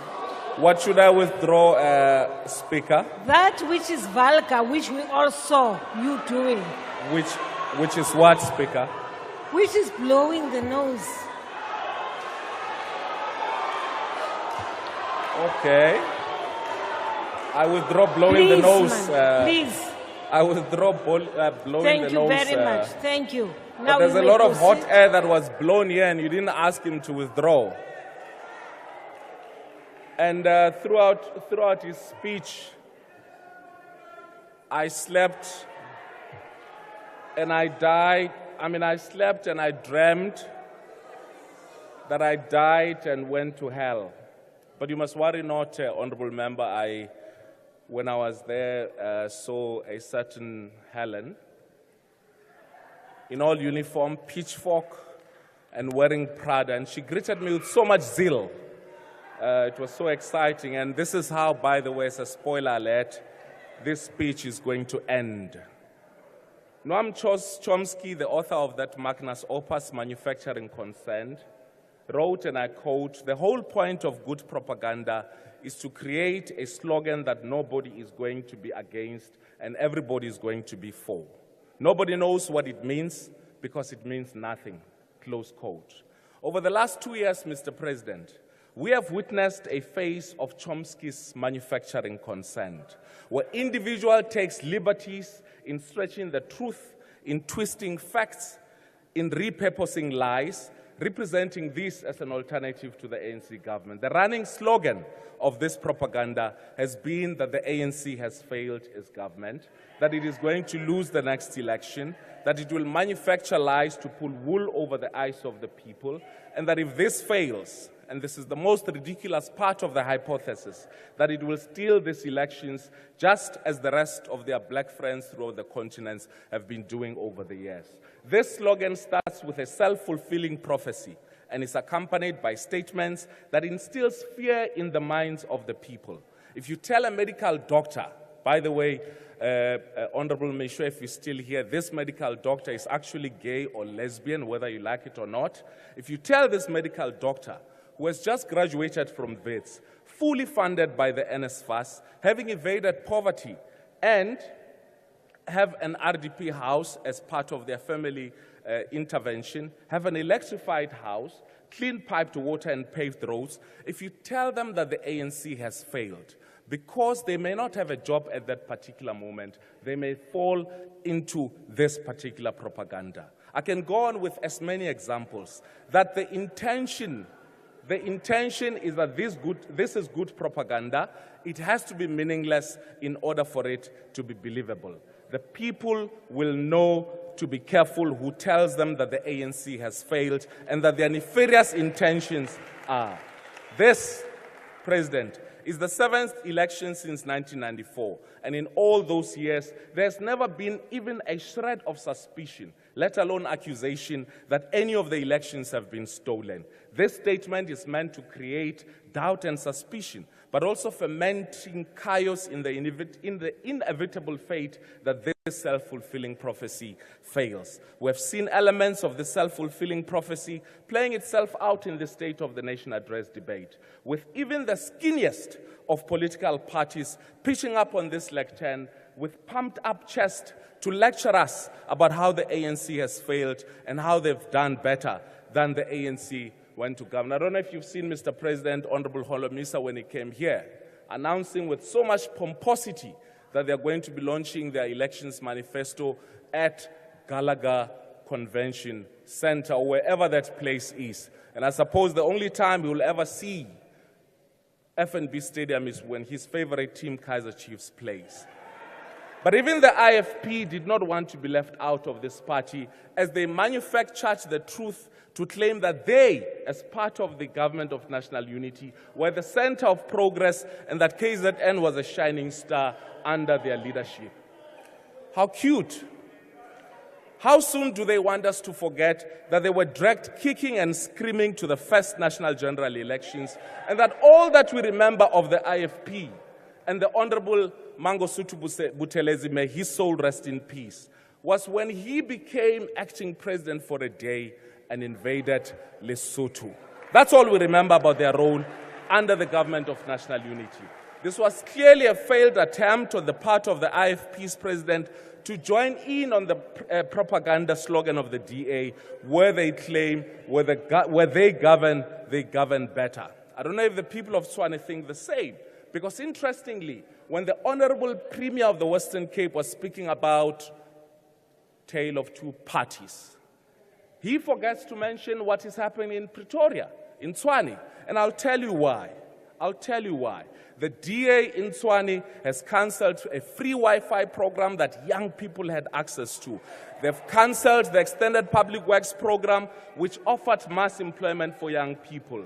The once cleanest city in this country is now the scum of this country, the capital city of our country. The DA has messed up. Poverty levels have worsened in that city. They will not tell you about that because it is not as easy as governing in the Western Cape. Here it's easy. You can just walk around Camps Bay, where it's already picture perfect, and claim that you've delivered, whilst you're hiding behind the challenges that the people are facing in places like Khayelitsha and everywhere else. When speaking as part of this debate, yesterday, Honorable John here of the DA claimed that the dream that they held in 1994 of a better South Africa has turned out to be worse than the nightmare that we find ourselves. Honorable John lived under apartheid, and like many white men of his age, all that they had to do to succeed was just to prove that they're white. And then everything happens. And I'm still convinced that he was happy when apartheid ended, because this meant an end to his privileges, given the fact that as a politician, as a professional, as an academic, as an athlete, or even as a businessman, he probably wouldn't have amounted to much. He was not the only speaker from the DA, however, who repeated this comparison with apartheid and yet wants us to keep quiet about the major changes that the ANC has made since 1994. According to census, the median age increased from 22 years in 1996 to 28 years in 2022. Median means the number of people, Honorable Steenhuisen, who are young and who are old are the same, and it also means, Honorable Nodada here, under apartheid wouldn't have survived. He looks a bit 50, so would have probably died about 22 years ago. The same census found that attendance to early childhood centers increased to almost universal level, which means, Honorable Nodada, that your uncle in the Eastern Cape, would not have had this opportunity that you're having. And yet you come here and say to us that you want to do to the ANC what your parents did to the apartheid government. In fact, if the ANC were to do even an inch of the horrors that the apartheid government did, I doubt if your pants would remain clean for the rest of your life. So we can try as much as possible to punch holes in the quality of education system, but more people are completing school as compared to any other phase in our country, and therefore we have made major changes. In this country, the people who must carry the burden of national unity are black and African. This is not an accident of history. They are the ones who are most affected and punished by the racial barbarism of others. They were not born with a silver spoon. They do not have their pockets lined up for inheritance or a managerial post or a packet of land. They know how racism has destroyed generations of black and African people. Paul Freire, in his seminal work, The Pedagogy of the Press, says, even though the oppressor-oppressed contradiction is resolved authentically by a new situation established by the liberated laborers, the former oppressed do not feel liberated. On the contrary, they genuinely consider themselves to be oppressed. Any restriction on the way of their life in the name of the rights of the community appears to the former oppressors as a profound violation of their individuals' rights. Freire observes that for the oppressors, human beings refers only to themselves, and that other people are things. Things you can set dogs to, Honorable Groenewald, and wave the old apartheid flag in celebration. For the oppressors, there exists only one right, which is their right. Yes, Nelson Mandela marched out of Robben Island this week, some 34 years ago, to oversee the repeal of most of legislated racism in this parliament.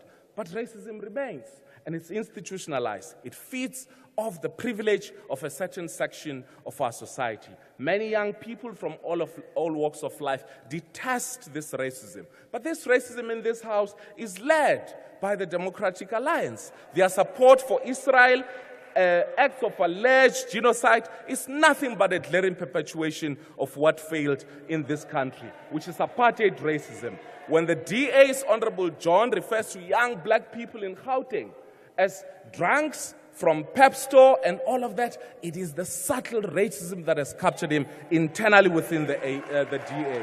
The fact that they are now earning an income grant doesn't matter to him. For him, it only has to work if it's implemented in the DA. They claim that they have changed from DP to DA. They even got this black chap who's now opening up a small political party there, calling it a home, and that's Mama from the Biko era, to come and salvage this clogged plumbing of the DA, but that still did not work because those who are in the DA who speak out get chucked out before Sunday, and those who remain silent in order to project and sanitize the racism that exists in there. And this racism, Honorable President, is even worse than that we see in the Freedom Front Plus and the rest, because at least the Freedom Front Plus is clear. They are just a white race party. They don't even present. Yours, DA, is veiled, it is cunning, it is dangerous. It has the signature of the lady who was a pitchfork and West Prada, Helen herself. Thank you very much. Thank you, Honorable Member. Thank you.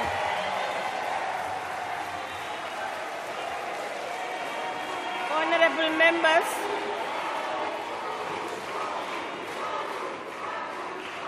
that concludes the business, the list of speakers. The President will reply to the debate tomorrow, and the joint sitting is adjourned. I thank you, honorable members.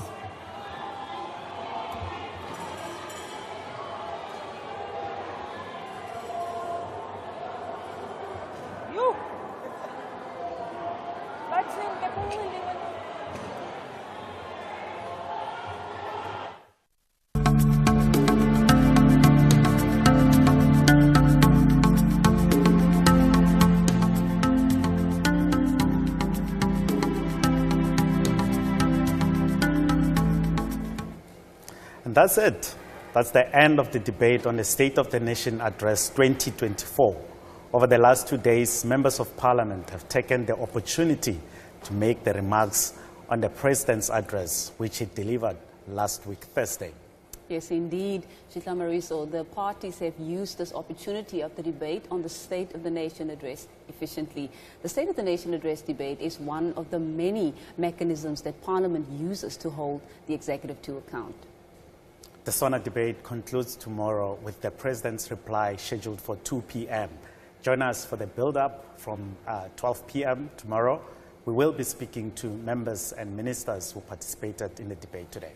So thank you very much for staying with us on Parliament TV on DSTV channel 408 for our coverage of the State of the Nation Address debate.